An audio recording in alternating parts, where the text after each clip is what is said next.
cooch. Yeah. My vagina ain't handicapped. Vagina ain't handicapped. So what? I can't walk. My vagina ain't handicapped. Not my fault. Not my fault. It's not my fault. Not my fault. Not my fault. It's not my fault. And now, Not my fault. our feature presentation. Sensing a theme. Yes, the It's Not My Fault song sent to us by a listener yesterday in honor of Day of the King of Mexico. I thought that was nice. Love it. Nice work. Songify has more They do. selections, right, for music beds. Yeah, I think there's 2 or 3 of them that are free, and then you can buy other ones. Oh, that explains why we're getting so many of the free ones. Yeah. Yes. Yeah. Got that. Hey, party people, welcome into another all-new Kevin and Bean show, this time for a Tuesday. You watch any of that Monday Night Football game last night? A little bit of it, yeah. I happened to be watching during the minute that Minnesota scored. And I was like, how did that happen? Wow. It's insane. I watched about a quarter, but the announcers were having so much fun. I mean, I think people are just really excited to see how good this Green Bay team is and what they're capable of. It's funny that a team that's this great is still somewhat likable.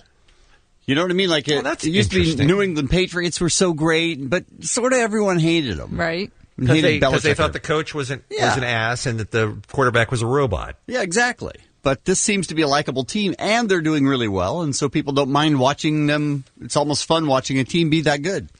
Yeah, they're fun to watch. And the other thing that's weird about the Packers is usually, I think, maybe I'm wrong, but there's a little bit of a backlash against the team that won last year's Super Bowl. People are like, all right, tired of them, or they've had theirs. It's time to move on. You know what I mean? People want to see somebody beat the Super Bowl champion, but I don't know. The vibe I get, and maybe this is just coming from the announcers, is that people are really rooting for Green Bay.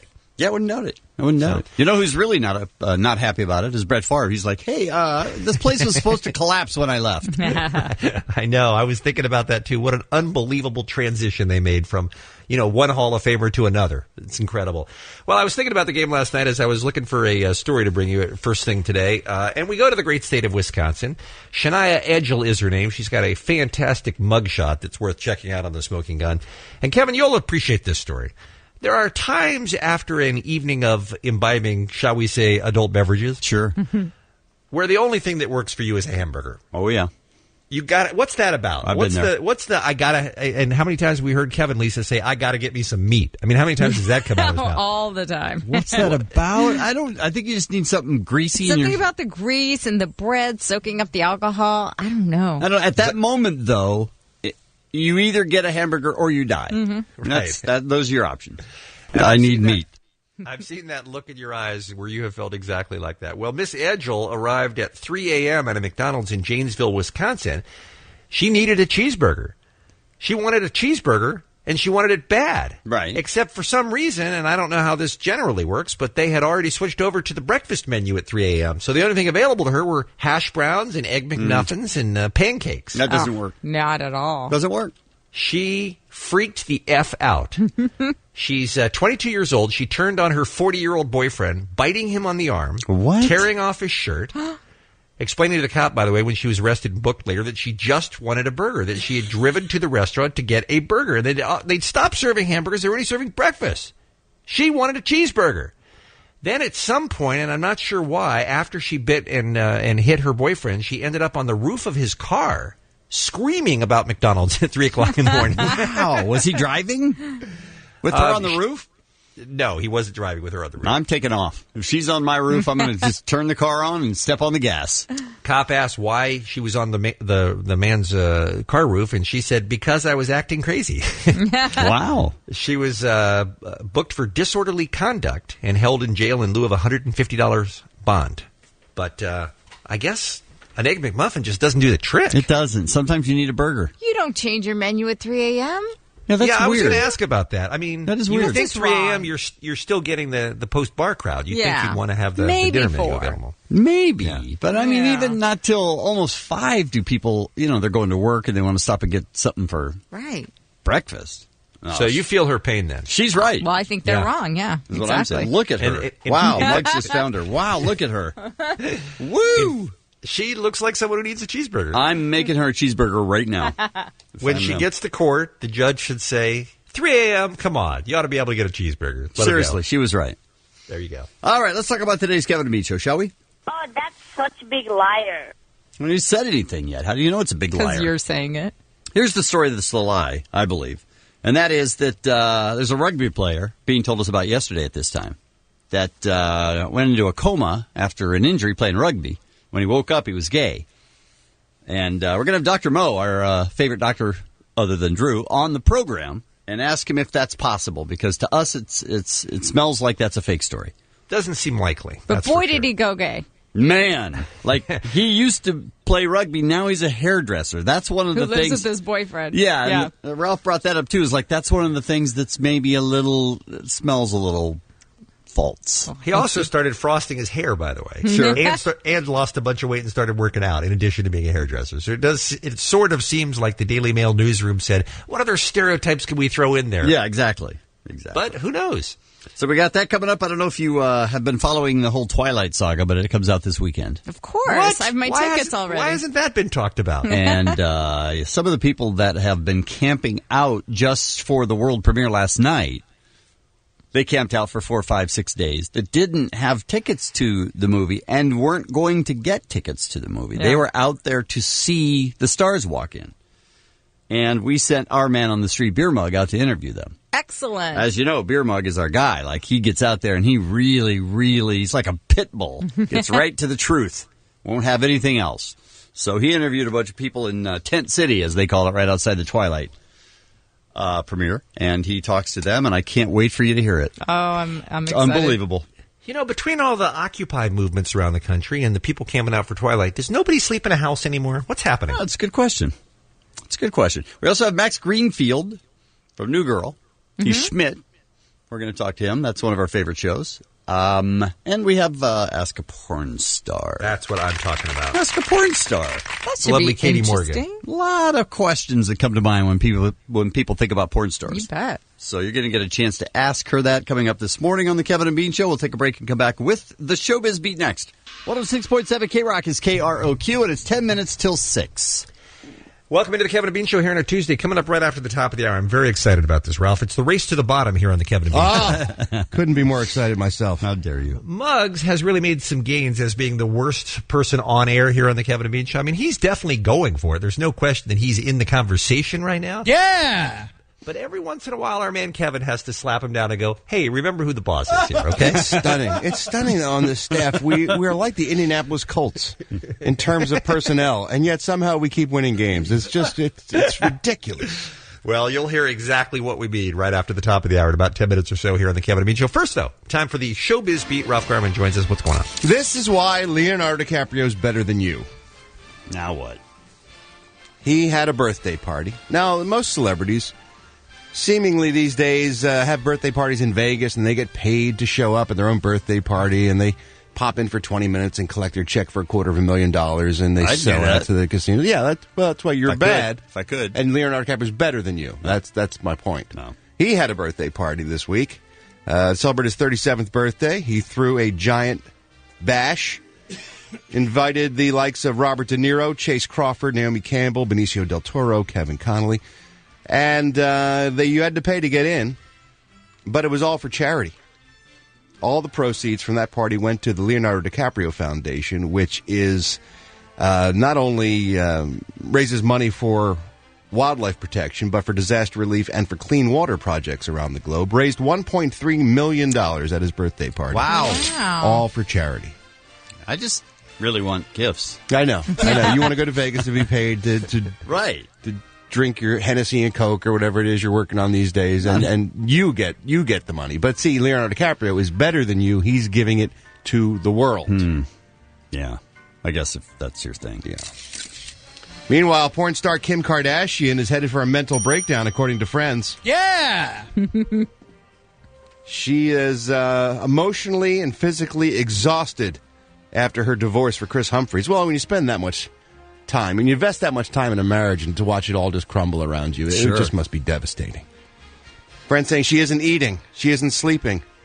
She is crushed by the divorce, but keeps pushing ahead full force with her work commitments. And they're concerned for her health. Wait, she's the one that divorced him, right? Yes, Kevin, but it's no easier. It's no easier, really, to It be is. the person who It ends turns the out- marriage. It turns out it's a You have little to bear easier. the weight of all that responsibility for what you've done, not only to yourself but to your loved ones and to the family of your ex-spouse. It's just it's just a full-time job being porn star Kim Kardashian. She didn't walk the Amazon. She really just did interviews about handbags and took private planes and Bean, limos. you don't that's understand. That's been her month. She had to go to Australia. She had to travel in a private plane. She had to talk. Wow. She had to go to balls and parties and galas and dress up. Man, You don't I know. Can really You can't wear appreciate I the can wear a lifestyle. person down.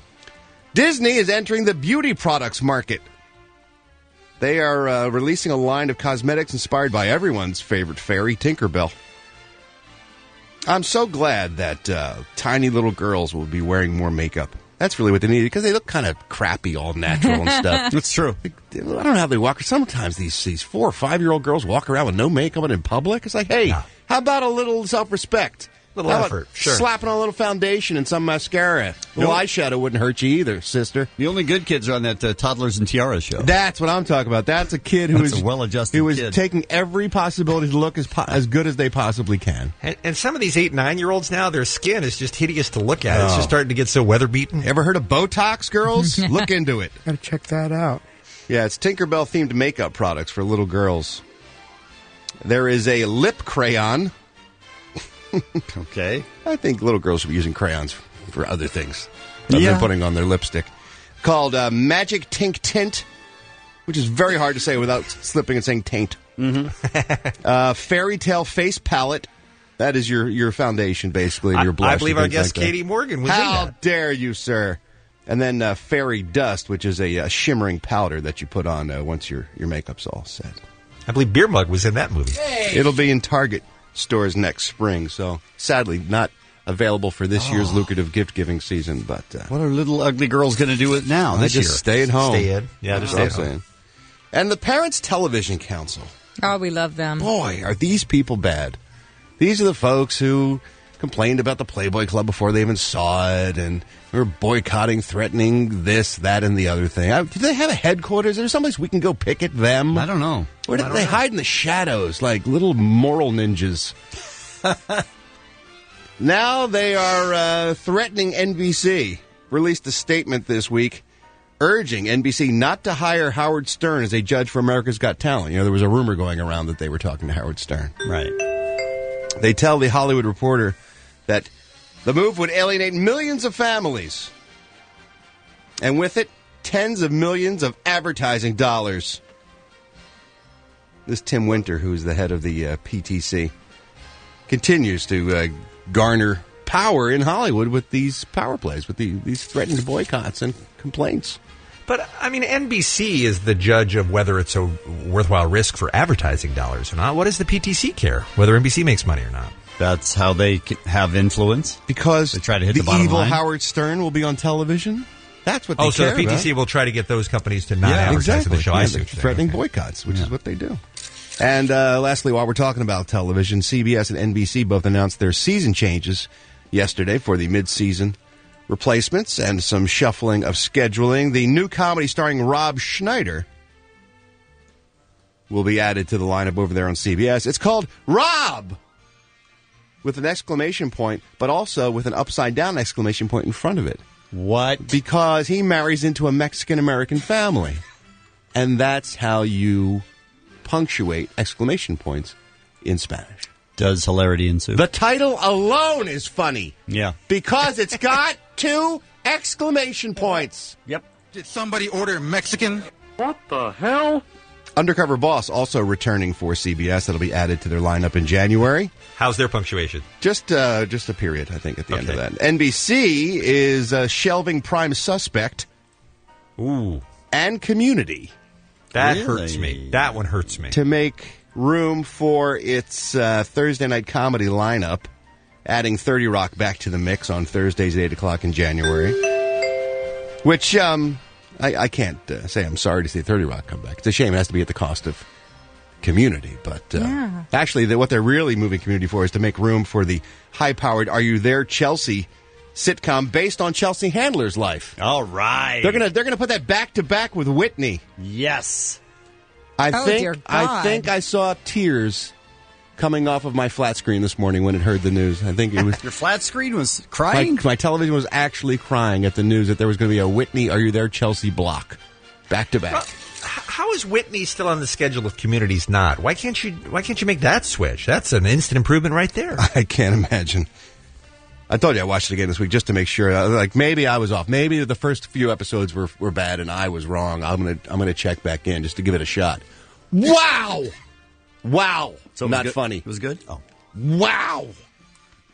I don't think it's that bad. It's bad. I mean, it's not good. Oh, no, it's beyond not good. Yeah. Today's celebrity birthdays, Judge Wapner. Remember him from the People's Court? He was like the original TV judge. He was the one that started the whole ball rolling. 92 years old today. Dude. He's no Judge Drudy, don't get me wrong. No. But he is an innovator. 92 years old. Ed Asner, legendary actor, 82 years old today from the Mary Tyler Moore Show, and then from movies like Up. He was great in Up as a voice actor, as the old man in the house with the balloons. Sam Waterston from Law & Order, another great actor, 71 years old today. Kevin Eubanks, band leader for The Tonight Show, is 54. Actor Johnny Lee Miller is 39. Chad Kroeger of Nickelback. Yeah. Woo! Nickelback! Oh, yeah. 37 years old today. I'm Ralph Garman. I walk the showbiz. Maybe a little bit too early for sexy time thoughts, but 1 hour from right now, we're going to do Ask a Porn Star with the beautiful Katie Morgan. She's part of the Smodcast family over there, right, Ralph? Does a podcast about Good sex. friend of mine, and does a very successful show called Having Sex with Katie Morgan. She will be joining us, answering all your questions if you've always wondered what it's like to really be in the adult film world. That's coming up. And don't forget, go to KROC.com for details on this year's 22nd annual KROC Almost Too Good to Christmas, as announced yesterday on the Kevin and Bean Show, night one. Does anybody else call it sexy time?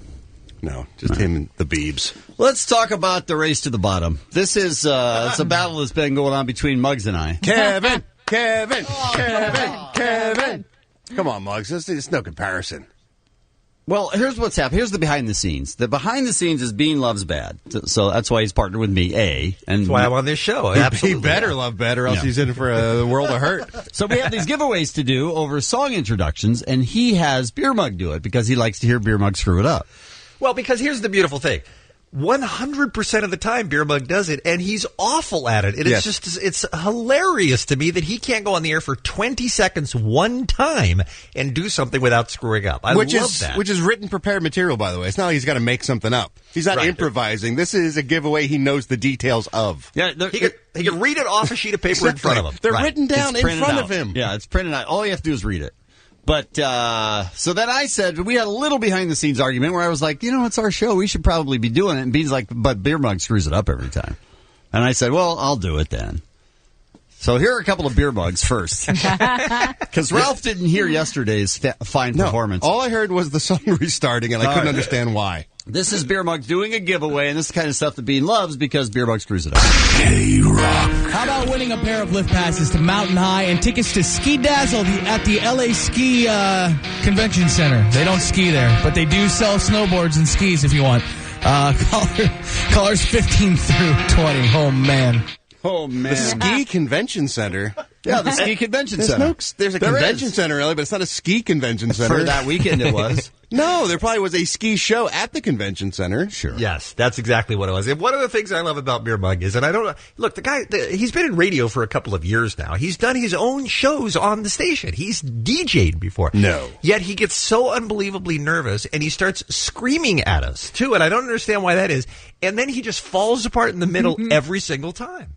Well, it doesn't help when you have people listening, hoping that you're going to screw up. I could say this from experience, is that if you have a lack of confidence, all of a sudden you make one mistake and you go, oh no, here it comes. But it's 20 seconds. I know, I hear you. People could be firing live rounds over my head. I could get 20 seconds out. That's correct, you could. I mean, it's not that much pressure. You just have to read what's on the page. You know who can't? Myself and Beer Mug. Here's one more Beer Mug. If you would like tickets to the 2011 NHRA Auto Club Finals at the Auto Club Raceway in Pomona, that's November 10th through the 13th.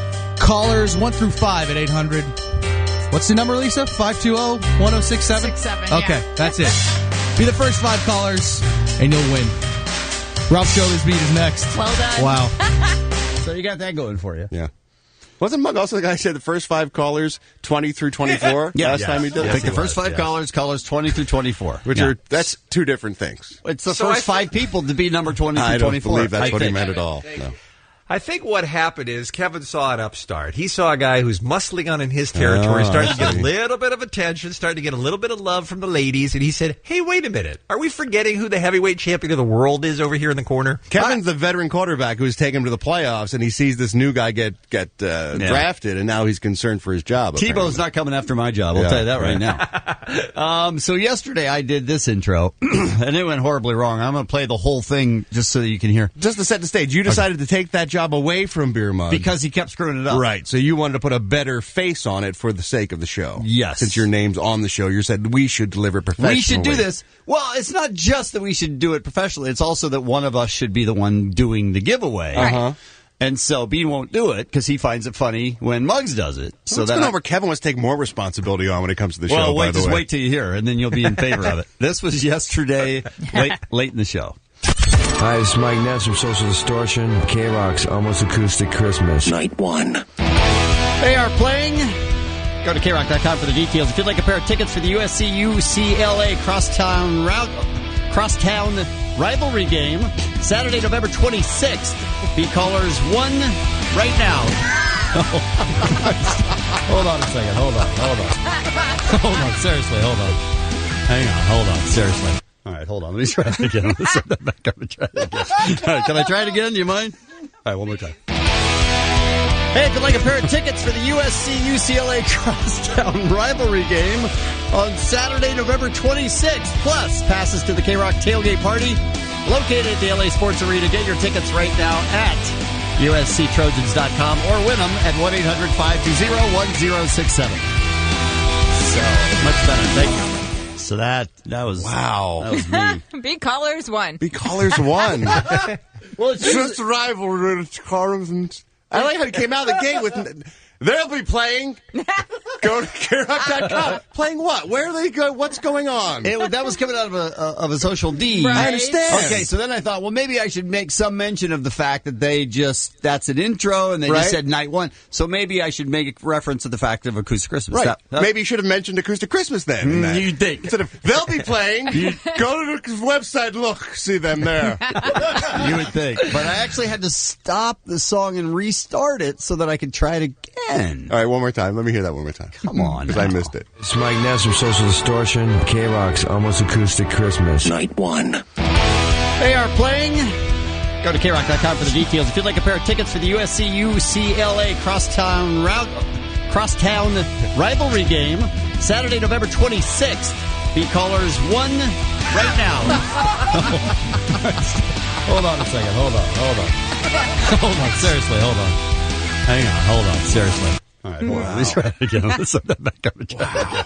All right, can I try it again? Do you mind? All right, one more time. Hey, if you'd like a pair of tickets. So then I tried it again. That's wonderful. But Spectacular. here's what happens is you start faltering, and then you hear and now a moment with music. Right. Uh-huh. And some people can handle that pressure a little better. I fold. So now I'm getting halfway through and I go, oh man, I already screwed up rivalry. But I can still make it. I can still make the save before the end of the intro. I can still right the ship. And then with callers 1. And then I go to callers 1 and I realize, wow, this is a complete disaster from beginning to end. It doesn't make any sense. Right. And I had to restart it. Yeah. But the best way to draw attention to that is to stop completely, then restart the song. I wasn't going to make it. I was going to get about halfway through and he was going to start singing. I literally wasn't going to make it. Are you humbled now, Muggs? Do you realize this is a not in my house situation that really Kevin is stepping up and going, hey, it's mine? I feel much better. You were schooled. That's how it's done. Just back off. I'm a big fan of Bill O'Reilly's TV show, by the way. I think he is very entertaining. Obviously, a very, very smart guy. I don't agree with everything that comes out of his mouth, but I enjoy watching him. He is in a bit of a controversy right now and has really been going on the attack this week on his TV show, talking about how all the people are hating on him because of his success, talking about all the enemies that are out to get him. Oh, I love this so much. This happens with everybody. This happens with rappers, and it happens with everybody. Right. And there's no difference between, there are legitimate haters out there who are hating on somebody because they're successful, but there are also people, and apparently this book by Bill O'Reilly, I haven't read it, of course, has a bunch of inaccuracies in it. And if there are inaccuracies, then they aren't haters. No, they're just pointing out They're pointing huge out problems. inaccuracies. Well, Bill O'Reilly says that his new book, a bestseller called Killing Lincoln, should be read by every American school student. And all the gutter sniping in the world does not change that recommendation. But Kevin brings up a good point. There are actual historians who say, hey, there's some stuff that's not right about this book. There's some stuff, there's no, he's not a historian, and there's not a lot of footnotes, and he doesn't point to a lot of articles how he reached certain conclusions. What does he do? Does he just guess? Remember? Why write the book if you're not going to do any research? Why write the 125th book about Lincoln's assassination is my question. But one of the reasons there's been so many headlines on this story is because one of the places that is not selling the book because of the inaccuracies within is Ford's Theater in Washington, D.C., which, of course, is the site of President Lincoln's assassination back in 1865. We wanted to find out what that's all about, so we asked producer Dave to line somebody up for us, and Professor Edwin Clark joins us on the phone right now from Ford's Theater. Hi, Professor. How are you? Good morning, Kevin and Dave. How are you? Well, we're doing well. Were we accurate in our setup of what's going on with the Bill O'Reilly book? You are not selling Killing Lincoln there at your place, right? Well, here's the thing. Bill O'Reilly says, this is a lie. They're not selling it at the Ford's Theater. The media's just lying. And here's the thing. They're selling it in the gift shop upstairs at the theater. They are? But downstairs where we have the museum that's run by the National Park Service, we're not selling it there because of the historical inaccuracies in the book, don't you know? So you are selling it, just not downstairs. Right, not in the museum where things like, facts matter. Well, we haven't heard very much about the specifics of the inaccuracies in the book. I mean, it seems like there's plenty of information out there about President Lincoln. What did he get so wrong this time? That's why it's just so inexcusable. For example, he references in the book several times Abraham Lincoln being in the Oval Office at the White House. Right. Lincoln died in 1865. Mm-hmm. The Oval Office wasn't built till after 1908. Oh, wow. Several decades later. Yeah. Those are little facts that are pretty easily checked, in our opinion. That seems like a simple one. But there's even more grievous errors that we really have a problem with in this book, don't you know? Like what? For example, in 1863, when Abraham Lincoln released the Emancipation Proclamation, O'Reilly says he sent it to the southern states in an email. What? Okay, well, that's clearly there weren't even computers back then in the 1860s. Right. I mean, Al Gore didn't even invent the Internet until the 1980s. That's true. That's a good point. He also claims that when he issued the Emancipation Proclamation, the first line of it was, "Suck it, South, I'm on the penny." I don't know. Okay. Is that true? He wasn't even on the penny before he died. That's Come on. Right, exactly. He wasn't on the just penny wrong. till 1909. And "Suck it, South," I doubt is in there anywhere. Yeah. No, I don't think so. Regarding his facial hair, O'Reilly says he wore a beard but no mustache because he burnt the mustache off doing flaming Dr. Pepper shots with Benjamin Franklin. I don't think that's... Does he really say that? That's what he says. I couldn't believe it. That's a good drink. He says that Lincoln wore that stovepipe hat his whole life because he had a lemur underneath it. A lemur? Lemur. A lemur? Yeah. What lemur? Do you think I meant Peru was in his hat? Isn't that just making stuff up, Professor? That's what I think. He said the first draft of the Gettysburg Address was done on Lincoln's iPad. Well, Okay. That didn't happen. Can't possibly be the case. They just came out 2 years ago. First of all, for us here at Ford's Theater, he claims that Lincoln died in the balcony that night when he was shot in the taint. What? Okay, no. It was the side of the head, just like we've always been told. That's right. That wouldn't even be a mortal injury, I don't think, in the taint. It would hurt like hell, but... It would. It'd be hard to get to, wouldn't It would. It'd be a tough shot. Well, they claimed he was mooning some people over the edge of the balcony. I think I like his version better now. I do too. Hey, party people, welcome into the Kevin and Bean Show here on a Tuesday. Last night was the red carpet world premiere with the stars of the new Twilight movie. This is what, Lisa? This is the 4th of 5 movies for Twilight fans, right? And the remarkable thing about this one, I don't remember this last time around, is that people started camping out. Last Wednesday night is when the first person arrived to camp out down at the Nokia Theater for the premiere last night. The people came from all over the world, weren't there to see the movie. They didn't have tickets for the movie. They just came because they wanted to see the Twilight stars show up on the red carpet. So they spent a entire weekend out there waiting for last night. That is a little hard to believe. That's the crazy thing, right? Because you would think, yeah, I guess if you're that big a fan and you want to go to the world premiere and you can wait in line to get tickets, maybe. But there was no chance of them going. Yeah. And they still showed up. Go check out the stars. So we sent Beer Mug down to the red carpet, and then the red carpet said, nope. And so then we sent Beer Mug down to Tent City. There's an actual place called Tent City, and this is where they're occupying Twilight. And Beer Mug was supposed to interview some people and just find out what it was all about. Mm-hmm. Beer Mug, tell us what it looked like. It looked like Occupy Wall Street, L.A., and the Conrad Murray trial put into one. No Yeah. kidding. Yeah. It was a bunch of teenage girls, preteens, older women. It was an Any eclectic dudes mix. at all? I saw like 2 dudes. Yeah. How are preteens camping out for 5 days? How does that I happen? don't know. I don't know how that works. Do their parents drop them off and then pick them up at night? Okay, honey, I'll see you later. What did they allow down there? Could you actually have tents? Yeah, they had the street in front of the Staples Center. I forgot what street that is. It all Figueroa? blocked off. Figueroa. Yeah. All blocked off. They had tents under other tents. Like they had a big awning over the tents. Right. They had everything set up. And they had a lounge where you can get married to Edward. Oh, And man. dress. Yeah. it was- Oh, yeah. man. Yeah. Now, Muggs has been known to lean a little heavy on the word awesome occasionally. And here's his first interview with 4 different girls, and he just barrels right into it. All right. Beer Mug, and I'm here with Whitney, Brittany, Destiny, Tashina. Awesome. And you guys have been camped out since Thursday for the Twilight premiere. Wow. Awesome.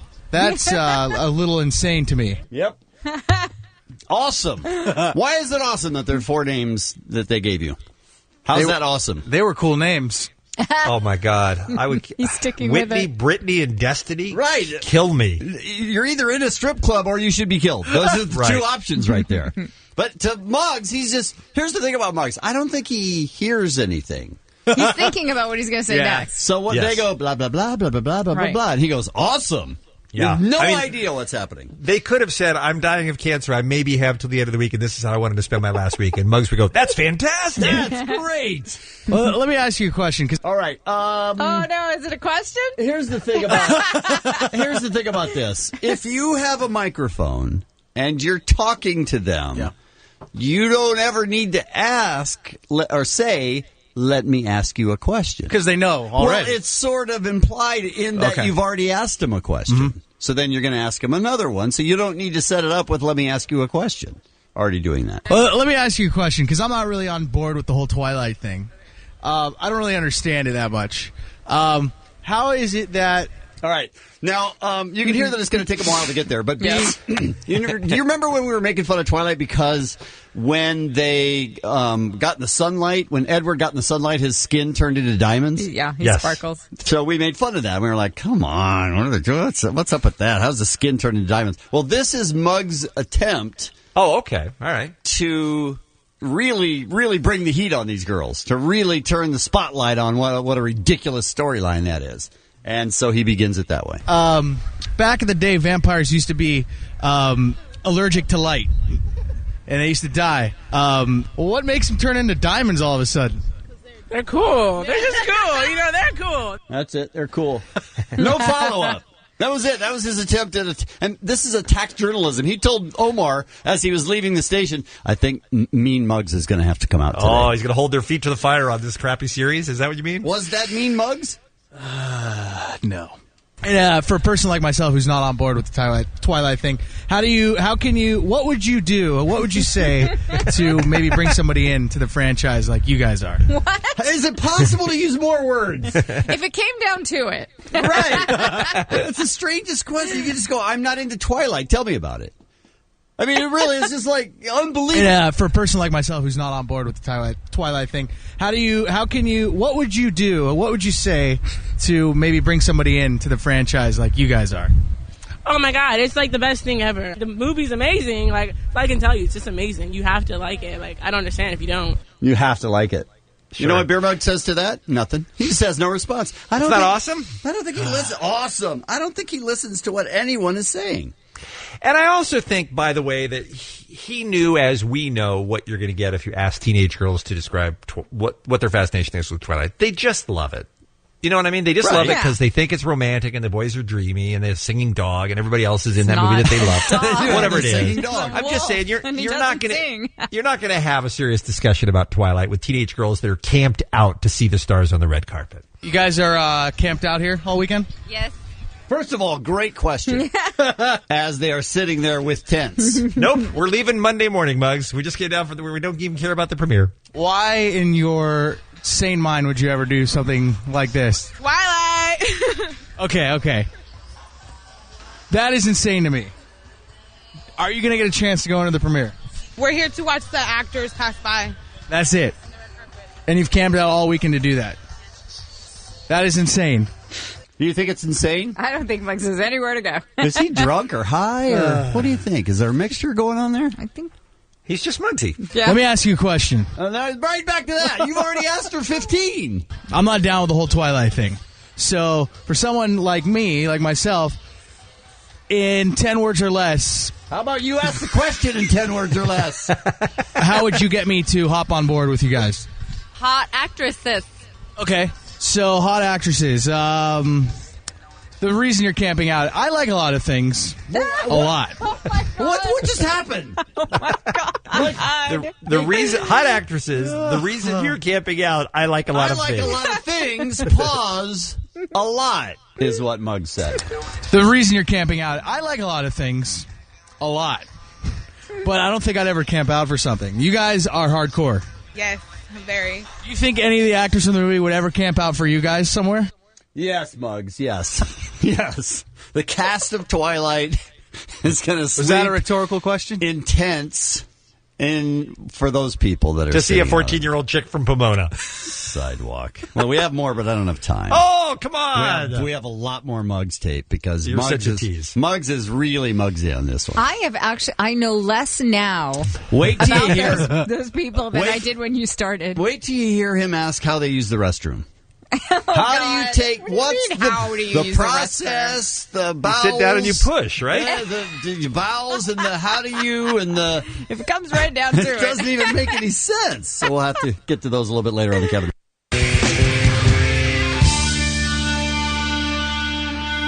Why do you have to make that face when you do your rock and roll, your Rick. air guitar? It's the rock and roll guitar face, I man. hope not. Yeah, that's a scary face. Morning, everybody. It's the Kevin and Bean Show at 6:55.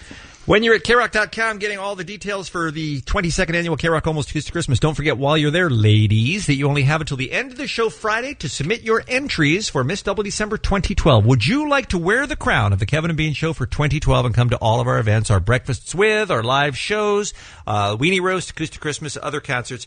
You can go and enter right now through the close of business on Friday. How are they looking so far, Ralph? How Good batch this I year. haven't seen any of them yet. Yeah, we're well on our way, but we always could use more. So if you're even thinking about it, give it a shot. Send us a photograph, fill out the application, because we want to have the very best to choose from this year. Hey, look at the beautiful Christine, the current Miss Double December. She told us, hey, I didn't expect to win. I just sent it in because why not? What do I have to lose? And she ended up being Miss Double D and having the year of her life. She apparently owns no mirrors in her home. How would she not expect to win? No kidding. Go to KROC.com. Ralph is here now. Time for the Showbiz Beat on the Kevin and Bean Show for Tuesday. What's going on? Canadians are funny. All right. My next story. No, apparently they're putting together a comedy Christmas special. I love the Christmas special. It's a great time of year for television. You get to see a lot of stuff you wouldn't see ordinarily.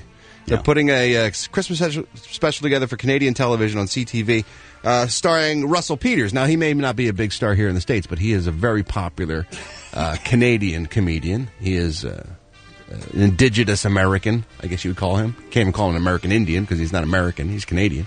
But, you know, the indigenous peoples up there in Canada. He is a very... He's filthy, right? Yes. Red Peters, yeah. Yeah. And here's a great cast.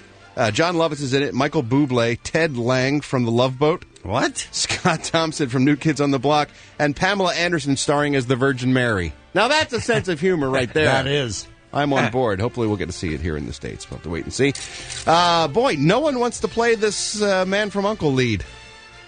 I mentioned to you that George Clooney initially was going to play Napoleon Solo in the spy remake, The Man from U.N.C.L.E., up on the big screen, directed by Steven Soderbergh. I was excited by that prospect. Not so much by the suggestion that they were currently in conversations with Bradley Cooper to play the role. Now, apparently that has gone south, and now they're talking to Channing Tatum to play the role of super slick American secret agent Napoleon Solo. I can see that. Really? Yeah. He's not suave. Yeah, He's not American Bond. He seems too young for that role. He just should punch stuff. To me. Isn't that what Bond does? No. Bond's got to be slick with the ladies and, old school spy stuff. You got to be smooth and deboner, as they say in France. I think he could be a deboner. I don't think he'd be a deboner. I think so. Apparently, Soderbergh's just got finished working with Channing in another film, and they got along like a house on fire, so we'll have to wait and see what happens. But I do not approve. Glad they run these things past me. They don't really ask you, do they? They do. They don't really, though. And they asked me, hey, would you like to see a big screen Doctor Who movie? And I said, yes, please. So the powers that be have announced Doctor Who up on the big screen. I know you guys don't watch the Doctor Who. No. It's your loss. Okay. Brilliant TV series. I've enjoyed it enormously for many, What's many happened years. so far, Ralph? Let me catch you up in the past 30 years of Doctor Who lore. David Yates, who did 4 of the Harry Potter movies, has been tapped to direct the big screen version of the long-running BBC series. Apparently, the two will not be connected. So, in other words, they're not going to take the current cast from Doctor Who on TV and put it up on the big screen. So, we'll get a new Doctor with a new companion and new adventures in the TARDIS, but I'm looking forward to it. Although the guy who's playing Doctor Who these days, Matt Smith, is just terrific. So I wish he would be in the movie, but I think they'll do a good job and find the appropriate British actor to play the good Doctor. It is Tuesday. That means new CDs and DVDs are released for your entertainment pleasure. Pirates of the Caribbean on Stranger Tides with Johnny Depp and Ian McShane is available on DVD today. Larry Crow, the movie starring and directed by Tom Hanks with Julia Roberts, is on DVD. What a world we live in when a Tom Hanks, Julia Roberts movie sparks no interest in anyone. I don't think anyone had to see that. That just movie. tanked in a hurry, didn't it? Yeah. I saw it on a plane. You walked out? Was it bad? What was the problem with it? Did you walk out? I walked out, yeah. It's just boring. Just boring. All right. New CDs. Glee, the music, the Christmas album, Volume 2. All right! Volume 2 of the Christmas album. I already ordered that. I downloaded it first thing this morning. Christmas You music. did, right, B? I actually haven't yet. What's on? Well, you probably don't know, but I have to wait and see what's on it first. Oh, sure. Yeah. Oh, you're gonna What, he's discerning? Now he's going to be picky. He's got 14,000 Christmas songs, but now he's going to decide whether he buys I like them or not. original Christmas songs. Honestly, if it's another collection of all, Oh Holy Night and some Silent Night. All do? Yeah, how No, many? There's like 8 not at Christmas all. songs, and then they just cover them Untrue. over and over and over again. That's a myth. Oh, come Unfortunately, on. it's a myth. I'm telling you, I have hundreds and hundreds of phenomenal songs that are originals, that are Christmas songs, and those are the ones I really enjoy and collect. Christmas Liar. Shoes? Christmas Shoes being one? That's a terrible song. Great song. What you baking? Fruitcake. Fruitcake. That's That an is original the best, Christmas yeah. song. Here and Now by Nickelback. They've got a new CD. Nickelback. All right. Take Care by Drake. Talk That Talk by Rihanna. And Daughtry. Remember Daughtry? Yeah. From Sure. American Idol? Was he a winner? Or He wasn't. He got booted he was like 4th or 5th Oh, booted really? out of the Okay. top 10. And he went on to the biggest career of anyone that season. So pretty spectacular. He's got a new CD called Break the Spell. You can check that out. Celebrity birthdays today. Who are we talking through the window? What the hell's going on? You're looking trying to land a plane over there. You're waving your hands. Intern Danny's holding up signs that I can't read. I got to get a new job. I I know I've think- been saying this for a long time. Seriously. I think this is what I'm happened. going on a 2-week hiatus. I think what happened is she held up a sign that said Katie is here. Okay. I think, which is a weird thing because we've never communicated that way. Right? I don't know. I thought the time was now. I thought someone was in the cockpit with a box opener the way you guys were running I around. don't know what happened. What's happening? Very out there. distracting. Yeah.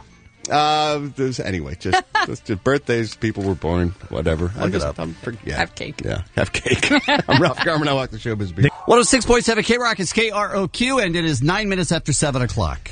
Hey, party people, it is the most wonderful time of the year. The 22nd annual K-Rock Almost Too Good to Christmas details announced on the Kevin and Bean Show yesterday. Night number 1 is Saturday, December 10th at the Gibson Amphitheater. Tickets go on sale tomorrow at 10 a.m. for K-Rock Street Team members. So you want to get yourself over to krock.com and sign up to be a Street Team member. That way you can see Bush and Blink-182 and Chevelle and Incubus, Newfound Glory, Social Distortion 311, and Young the Giant. And that is just night number 1. We'll have night number 2 details for you tomorrow. Speaking of Bush, You're just waiting to do that, were you? Yes! We were all thinking that, but did it need to be said? Come on! Woo! Ladies and gentlemen, the beautiful Katie Morgan joins us in studio here on the Kevin and Bean Show. It is going to be Ask a Porn Star in a couple of minutes with your phone calls, but first, let's get to know Katie. Hello, my dear. Hello. This is a ridiculous time of the day for A, any hot chick to be up, but B, particularly somebody in your line of work. How are you awake at 7 o'clock in the morning? Technically, I'm still awake from the night before, which is way more handy because just a little bit of sleep really messes me up. So did you come from Vegas? I did. Ah. Yeah, we did our radio show last night, and then we packed up some stuff and hopped in the car, and here we are. Hello, L.A. She's more hyper and awake and clear than we are. I know. It's because it's still yesterday It's for me. disconcerting. I see. Hi. Okay.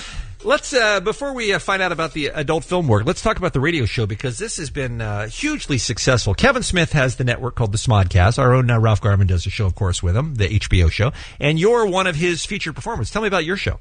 I am. I have Having Sex with Katie Morgan, which originally was me and Kevin doing a live show on stage, but then we had such a hard time lining up our two very complicated schedules that I ended up doing it live from Las Vegas with a girlfriend of mine who is also Even better. former porn star. Even better. And she's way hotter than I am, in my opinion. I don't know if I'd agree with that. I've spent a lot of time researching that question. I'm calling it a draw. All right. I'll take a draw. Fair enough. Now, what's the radio show? What do you do?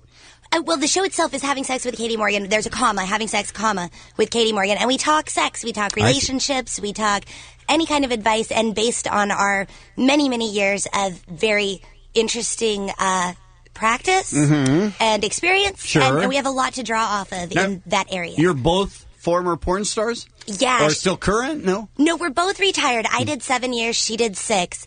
So we made a few hundred movies each. And a few hundred? On with the show, yeah. Unbelievable. Katie, this might be a good first question, and we are going to take calls from our listeners as well at 1-800-520-1067. Is that a typical length career for a woman in the business, 6 or 7 years like you and your partner? It's not. Actually, in general, the average span for a porn star is about a year that they're in and out. Yeah. 1 year. I mean, that's averaging with people who've been in for 10, 12, 15 years. But in general, 1 year Why is that? Is pretty average. Is it a rough existence, or...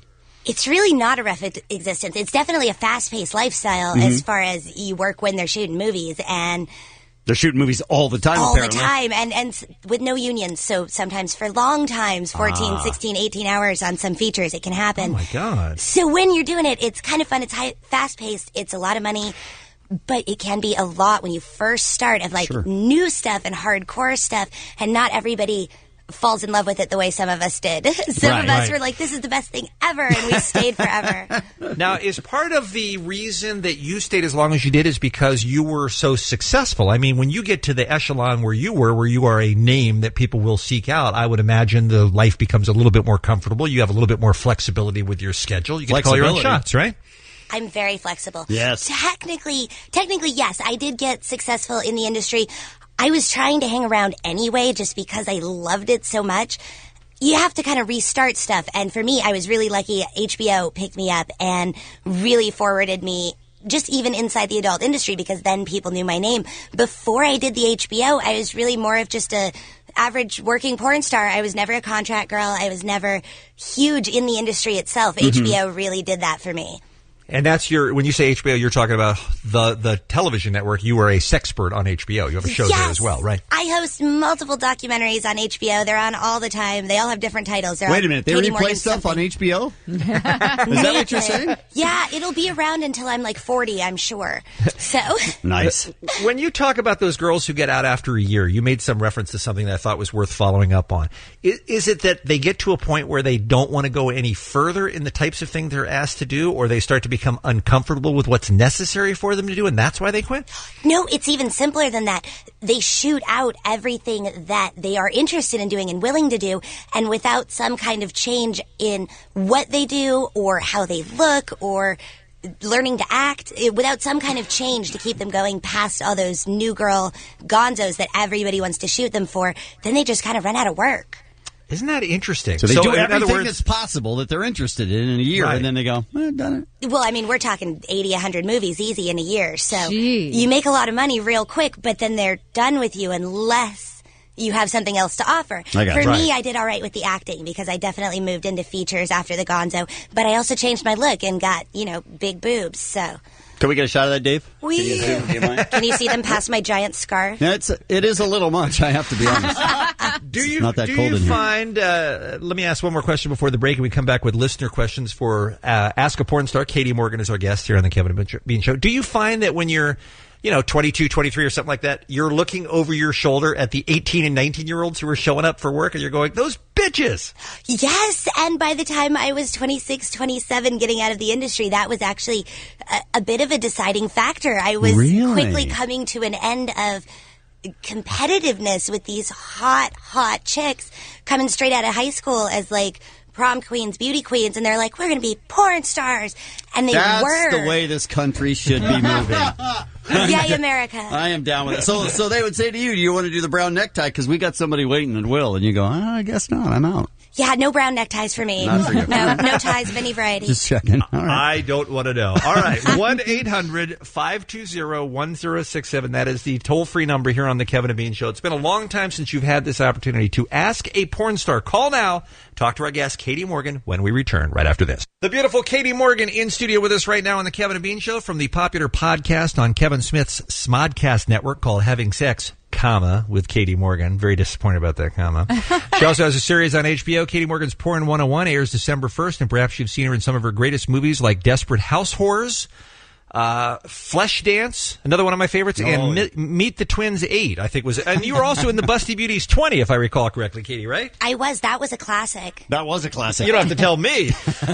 Katie is here because from time to time we like to give you the opportunity to ask questions of people who have fascinating lives or in fascinating industries, and you can do that right now at 1-800-520-1067. Your turn to ask a porn star. So you want to ask a porn star? Boobs large, you give the inside of my pants a big charge. Having sex in front of the world, I really like your boobies. I gotta go now, I'm gonna go watch one of your movies. Ask a porn star, ask a porn star, porn star, porn star. Did you just run out? I love it when Omar gets all be real on us.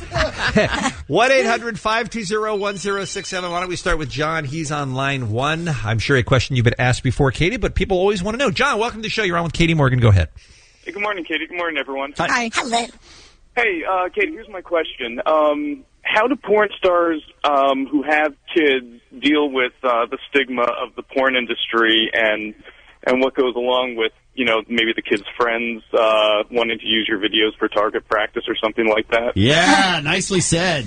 Well, it's kind of, it's a heavy subject. It's actually hard for me to speak on it because I have no children and zero interest in having them. Oh, okay. Well, that makes it easier. Super easy for me. Do you have friends that have kids, and how do they deal with it? I do. All of their kids are still young. Yeah. Like, way too young to even But discuss just the topic. as soon as they get old enough, their friends are going to go, I saw your mom. Totally. I do know people in the industry who have some older kids and over the years and stuff have actually become old enough to know and deal with it. For the most part, totally normal. Like, oh, okay.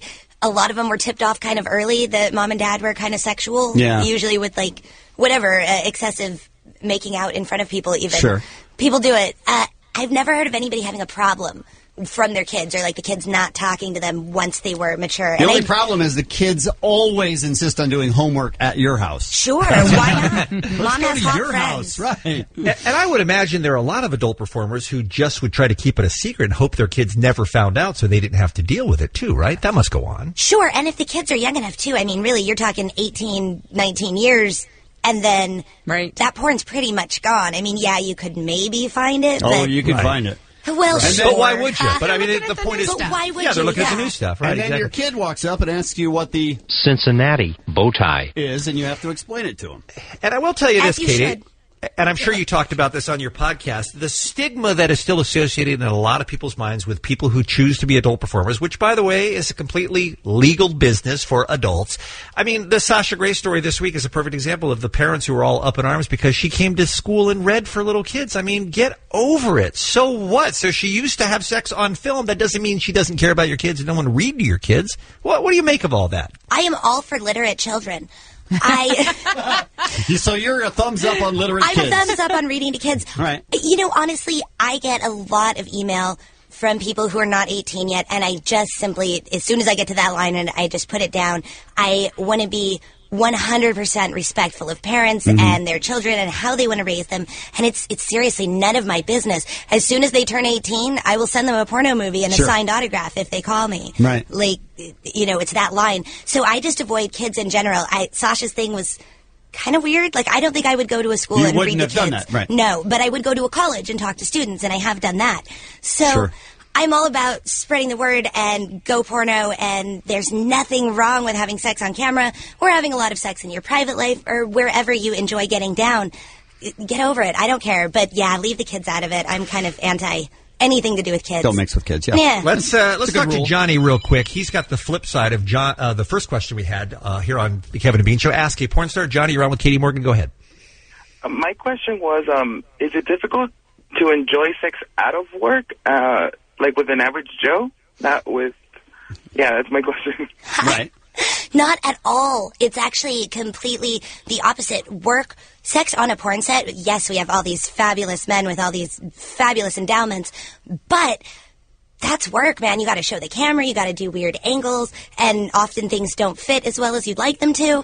At home, everything's the right size, and you can keep it closed and keep things dark and warm, and it's just sex itself is way more enjoyable. But you're not private. tired of it. I think his question God, no. is you're tired of it at the end of the day. Like, that's the last thing I want to do now. No, I'm a huge nympho, always have been. I love it. I never get tired of it. And the more I have, the more I seem to want. So, Lisa, why can't you be more like Katie? Seriously, what's going on here? How do you know she isn't? That was going to be my question as well. All right, let me ask one from the email, and then we'll take a break and come back with more phone calls for Katie Morgan. By the way, you can follow her on Twitter, and you should, at the Katie Morgan as well. This one's from Tim, who writes in. Let me see if I can paraphrase this in a way that's radio-friendly. Here's my question for Ask a Porn Star. How do they...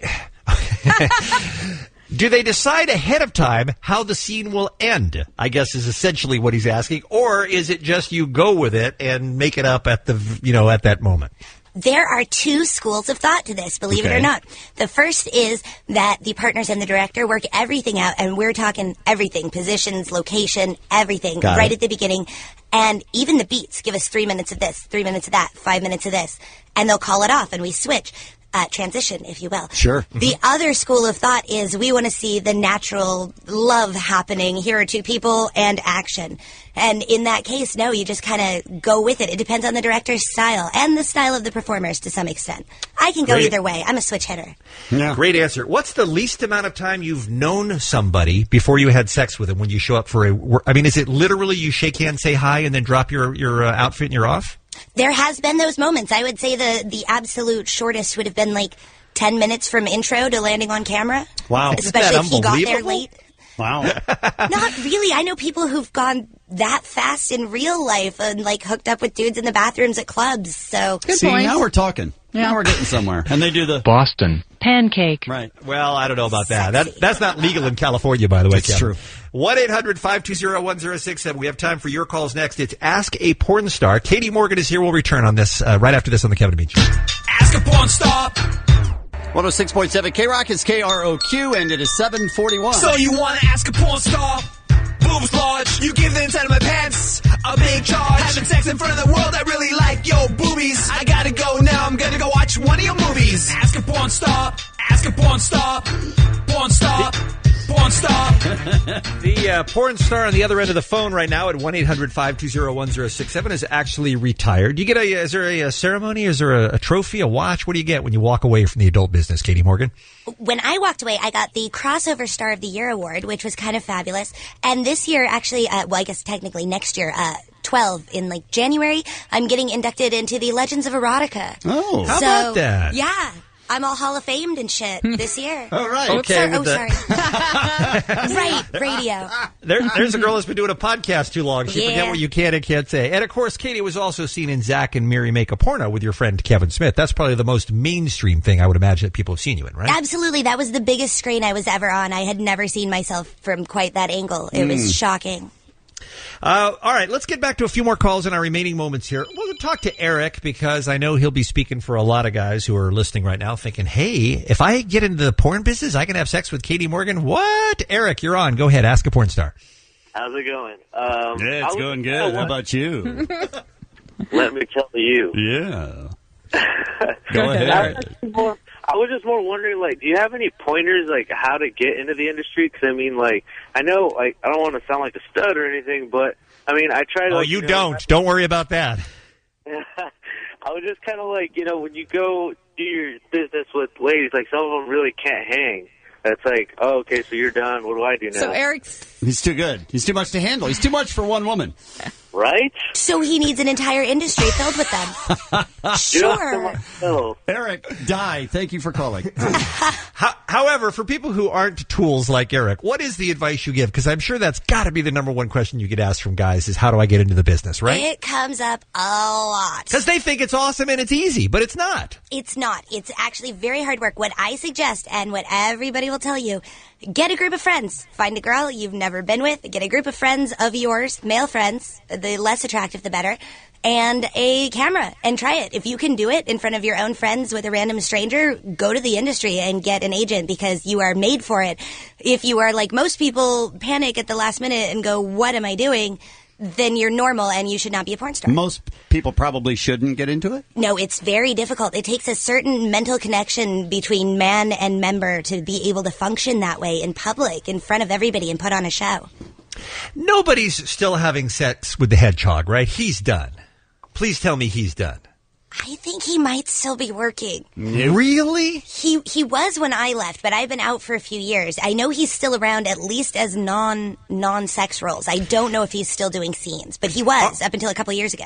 Are there times, has this happened to you where you show up and you have no attraction whatsoever to your partner that day? Early on it happened because at the beginning I was like, take all comers. I'll meet everybody. I'll see what's going down. Hey, watch the language. Yeah, I know. And so I did. It happened where I would like work with a guy and be, like, well, that wasn't good. But as the years went on, I got pickier and pickier and just began requesting the guys that I knew I would do great scenes with, that I was madly attracted to. And by the end of it, I only did fabulous, amazing, wonderful scenes with crazy hot men that I was so into. So, yeah, it ended up being good. Did you have sex again with the guy who did the human cocaine? Not after that. That was the last scene. That'll do it. And I actually talked about this on the radio show the other night. He also had a second problem, that dude. He was a compulsive thigh slapper. You know how most dudes are like butt slappers? Mm-hmm. Sure. Like you're from behind, you're like, yeah, smack it. He would do that forward, inner thigh. What? So bizarre, so uncalled for, and no matter how many times I tried to get him to stop, he couldn't. It was like his thing. He would like back up and go, yeah, and slap my thigh. That was the last time I ever worked with that man. Oh, man. Katie, what did you do for boyfriends over the course of your career? Did you always date people in the industry? I did. When I first got into the industry, I just ended a very short early on marriage and ended up in what became a porno-monogamous relationship for about 7 years, which covered basically my entire career. Wow. And by porno-monogamous, I mean I would have sex with him at home and everybody else on camera. Right. So just nobody else in the real world. He was a photographer for the industry, but he was not a performer. And after that, I got out of the industry. He actually kind of passed away after a while, which was sad and shocking. I know, I did. You sexed him right to death. He was a great guy, though. 7 great years. Wow. And then I met my husband and married, and he gave me monogamy. Sorry, world. How about that? So is it a happily ever after story for you then? I do believe it is. It's happily ever 3 years after so far, so knock on wood. So far, so good. All right. here's the question I should have asked at the beginning, and I forgot until right now. Dr. Drew, who we love on this program, he's a big downer when it comes to porn. Every single time he has somebody call into Loveline, he's always convinced that they're into porn or wanting to get into porn because there's been inappropriate touching or they've got daddy issues. They're damaged. They're damaged. He's a doctor, and he maybe knows better than I do, but I argue with him all the time and say, I think there are a lot of well-adjusted women who just see it as a great opportunity to make a lot of money and have fun doing it. Who's right in this one, Katie? Well, I clearly agree with you guys in the fact that not everybody is damaged. Of course, there are people who have had issues and end up in porn on account of it. That wasn't mine. My issue was jail and being arrested and needing some quick money and also being really, really horny and liking sex. Now, you said jail. Yes, federal prison. You got caught coming across the border with what? 100 pounds of weed from Mexico. Just for personal use. That just sounds like a weekend, though. I mean, I don't know what's the big deal there. That's what I thought when I was 21, having grown up in California. But no, turns out big deal. They don't like that. Yeah. And did they pull you over like you see on Border Wars? They pull you over and they search your car. They tear it apart and it was everywhere? Oh, yes. They put me in a little room. The next time I saw the car, it looked like it had exploded. They had peeled the roof back. Oh, man. Like, it was insane. And then you're on bail, 4 months federal prison, and 2 years probation, all while doing porn. I actually started doing porn about 6 months into my bail. So, wow, all right. Yeah.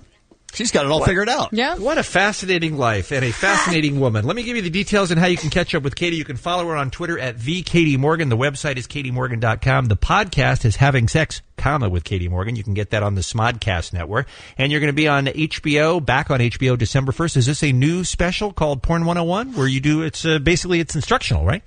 No, actually, Porn 101 is the history of pornography. Oh, okay. And it is not new. It's older. It's been out a few years. There's a whole bunch of them. They all have different titles. There's Sex Quiz 1 and 2, Sex Tips 1 and 2, Katie Morgan on sex toys.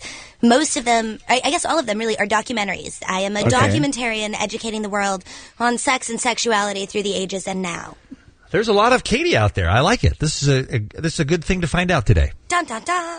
Ask a porn star. Thank you for coming in, Katie. We appreciate it. You got it. You guys rock.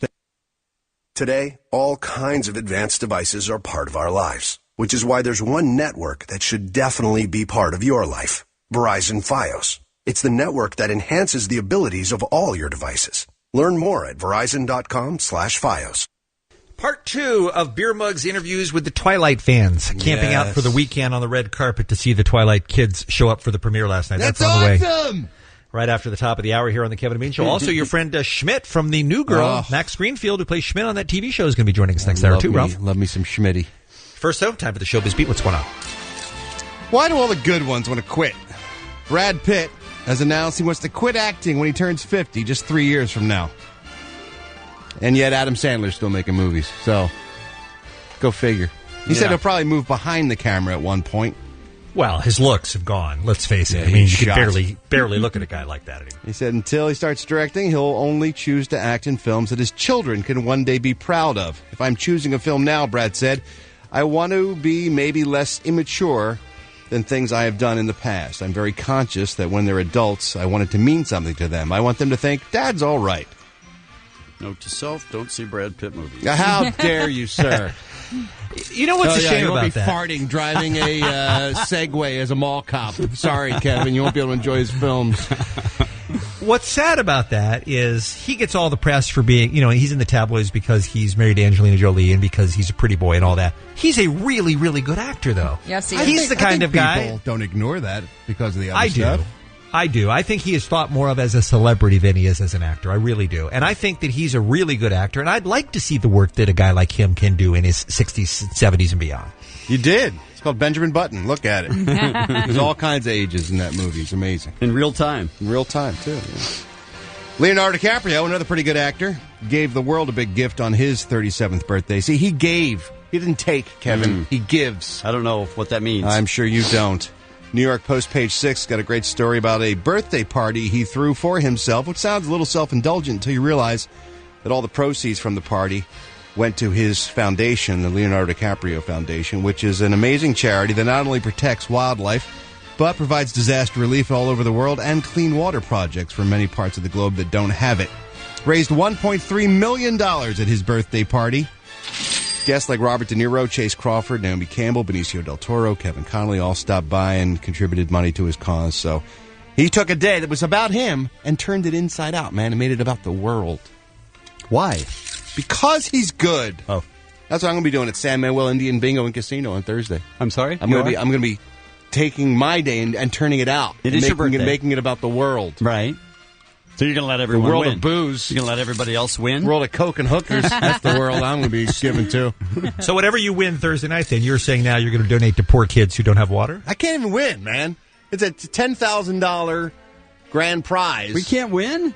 For the tournament. We're not eligible. What? So if you and I get down to the final table and we're staring across from each other, it's just for me bragging rights. Just me give you a genital slap and teach you how the game is played.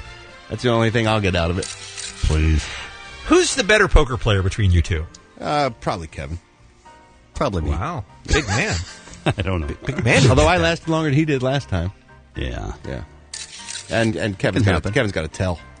How dare you? He goes, two pair!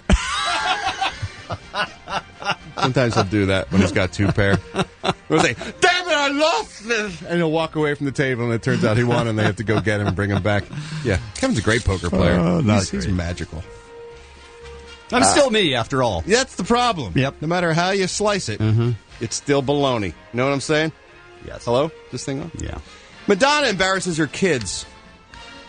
Or kid, I guess. How many you got? You got the Lourdes, right? She got that one. Right. She's got another one, right? Apparently they're embarrassed because mom refuses to dress like a 53-year-old woman.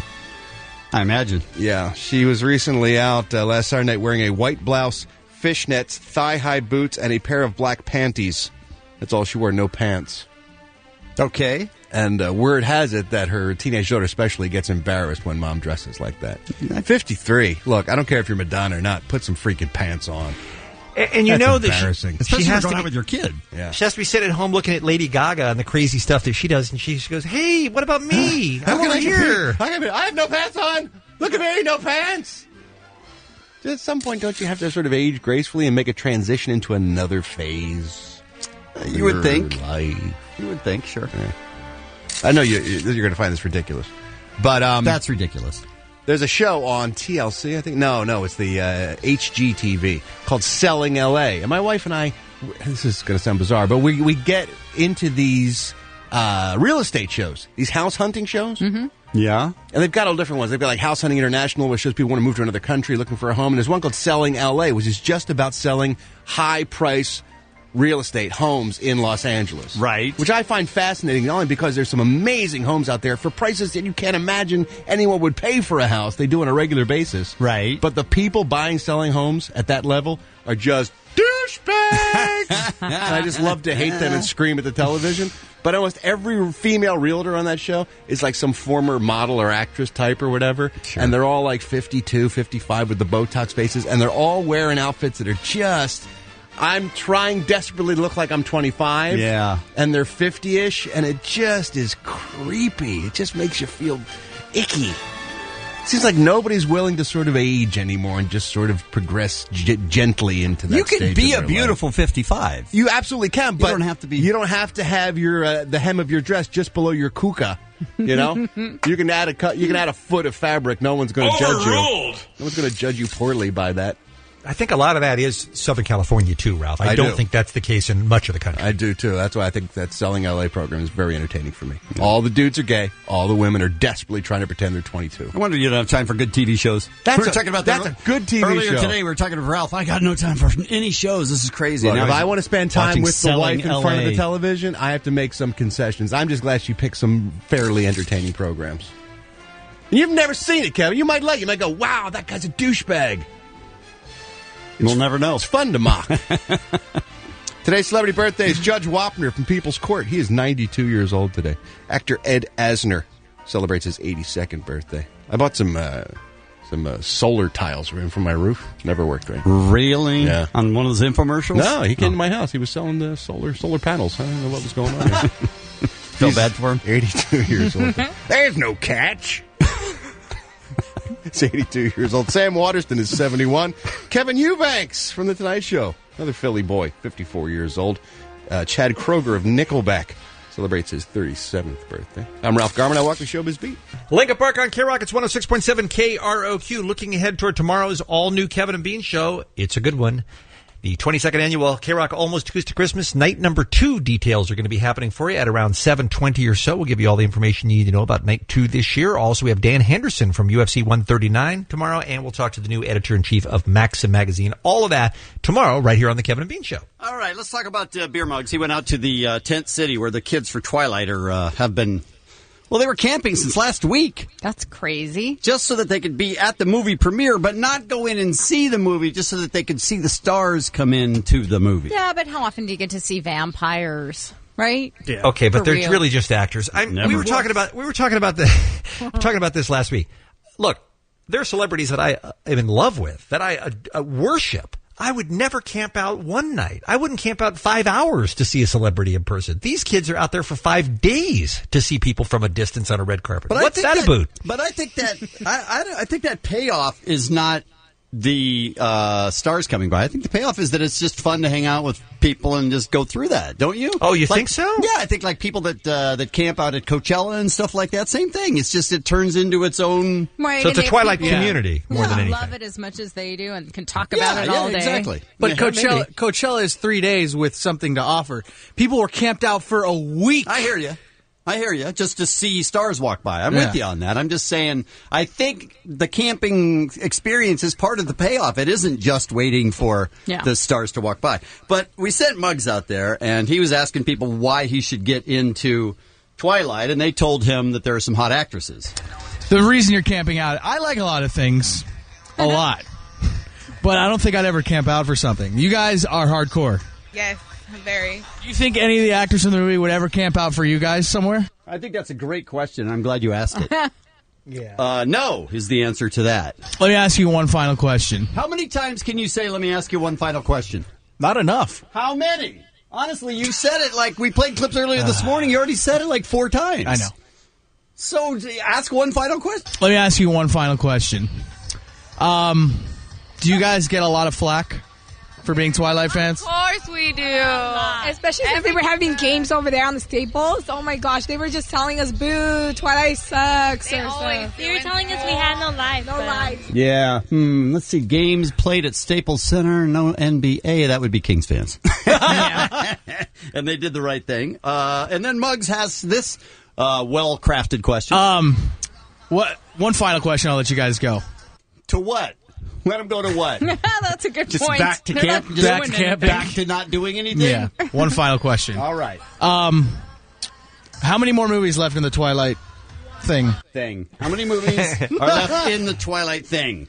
By the way, the one thing that I learned when we had Beer Mug's red carpet interviews for Harold and Kumar is that he never has any idea what the question is going to be when he starts the sentence. And a lot of times that's why you get, let me ask you one more question, or let me ask you about that, because he doesn't know what it's going to be yet. He's desperately hoping something will pop into his head. Even when he says, let me ask you one more question, that pausing, still there might not be anything there. Right. I speak Muggs. I go through the same thing. Now, can't you just ask them how they go to the bathroom? Or do you have to say it like this? Let me ask you, how have you taken care of the, the normal hygienic procedures? That is a well-crafted question.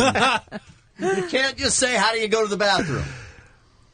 No. Let me ask you, how have you taken care of the, the normal hygienic procedures? Now, I want you to listen to the girl. I don't know how old she is, 15, and how much better spoken she is than Muggs. Well, if you buy a coffee at Starbucks, which is right over there, you get to pee. And my friend has a hotel a mile and a half that way. How is the follow-up not, so if you have to go number 2, you have to walk a mile and a half? How do you not follow? That's a good point. That's a long way to, that is a long way to Pooville. Because which, by the way, I think our guest last hour, Katie Morgan, started that series. We've learned through the course of Beer Mug's red carpet interviews, he does not listen to what the people are saying back to him. He's right now, while she's talking, thinking of what his next and final question is going to be. Right, but he doesn't think of anything, and that's why he stalls with, let me ask one more question, and still he doesn't think of anything. So he's not listening to the answer and not thinking of questions. Right. What is going on? That's bad. Samantha, You are a camper. Literally. You're camped out here in front of Staples Center. Is that a question, sir? For the Twilight Breaking Dawn Part 1 saga. Did I get that right? Because I'm not on board with Twilight. And I'm kind of finding, trying to find a reason for, everybody's camping out here. Why are you camped out? And how long have you been camped out? All right, Bean, how could you have said that? Well, for starters, Muggs, and this might be useful to you in the future, the reason that you add literally to a sentence is to establish that what you're saying is exactly what's happening in real life, okay? You are a camper literally distinguishes it from what? That she's a metaphorical camper? She's a camper in her mind, man. That she's not really a camper? You're a camper, literally, is fairly redundant for starters. And secondly, all you're trying to ask is, hey, how long you been here? That's it. That's it. I've been here since Tuesday. I'm not here for Robert Pattinson or Kristen Stewart or Taylor Lautner. I came all the way from Tennessee just for Peter Fasinelli. All right, now, right there I go, wait a minute, hold on. You came from Tennessee to camp out for a fourth-tier actor? Who does he play in the movies, Lisa? I don't know. You know who he is. Yeah, I know who he is. I do. I think Dr. he's Carlisle is what I mean. I was just going to say, yeah, he's the head of the family. So that's the only reason she's here, and she came all the way out from Tennessee for him. Wow. And he signed my poster, and then he saw that I was shaking as I handed my marker, and he asked if I was okay, and then he asked me for a hug, and so he gave me a hug, which just got me crying, because that's like a dream come true. So then he gave me a bigger hug, which made me freak out even more, and so then he kissed me on the cheek, so my life is complete. Wow. Yes! Well, I thought that story was going to end in rape, because it sounded like the more he did to her, the more she wanted. And then I wanted more, and then I found it funny, though, that after the minute and a half that she rambled about that story, this is what Muggs came up with. Wow. It's very helpful. Let me ask you, how have you taken care of the normal things that you hygienic procedures? Procedure. I have to walk a mile and a half. So what you guys are saying is you're perfect. Okay. Just Blink-182, also Bush, Chevelle, Incubus, Newfound Glory, Social Distortion, 311, Young the Giant. That's your big lineup for night number 1 of the 22nd annual K-Rock Almost Acoustic Christmas Concert. Saturday night, December 10th at the Gibson. Tickets go on sale tomorrow at 10 a.m. for Street Team members. Go to krock.com and sign up for that. It is free to enter. And then, of course, tomorrow on the Kevin and Bean Show, we'll also have details for night number 2. So you got that going for you, which is good. And you got New Girl on tonight, which is also a good show. Love that show. So you got that as well. Hey girl, what you doing? I think you hit on something, Kevin. I like the theme too, but it does seem like every week it gets a little bit shorter. Yeah, this last week it was like, it's jazz. And that's all they gave her. It's like, hey. I guess there's just too much comedy to pack into 30 minutes. We are pleased to welcome to the Kevin and Bean Show one of the stars of The New Girl, Tuesday nights on Fox. Max Greenfield joins us on the show. He is, of course, the mighty Schmidt. Hey, Max, how are you, man? I'm doing well. How you guys doing? Very good, thank you. I can't imagine what it's like to be an actor, and you're a guy who's been in the business for a number of years. You've worked on a lot of TV shows, some for longer than others. So most you just get fired after one episode. But that's not a lie. Then you walk into a show like The New Girl that is just an instant smash hit. I mean, wasn't this thing picked up for season 2 after about 2 episodes were on the air? Well, we got picked up for a full season. We didn't get season 2 yet, although maybe you know something I don't. Let's face it, you're going to get the second one. But I mean, it just came out of the gate so fully formed like a hit. I mean, it just must be an actor's dream to do what you think is good work and then have it actually be received that way as well. It's like hitting the lottery. It's still kind of sinking in, and it's not so much that, we feel like we're doing good work. Everything kind of was behind the show, but at the same time, it's so rare that you're on a show that's successful these days that you kind of just sit there and go, Is this really happening? When it gets to pilot season, you must have done a lot of pilots or whatever, and then you go, most of them are going to fail. You know the rate of success of the TV shows, and yet this one cuts through. Yeah, it's ridiculous. I've tested, which is like, I don't know if you know the process at all, but you audition for the same show over and over and over again until you finally get to the place where you're auditioning in front of like 30 people at the studio and network. And I've done that so many times and not gotten the show. When this thing came along, and it was Zoe, and it was all these great producers, and Liz Merriweather, who's like a fantastic writer and everything, I was like, well, I'm not going to get this one. Right. I don't have a shot at this. And the other thing that and we're not just trying to blow smoke here. I mean, we've been talking about this show since the first episode aired. What I love about this, and it reminds me of Modern Family in some way, which is it looks like a show that's already been on the air for a long time. In other words, a lot of shows get started and they're a little wobbly at first while they're trying to kind of find their legs a little bit and find out what works and what the tone is. It seems like you guys kind of came out of the gate already fully formed, and it's just so effortless to watch the show. And I think that's a real compliment, like you said, to your writers. No, it's a really nice thing for you to say. I was the writer, and then also, Jake Kasdan directed the pilot. Right. And he did such a great job with it. And I think he really set the tone. He did the first 2 episodes of the season, and he's been great and been part of the process the whole time. Now I'm going to play a clip of you. This is Schmidt, and this is what you've become. And your roommates are not necessarily what you become. Your roommates are not necessarily happy with the turn of events. Friday night, gentlemen, it's on. What happened to you? It's on and popping up in here, you feel? What happened to you? What? You didn't used to be like this, Schmidt. What are you talking about? You've gotten so much worse. It's on and popping.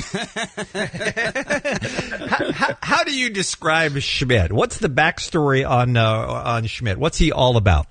I don't know. My wife is so embarrassed. Was it written this way, or did you add your spin on it, or how did it come into being? It was it was a nice collaboration between myself and Liz Merriweather and the writers and Jake Kasdan, and taking these different moments and really playing with them, and I think we found the most of them in the pilot, and then they kind of went nuts from there. Right. Yeah. And now it's over. You're basically just playing Kevin Federline. Let's be honest. He's representing for Wiggins everywhere, Kevin. Come on. It's not about one guy.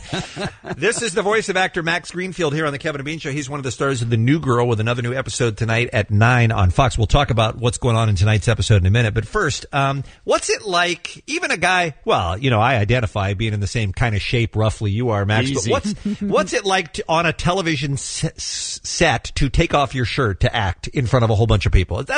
I don't care how good you look. That still must be tough for you. Look, I saw an interview a long time ago with Dennis Quaid. I think he was on the Actors Studio, and they brought up, what was that great movie he did about the cyclist with the cutters? I forget what it was called. Such a good movie, but he was ripped in that movie. And the guy asked him, he was like, "What'd you do to get in shape?" He's like, "I don't know. I did a couple sit-ups, whatever." Yeah. That's not my life. I'm not like one of these guys who, was born with a six-pack. It's horrible. I work out so much, it's embarrassing. But do you hate it or do you love it? I like it. It's good. It keeps me sane to a degree. It is funny that you do manage to take your shirt off at least once every episode. Oh, it only gets. Just when I think I can't get any more naked in an episode, I will read the next script, and I'm just so much more naked than I thought ever possible. You are going to reach a limit there, right? I think we hit it last week. Literally, we were shooting an episode, and I have 3 scenes, and all of them are me getting out of the shower. Nice. Wow. And by the way, is there any apartment in the world that has a shower that big that many people can do their business at in the morning? That's crazy, right? I don't know, man. Well, it's a big shower, man. That is a tough question to answer. Lots going on in the shower. And so many sinks, too. I'm very confused by it. All right, let's talk about the Thanksgiving episode, which seems early to me, but that's airing tonight on Fox. What's going on tonight on the show? Well, first of all, Justin Long comes on and plays, Jess's love interest. Uh-huh.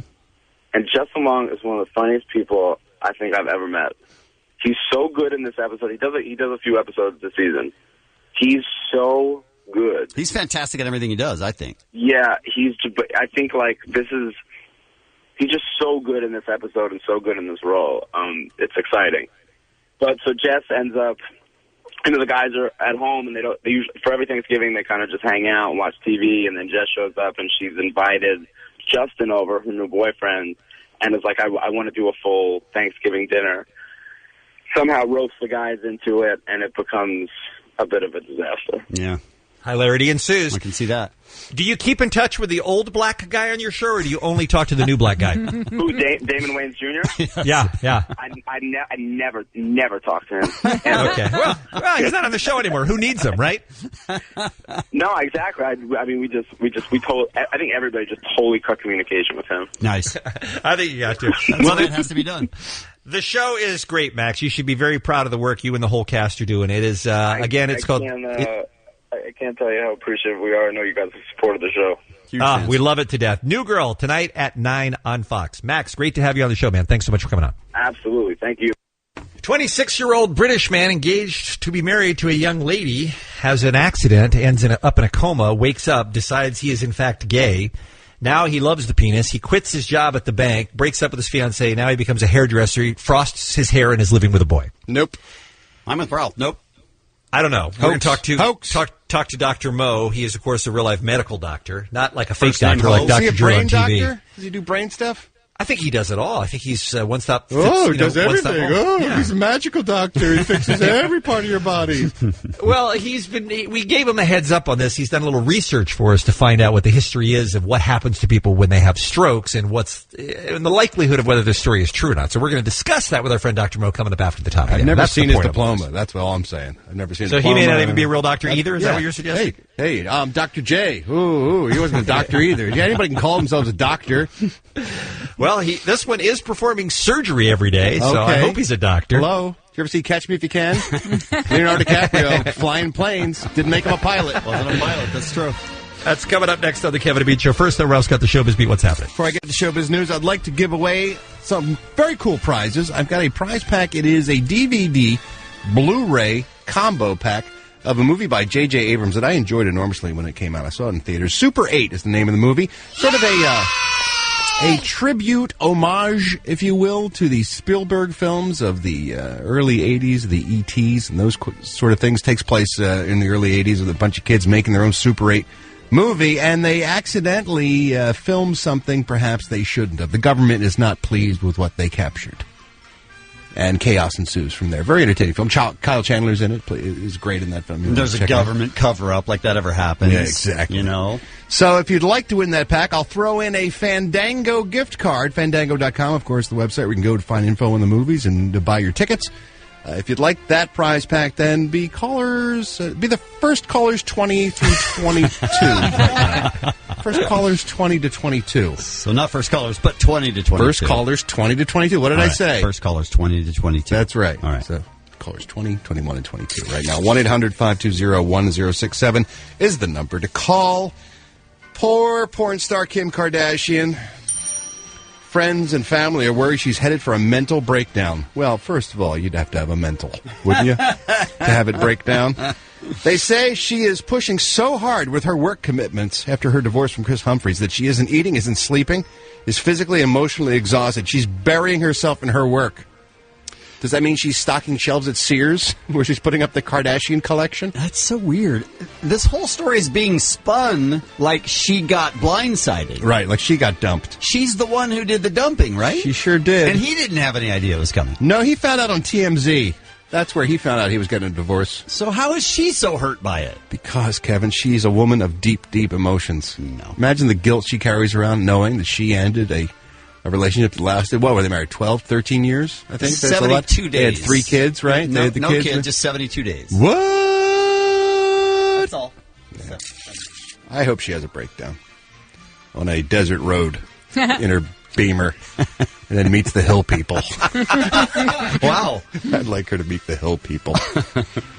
They still don't know who's going to play Napoleon Solo in a movie that I am desperately looking forward to. It is the big screen version of The Man from U.N.C.L.E. Director Steven Soderbergh is bringing the classic 60s spy TV series to the big screen. He's having a hard time finding his Napoleon Solo, however, who is like the American James Bond character who's the lead in the film. Ryan Gosling. His name has not been mentioned, but they did say George Clooney initially, which I thought would have been awesome because he's suave and debonair. But you love George Clooney too much. But he is way cool. He Agreed. could really pull off an American James Bond type character. He'd be perfect. Agreed. Clooney apparently had to back out because he still has some lingering physical disabilities and pain from that Sirianni injury he got. Remember when he damn near broke his neck? Yeah. And he had several surgeries on it, and he says he's still in pain. It's hard for him to do stunt work now because of it. So he backed out. Then they talked to Bradley Cooper about the role, which I was not keen on, but I guess he could have put I it thought off. he'd be fine. That fell through. Now they're talking apparently to Channing Tatum. Those guys just worked together in a film. Maybe Steven Soderbergh should check out the 21 Jump Street trailer first before he puts Channing Tatum in a film. I'm just saying. Listener emailed me and said, you know who should be cast? And I didn't even think about it, but of course he's right. John Hamm. Don Draper. Ooh. Now that would be a James Bond for the ages. An American James Bond. No, Bobby should not be considered for this role. Right. But John Hamm, Don Draper, as a 60s style spy. Yeah, that makes sense. Come on now with the come on. That makes sense. Kenneth Babyface Edmonds? No, he should not be cast. Not Kenneth Babyface Edmonds. Not Betty White either. No, I don't think she would be appropriate. Right. Bill Haley and his Comet. I don't think Bill Haley or any of his Comets would be a good selection for Steven Casey Soderbergh. and the Sunshine Band. Not Casey nor the Sunshine Band. Ralph, I think we need to take your suggestion you made, I think a couple of weeks ago, that we go through our sound clips maybe and have a little cleaning. Spring cleaning? Yeah. I know it's winter, but still. Just go through them and maybe pare some of them down. Just say maybe Bill Haley and the Comets could be retired. Maybe we could send that over to the Museum of Television Radio. He won't let any of them go, though. That's the problem. Bean is a hoarder. We need to call the hoarder people. He is. He's a sound hoarding hoarder. sounds, and we need to go in there and do some heavy editing. Bill Haley and the Comets. When is that? When is that going to come in handy? I've sat on that for about 10 years. Yeah, I wish Today you would was the sit first on it. time I ever used it. What a payoff. While we're talking about John Hamm and Don Draper, by the way, March of next year is when Mad Men comes back. Already? March of next March year. of 2012. And Matthew Weiner, the creator of the show, has announced how the series is going to end. Well, it's going that to end at ruins the it. end of the 7th season. That will be the end. We have a couple more years. But he knows exactly how it's going to end up. And he announced it today. That we will see Don Draper, present day, as an old man in his 80s at the end of the series. Oh, that's going to be sad. He's going to be in a rest home. Something's going to be up there. Yeah. It isn't going to be good. No. I think he's going to steal the identity of another dude in the rest home and start a brand new life in his 80s, become somebody else. Swap out a corpse for himself. Today's celebrity birthdays, Judge Wapner from the People's Court, 92 years Did old he today. start all of those court shows? He was the first? groundbreaker. It Is was he the the OG? first big-time television judge that I can think of who used to solve cases live. That's where we met The Harvey People's Levin, too, right? He was on that show for a long, long time. I don't think he was the original post-trial Rusty the Bailiff, interviewer. don't He get me wasn't Rusty wrong. Bailiff, but he wasn't Doug Llewellyn either. Remember, Doug Llewellyn used to be in the hallway. So, how do you feel about the fact that you're not getting your rent money back? Damn her! That bitch stole my rent money! Oh, I saw that one. That was a good one. That was all of them. Ed Asner's 82 years old today. Sam Waterston from Law & Order is 71. Kevin Eubanks, band leader for the Tonight Show with Jay Leno, is 54. He's a good-looking 54. He looks well-preserved, that Kevin Eubanks. Johnny Lee Miller, the actor, is 39. And Chad Kroger of Nickelback fame celebrates his 37th Oh, yeah. birthday. Ralph Garman, I walk the showbiz.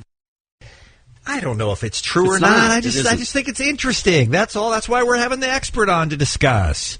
Welcome to the Kevin and Bean Show. Here's the deal. We told you about this story yesterday briefly, but now we got a little bit more time. A guy hurts himself. He's doing a backflip. I guess he's playing rugby part-time, doing a backflip, and broke his neck, if I remember correctly. Right, Kevin? I believe Fell so. down a grass bank, broke his neck, suffered a stroke, went into a coma. When he woke up after the coma, everything about his life had changed. His brain had been, it seemed like, rewired. All of a sudden, he hated his old life. He didn't like his friends anymore. He never wanted to play rugby again. He broke up with his girlfriend. Decided he was gay. I mean, all of this, like, as a result of the stroke, happened because of what happened. Became while a he was in that coma. hairdresser. There's too many. I don't know. It's pretty crazy. It is a pretty crazy Yeah. story, yeah. And the article that came from Britain's Daily Mail says gives all sorts of detail about what happens in strokes, and your blood supply is cut off, and then in one area, and then it reforms new associations in other areas. And there's lots of stories, I guess, of people who didn't know they could draw or paint, and all of a sudden they have tremendous skill as a result of being in a coma or having a stroke. And we just wanted to find out more about it, so we asked our friend Dr. Mo if he would join us on the phone. He is the chief of surgery at an actual real-life hospital in San Pedro. The guy's a medical doctor. He knows what he's talking about. Dr. Mo, welcome back to the Kevin and Bean Show, my friend. Good morning, guys. How are you? Very good, thank you. You've seen a lot of crazy stuff. I'm sure you've had unfortunate stroke victims in and out of your care at the hospital there. How did this story strike you, Doctor? Well, I got notified about this yesterday, and I went back to the original article in the Daily Mail. And I think the honest way of looking at this is that I think there is a lot of BS here, but there's an element of truth behind it if you can sort of decode what I think they're trying to say in the article. Okay, what they're saying is a very heterosexual guy who used to work out all the time and play rugby went into a coma and woke up gay. Right. Did that happen? Is that possible? Yeah, but let me phrase it to you in a certain way. Now, the first thing that sort of stuck out for me is that when you break your neck, you don't necessarily get a stroke. Those are two completely different things. Right. Now, the head injury from a stroke is usually when you lose blood flow or something ruptures in your brain. It's not like getting a concussion or some sort of head bleed that you'd get if you really fell on your head, something hard. So, again, we're either dealing with a stroke or what's more commonly called traumatic brain injury. Okay. Those are two different things. Now, number two, they said he was in a coma and then he woke up. Right. How long was he in the coma? And I can't find that anywhere. You know I why? noticed that too. You know why? Fake story? well, I don't know, but go with me for a second. All right.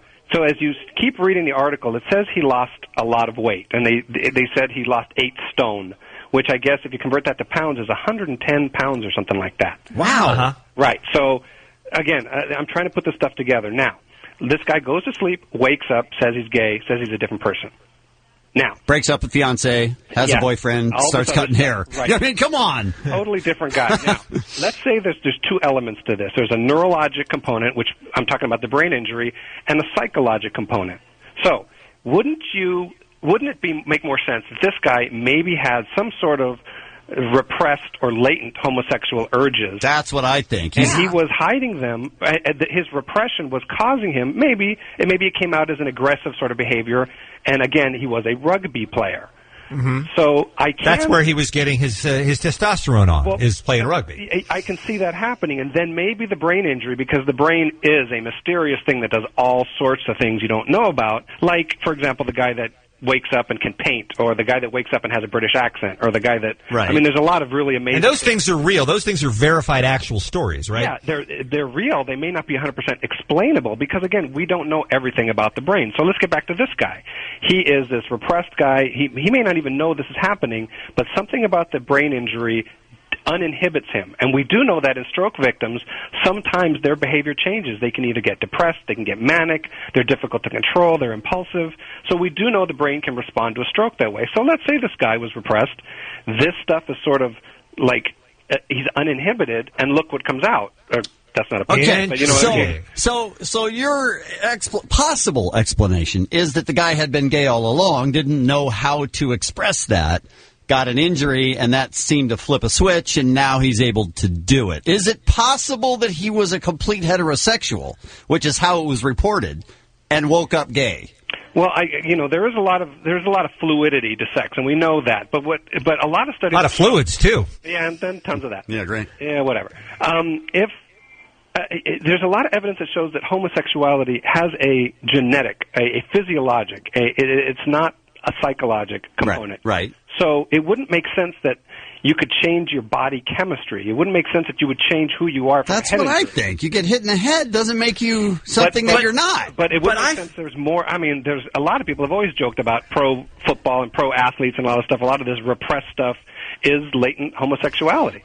But let me tell you why I love Dr. Mo and why I'm so glad we had him on to comment about this story, is you were able to find something in this article that I did not notice, which is that the stroke or the injury to the brain really could have been an actual factor in him realizing that he was gay because of the inhibition switch being flipped. And I think that's likely to be what happened. And I think the other part of it that we haven't talked about that may also be a factor here, he had a near-death experience. And how many people laying in a hospital bed after they've almost died start to reevaluate their lives and think, wow, it could all end like that. I need to start making some choices to make me happy. And I bet that had something to do with it, too. That makes more sense to me than, you get bonked on the head and you wake up and you're Richard Simmons. You love penis, right. Is it possible he did all of this to get away from a bitch? His fiancée, he couldn't imagine living his life with her. Is it possible, Dr. Mo? Yes or no? I'm saying that on the list of things to do that coma would be way far down. All right. Right. So the final verdict on this is it's possible that the stroke or head injury played a part in his realization that he was gay, enabling him to bring the latent homosexuality to the surface. But it's unlikely that the injury turned him from hetero to homo. I concur. I think we have a winner, ladies and gentlemen. I think we're all on board. Thank you so much, Dr. Mo. We appreciate it, sir. Anytime. Talk to you soon. All the important questions we come to. 106.7 K-Rock is KROQ, and it is 20 minutes till 10 o'clock. Or whatever. Yeah. Ralph is here with our final look at the Showbiz Beat here on a Tuesday. What's going on? I got stuff to give away. How about that? That's good. It is always good to give away things. How about two people will be the lucky winners of Super 8, the movie by J.J. Abrams on the Blu-ray DVD combo pack. So either one, whatever you got. You got Blu-ray, you got DVD, boom, we got you covered. The Blu-ray DVD combo pack's available in stores everywhere November the 22nd, but you will win it right now if you're one of the first two callers at 1-800-520-1067. And as a little bonus, I will throw in a Fandango gift card, fandango.com, of course. The best place to check out movie showtimes, movie information, get your tickets online. You can do it all at fandango.com. So please call now, 1-800-520-1067. I really enjoyed that Super 8. Did you guys see it? I did, yeah. I liked it. Great young cast of actors. Yeah. Who's the Fanning who's in that one? That was Elle. Elle.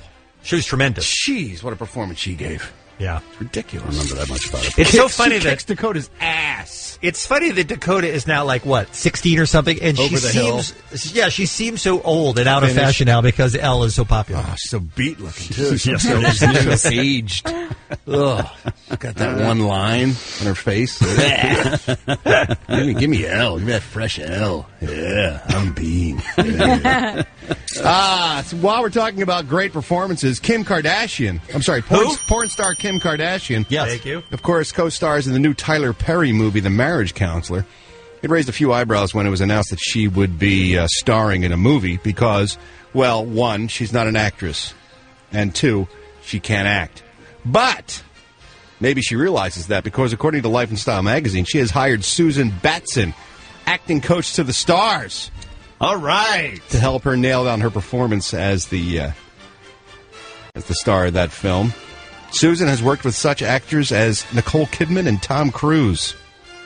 Wow. Does she have to be a Scientologist first? I'm guessing there is some of that connection in there someplace. I'm not sure. They don't work with Unless it's a husband-wife thing, and one of them had great success or really enjoyed what they learned from the acting coach, so recommended the person to their spouse. Yeah. Maybe? Yeah. Sure, Bean. Maybe Susan Batson was in chains in a ship in Long Beach for a while. Ship off the coast. All I'm saying. We don't know. Maybe she takes a lot of vitamins and exercises a lot. I don't know. Calls in the middle of the night to get off drugs. I don't know. But look, Tom Cruise appears straight, so maybe she's a good acting coach. You know what I'm saying? That's a good point. Allegedly. Tom Cruise is very straight. He's very straight. Straight. He's super heterosexual. Really. More than most of us. But I heard he hit his head in a rugby match when he woke up. That was not him. That was someone else. Never mind. What are they doing to my community? What's going on over there, NBC? What are you doing? I don't NBC, like this. NBC, what are you doing? Hey, get your hands off community. Just put down the community and back away slowly, NBC.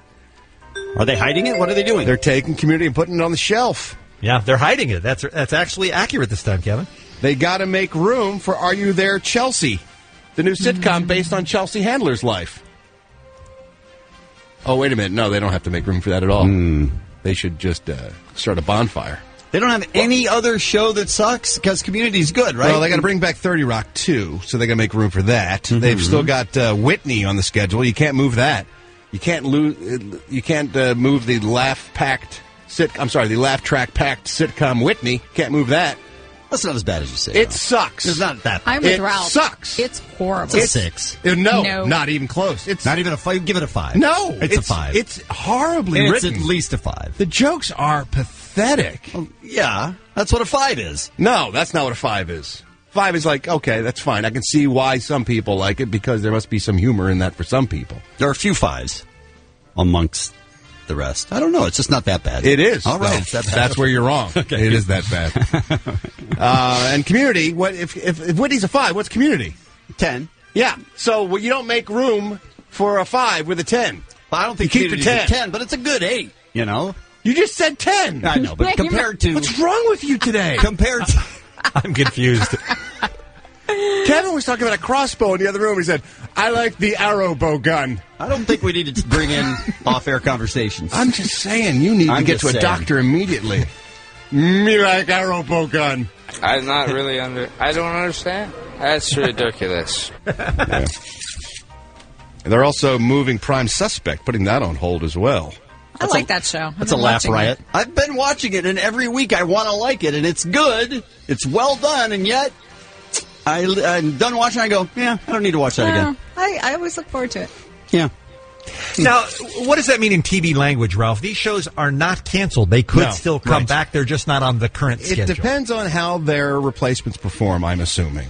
If Are You There, Chelsea gets on the air and stinks up the joint, they may just cancel that and bring back Community. But it's not a good sign, I'll tell you that much. Right. It means they're on the bubble, to say the least. And CBS is doing the same thing. They've trimmed their order of rules of engagement from 18 episodes to 13 episodes, indicating there's some trouble for that show. And they are putting Rob Schneider's new sitcom, Rob, on the lineup, along with the early return of Undercover Boss, debuting in January as well. So, a lot of shuffling going on with the networks these days. Doctor Who fans can look forward to a major motion picture about the time-traveling doctor and his sonic screwdriver. I love the sonic screwdriver. That's like one of the greatest. That's a sex possession, right? No, the sonic screwdriver is like Doctor Who's weapon. Oh. It does everything. It unlocks doors, and you can pick up signals with it and everything. It does sound awesome. It sounds the sonic dumb beyond words. The sonic screwdriver is awesome. Really? It's a screwdriver. Yes. But it does everything else, too. It's like a Swiss Army knife of cool sci-fi gadgets. Dumb. It's the sonic screwdriver.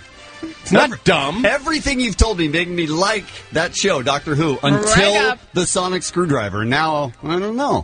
So if I say, I liked everything about Star Wars until you brought that lightsaber thing. Oh, no, I don't like that. It's not the same. It's a sword made out of a flashlight. It's not It a doesn't sonic sound great on screwdriver. paper, but in practice, it's genius. And the TARDIS, which, of course, is larger on the inside than it is on the outside. Sure. I should tell you about that. Anyways, David Yates, the guy who did 4 of the Harry Potter movies, is going to be directing the big screen version of the long-running BBC series. If you're not watching it on BBC America, by the way, you're a fool. Fool, I say.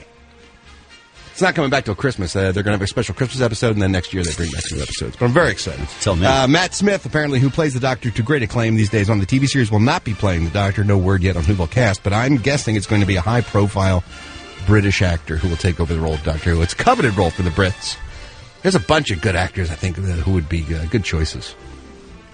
Simon Pegg, I think, would be great. He's good in everything. He is good in everything. Doesn't he look good? Is he the one that's in Mission Impossible? New Mission Impossible He looks movie, yeah. so funny in that. Yeah. He did a couple episodes of the Doctor TV series, but I think he's one of those guys who's got the charisma to pull it off. So we'll have to wait and see. Bill Haley and his Comet. Nope, he is not up, I think, for the role of Doctor Who. Bill Haley and Comets. Significantly less funny the second time around. Might be time to clear out Bean's sound cabinet. How dare you? Put that on the schedule for tomorrow. Now Bean's a sound hoarder. Maybe Bean can throw out some ideas. We can tell him whether he should keep them or perhaps put them in the junk heap. The sonic junk heap. With the sonic screwdriver. You can use that over there.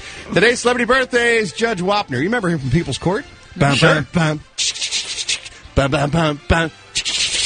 Now entering the courtroom, Kevin Ryder.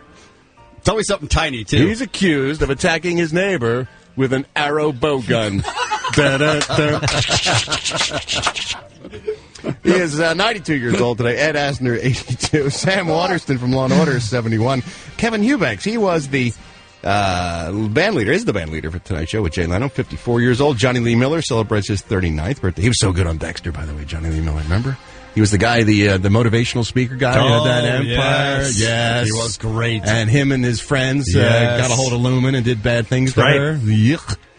He's 39 years old. And Chad Kroger of Nickelback, 37 years old today. I'm Ralph Garman. I walk the showbiz beat. Thank you, Ralph. Tomorrow morning, an all-new Kevin and Bean show. We've got Bean the Sound Hoarder. Yes. We're going to need to take care of that. It's been a while, and he really does. He has too much sound at his fingertips. Doesn't need Bill Haley in the comments, I think, on the big board. His plan is eventually, and he doesn't seem to be working into it, is to stop talking and just start playing all sound. Communicate only through sound bites. Fine, do that. That would be my dream. Right, we'll start. Why don't you start tomorrow? We also have Dan Henderson tomorrow talking about UFC 139. We have the editor of Maxim Magazine tomorrow morning, and we have details on night number 2 of the 22nd annual K-Rock Almost Acoustic Christmas at 7:15. Bill Haley in the comments?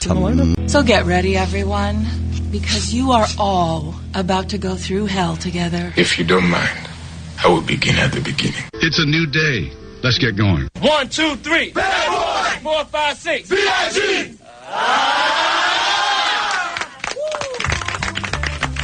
Never thought I'd see the day. Time to change them. It's a hell of a thing. You can't say hell over the radio. Why not? Those are the rules. Jesus. You can't say Jesus either. You better not shout. You better not cry. You better not pout. I'm telling you why. Santa Claus is dead. I'm so mad all I can do is dance. So I guess that's how they're going to play this. It is on.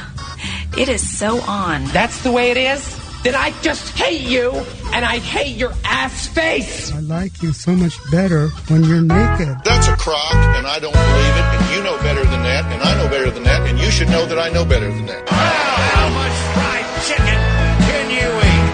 Don't bogart that joint, my friend. Pass it over to me. I smoke a lot of pot. Don't bogart that joint, my friend. Pass it over to me. The best tonic is chronic. Roll another one. God damn it, I love pot. Just like the other one. I am so big. This one seems to be about to quit. Smoke weed. And I need another hit. It's our time to shine. It's our time to shine. It's our time to shine. Let's shine. It's our time to shine. Let's shine. Hey, where are the white women at? Roll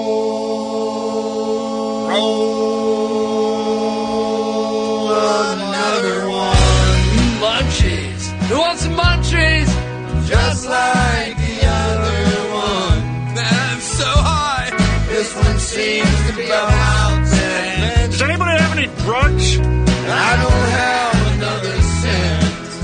No, I'm gonna get high tonight. I'm gonna get very high tonight. I don't want that joint. I'm really stoned. Sorry.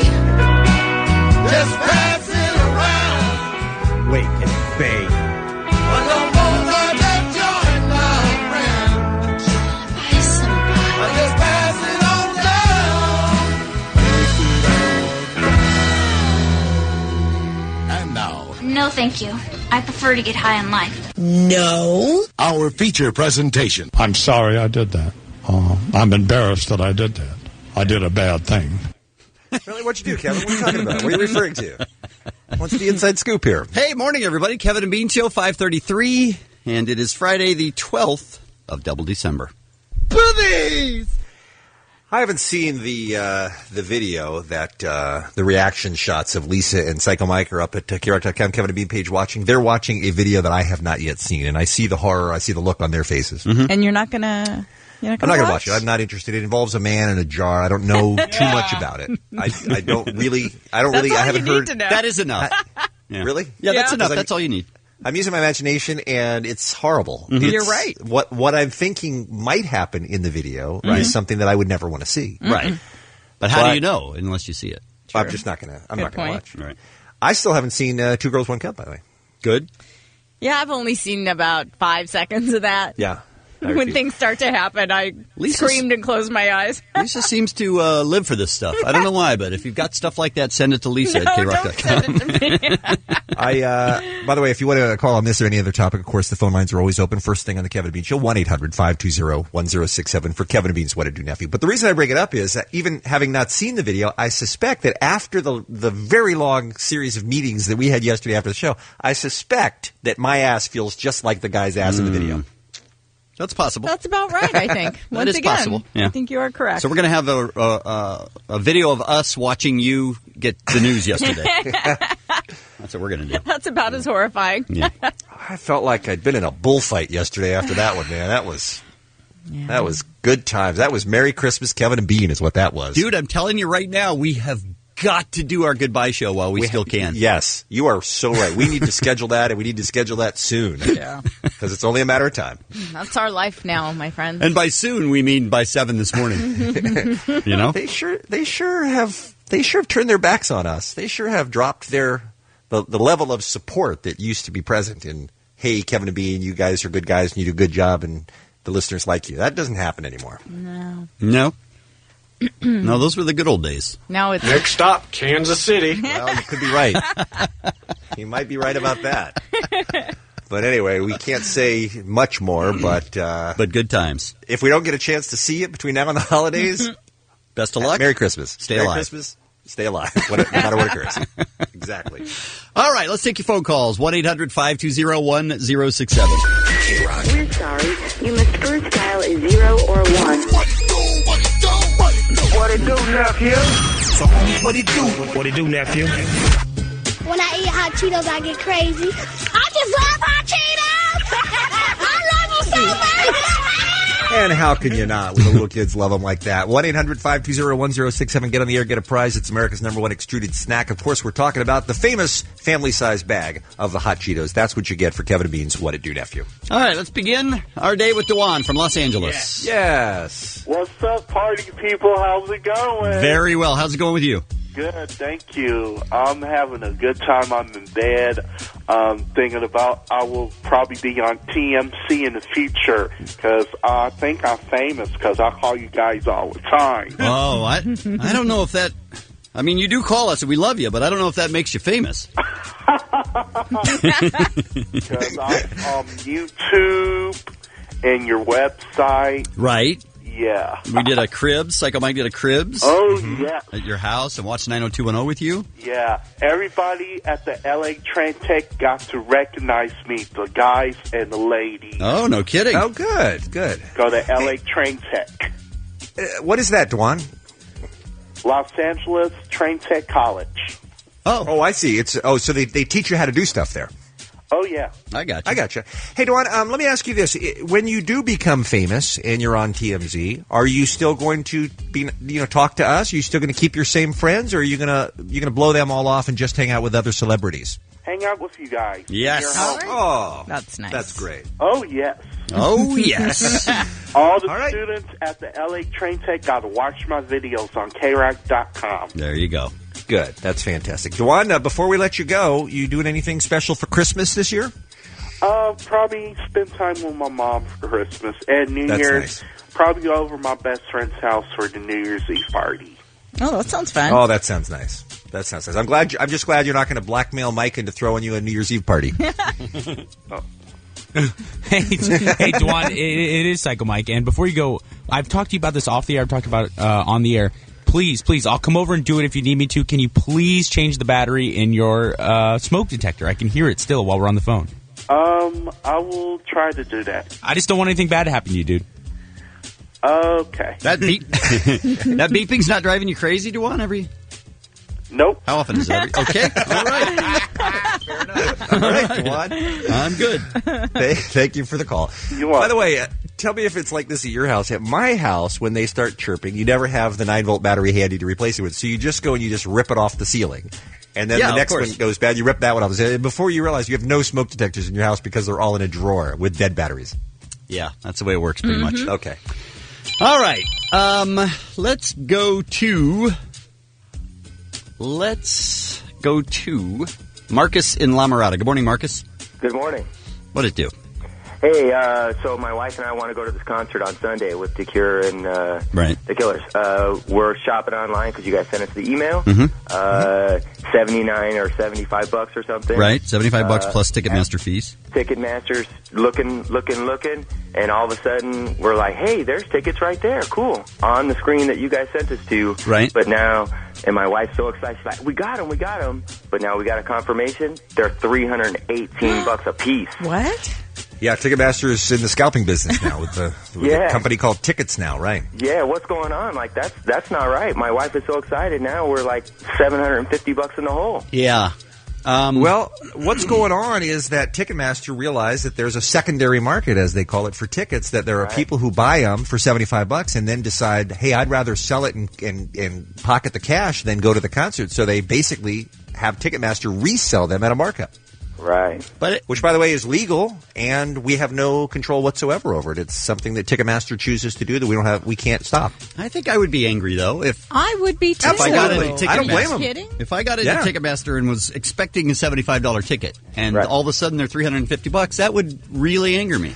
Wow. Well, the difference is they've always been $350 someplace else. You go to StubHub or you go to Craigslist or you go to someplace else. The difference is that now Ticketmaster wants a piece of that, where everybody else was selling them on other sites. Now they say, hey, why shouldn't we make all the money? So now they're scalping them too. Right. So is that our alternative? Is we go on to one of those and kind of try to get somebody else to take them off our hands? Yeah, Sure. Unfortunately.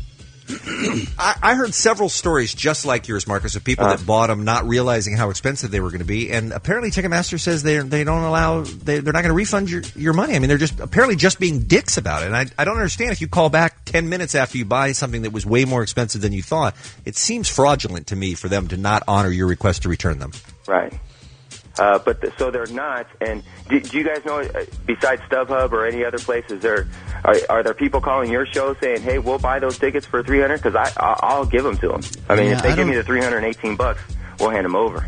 Yeah, but we can't be involved. We can't be the middleman on selling tickets. We just can't be involved in selling tickets to our own show. We just can't. Gotcha. Nor should Ticketmaster, by the way. That's annoying. And I bet they tack on those charges again. I'll bet. Yeah, well, that's probably true. Yeah, $150 in charges. I think maybe it wouldn't bother me as much if they just sent you an email, a separate thing saying, "Hey, by the way, if you're looking for tickets, we have them." Yeah, but here's what they cost. But if you go to their website to buy them from them, and then all of a sudden they're way more expensive, of course that's ridiculous. And Ticketmaster is a monopoly, pretty much, and does not care one bit, not a bit. It's true. And we call and yell, and nothing happens because they don't care. Because they don't have to. So sorry about that, Marcus. I had no idea. Yep. Yeah, it's rough. They do. They suck so hard, and I totally understand the people who say, "Guys, don't use Ticketmaster."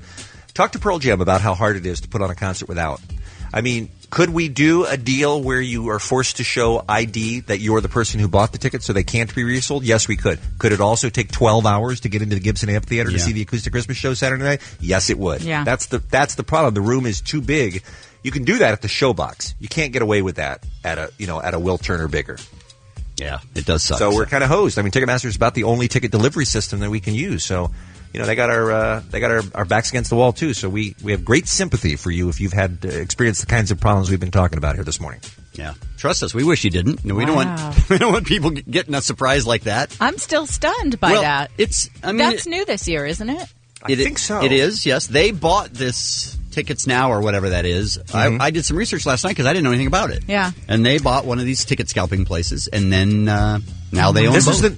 This is the new thing, and I guarantee Lakers, if they're not doing it, they'll be doing it. I know that. I mean, a lot of sports teams are already doing this, where they see. I'll give you a perfect example. The Mariners started doing this last year. Seattle Mariners baseball team. They saw people showing up at every game with tickets to sell, tickets to scalp, and they thought, hey, we're not getting any of that markup for those tickets when people. So now the exact same thing happens on the Mariners. A sold out game, no problem. You can go right over here to our sister company, and you can buy tickets for a greatly inflated price, and we get all the money. I mean, that's just the wave. That's what's happening right now. Yeah. Like I say, I can understand that, but should it be all in the same transaction? Absolutely when you not. go for $75 tickets? Because I can totally see how you wouldn't notice that. There should be no confusion. They should certainly go out of their way to keep the transactions separate. Absolutely. Yeah. All right. Well, let's talk about the Kevin and Bean Show today, shall we? Okay. That's the least of our problems. That's true. Today it's Friday, so we got the movie beat. Of course, Ralph will tell you about the new movies that are in the theater. So many good movies. Yeah, this is the time of year. I think the Day of the Earth is coming out today, too, which is one I've been looking forward to for a super long time. Even though Keanu's in it, it looks like it's great. I know. Yeah. Andrew Siciliano talking about the NFL. Mm-hmm. Very excited about that. The Terminator, the Sarah Connor Chronicles. We have two of the stars coming in. We have Thomas Dekker, who plays John Connor, and we have Who cares? Summer Glau, who plays Cameron. She's a good Terminator, don't you know? Yes. She's a really good Terminator. She is. She's an effing hot Terminator. She is, but she's metal. I mean, that's there's that. That's a bit of a problem. Your job at the holidays was to dress up as Santa Claus. Oh, Good times. that's got to be rough. Kevin, didn't we do that one year? Dress up as Did Santa. you? Didn't we go and do a tape piece Yeah, I where we think had so. little kids come? We were playing Santa at a mall or something like that, and people came and we talked to their kids or something? I think we did, and then, yes, we did a long time ago, and then Jimmy And Kimmel we were never did it allowed back? a little later. Yeah, we were banned from the mall. I don't think we're the right temperament for Santa. I can imagine. Plus, we are going to do an auction for charity today. So we have tickets right up front in the middle for both nights of K-Rock's Almost Acoustic Christmas, and all the proceeds from this auction are going to go to charity. And it's an auction, so you'll know exactly how much you're going to spend. Yes. No surprises. This is not the $75 ticket price, Nope. and we are not reselling for profit. We're just doing it for the charities. So anyway, that's coming up this morning as well on the Kevin and Bean Show. We will take a quick break and come back with Ralph Showbiz next. We'll tell you all the details on the auction, on how you can get the best seats. Not yet. We haven't opened it up yet. Just after the news at 6, we'll tell you about the auction, how you can get the best seats in the house and lots of cool backstage perks. And all of the money goes to charity. That'll be coming up in just a few minutes here on the Kevin and Bean Show. Friday morning, Ralph joins us for our first look at the Showbiz Beat. How are you, Ralph? Do I hear $1? I don't think we're starting at $1. Sold for $1. I think it starts at a little higher than that. I want an auctioneer. We have all the details coming up in like 10 minutes. Stand by. Guys suck. You can play the auctioneer if you want. Can I? Yeah, sure. Oh, sure. You're good at it. You know, I had a buddy of mine who was a professional auctioneer. Really? I've never Remember known. our pal Ben Livingston, who used to do Shaquille Yeah. O'Neal for us on the show, and Bobby Knight and a couple Yes. voices for us? He's now in New York on Broadway, a buddy of mine. But his previous job used to be professional livestock auctioneer. He's the slowest talking person I've ever met. You haven't seen him in action, Really? baby. He saves it all for the auction. He can just blow it up. That's awesome. I've never Auction the understood. crap out of those steers. I have never understood what those guys are saying ever. Yeah, it's pretty impressive. auctioneers. When they really go up. He had to go to school for it and everything. Wow. Yeah. Let's talk showbiz news, shall we? Sad news yesterday. Macaulay Culkin's sister, Dakota, was run over by a car and killed. Wow. After stepping off a curb. 29-year-old Dakota apparently was just trying to cross the street, and someone came along, and I don't know if they caught the guy or not, or whether it was a hit and run, but... I have heard something about that. She was not crossing a crosswalk. She stepped out, basically into traffic, and the guy did stop and stayed with her and tried to help as much as he could. It was not his fault at all. It was hers. That sucks. Still, yeah. Sad news. Oh, it's terrible, yeah. It's awful. 29? Yeah. Kate Walsh of Private Practice is divorcing her husband of just 14 months, Alex Young. What? And she had one of those major weddings, too. That was a multi-$1,000 wedding. 14 months later. Irreconcilable differences have been cited. They gave it a try. Apparently, he filed on November the 22nd.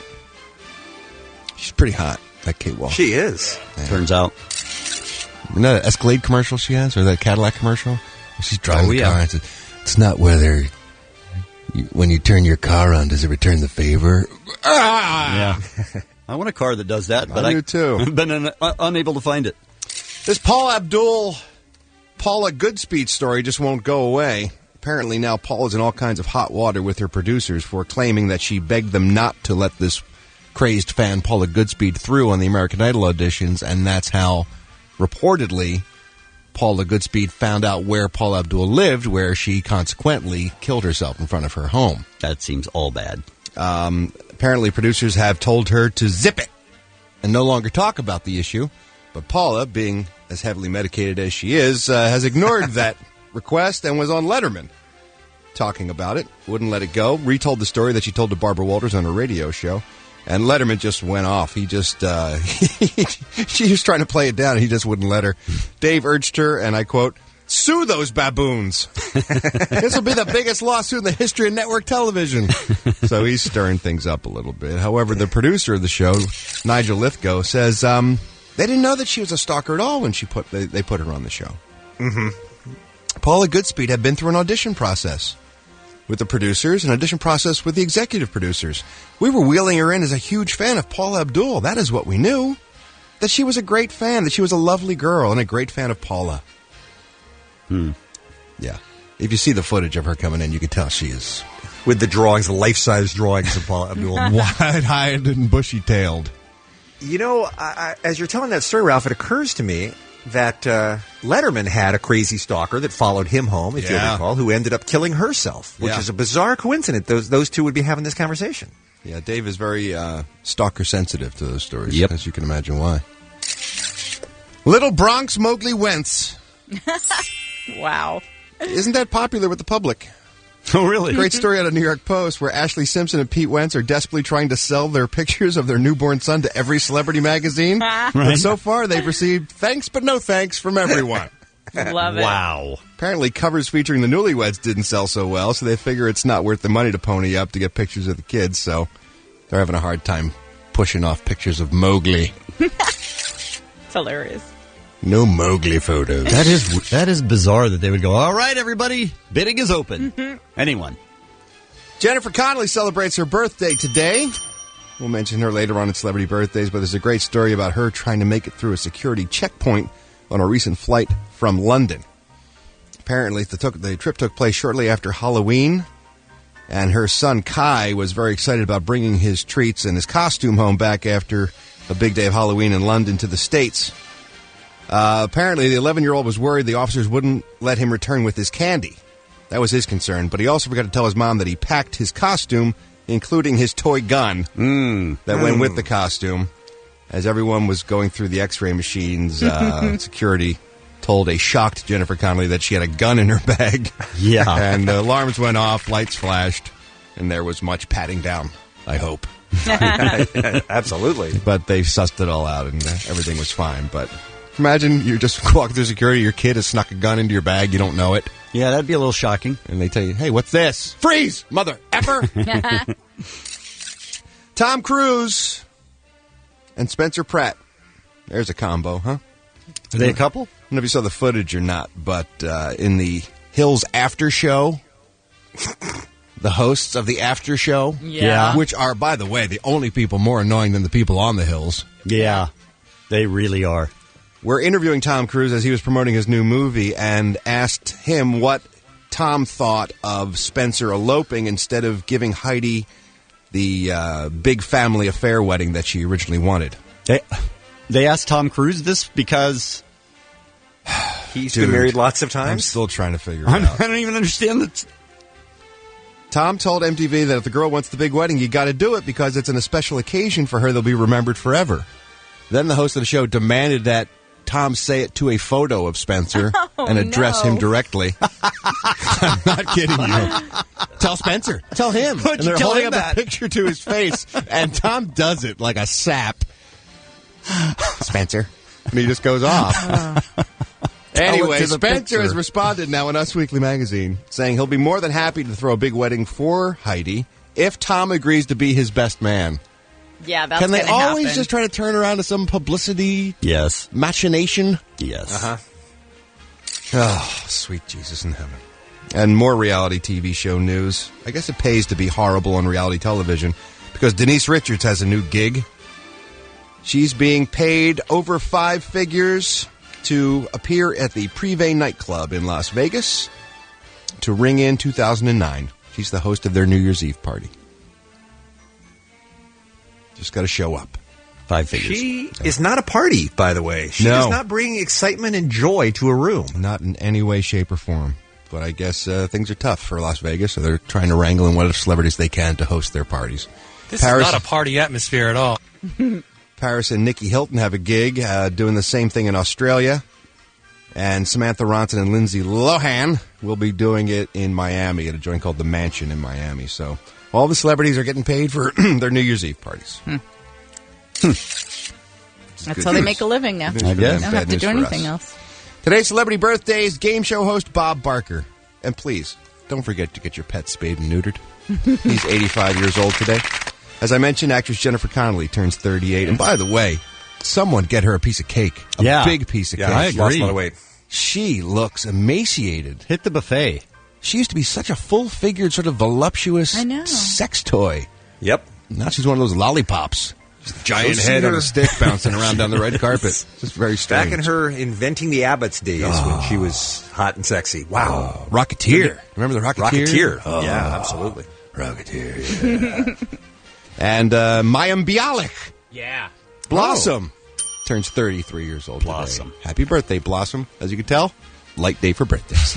I'm Ralph Garman. I walk the showbiz beat. So, Ralph, you suspect that Lightning has fallen on hard times and he now sells everything that he can get his hands on? All I know is I had friends tell me he was charging admission to my bat museum in my house during my party on Saturday. That's all I know. Bogus. He was taking $5 a pop off of people to show them where the secret bat cave was. Were you or were you not in the secret bat cave with Lisa May that Ralph did not let you into at that particular moment? Someone had already beaten me to the punch and opened the secret door, so we just stepped through. Yes. That is Batman bogusness. That's what that is. It is. That's bogusness.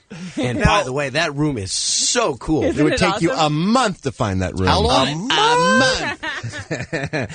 I so want to see it, but Ralph won't invite me. Hey, what about this? Since Lightning, our former producer now, who's one of the guys who makes KRock.com so awesome, what about this? He's now selling acoustic Christmas tickets and pocketing the money. What about that on the website today? Times are tough. I don't think he's pocketing.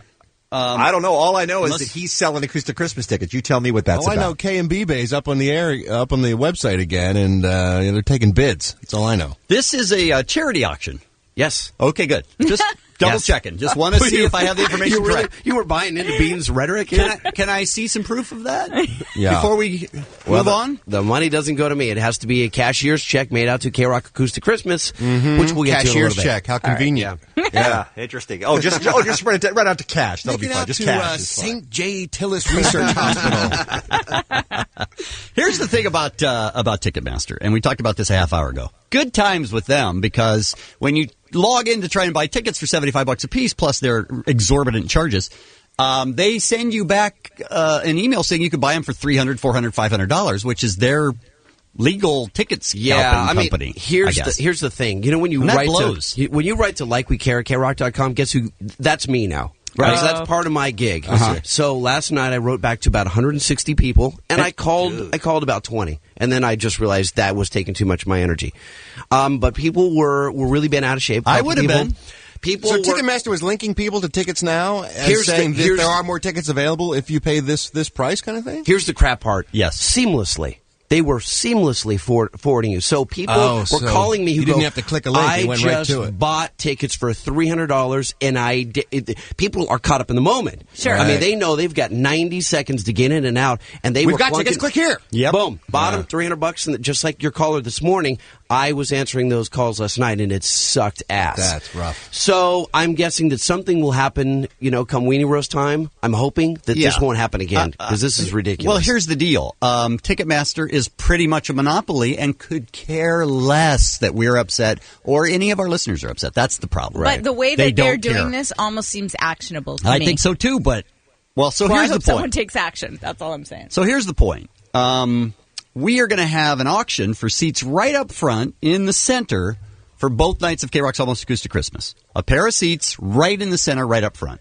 And all of the money goes to the charities. 100%. 100%. But when I said all, was that not clear? He's just reinforcing. It's not like the profits. It's all of it. The Al Wooten Jr. Heritage Center is one of the charities. The other one is Para Los Niños. So we're trying to raise a little bit extra money for the charity. So we're going to do an auction. And we're letting you know now that this is not the $75 price. We're not being Ticketmaster and trying to screw you over. This isn't catch as catch can with whatever seats are available either that you're paying for. These are primo seats. Right up front. Plus, you get full car service to and from the venue, which means they will drive you so you can have a beverage or two. And we're trying to Hasselhoff's going to want to buy them. And we're trying to get Kevin to lend us his helicopter. Maybe we can fly you if he'll give it up that night. Let's not be crazy. We'll see. And also you get to meet, and this is put in parentheses, and I think this is probably the best part. You get to meet, and I'm not kidding about this. Yes? Kevin and Bean Show. What? How great is that? By the way, someone just called and rescinded their bid, by the way. On our paperwork, the Kevin and Bean Show is actually put in quotation marks, which led me to wonder, is it not really the Kevin and Bean Show? How are we meeting the quote-unquote Kevin and Bean Show? It's really us, right? Cardboard They're talking cutouts. about? Cardboard cutouts. Okay. We spent the last couple days going, hey, how about a better...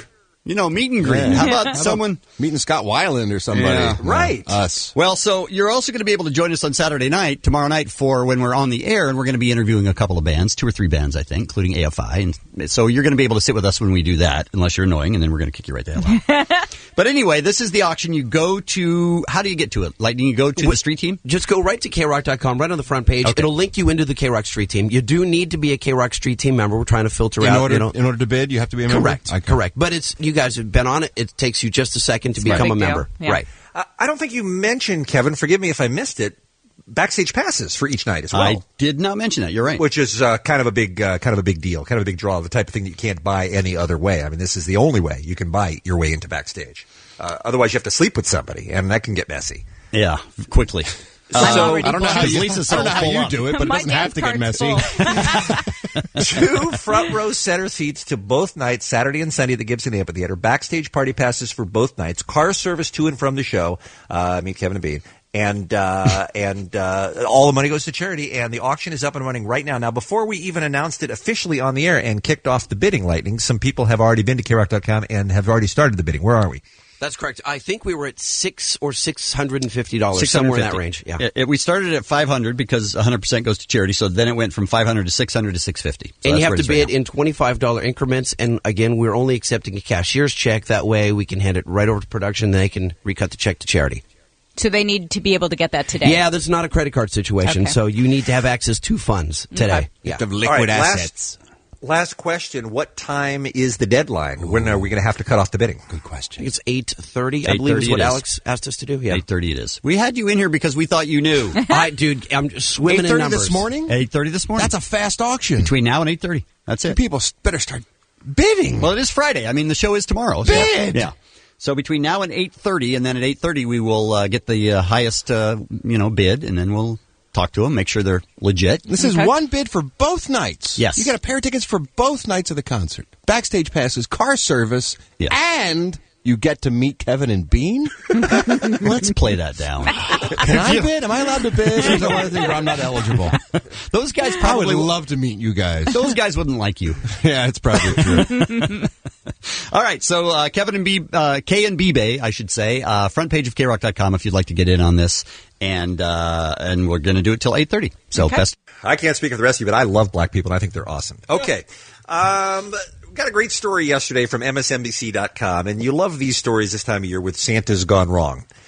By the way, you hear about the Santa convention that's going on in Pasadena this weekend, Psycho Mike? The rogue Santas that all dress up and go around and terrorize neighborhood and yell things like, "Whose street is it? It's Santa Street." You hear about those guys? What? So we got to talk about those later. The rogue Santas? Yes, rogue Santas. They've just been added to Sunday night. Oh, but this is a great story of something that went very horribly wrong with a Santa Claus. This goes back to our conversation yesterday, having a picture taken with a pet, and I think we have the audio for it. It looks like your average picture of Santa posing with a cute little pet, right? But moments after this nice photo was taken at a New Jersey pet store, the Santa that you see there claims that the feline just went wild on him, scratching him and clawing him. Oh, no. Can you imagine? He's just getting mauled, attacked by this stupid cat. That's the best. And this cat, turns out it might have been a bobcat, not your average home cat. And joining us from Philadelphia is Santa, a.k.a. Jonathan Bevington, who was attacked by the cat. Animal Control just found that cat that attacked you. Oh, great.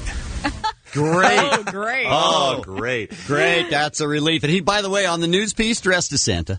Sure he is. Dressed as Santa. So then it goes on. I had a woman bring in this bobcat, and the cat was kind of stressed from all the dogs being around.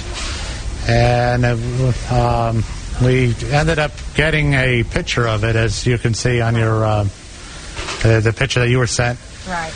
But while doing so, I took several bites in my hand and my wrist. Did it hurt? I mean, I saw the bites there. Felt really good. Really enjoyed it. Great. Were you pretty messed up? Yeah, it drew blood in several places. It definitely locked its teeth into me. What kind of bogus photographer is sitting there in front of a camera and not taking pictures of that? That's a good point. Come on. Absolutely. He's getting mauled by a bobcat. Yeah, that's your job, is to preserve that moment for history. And by the way, is anyone else worried that that's the caliber of guy we have playing Santa? The way he talks is probably appropriate for 4-year-olds. You know what I mean? He's just very quiet and calm, but it does not make for a great interview. That's true. Here's the thing. You've been a mall Santa. Mm-hmm.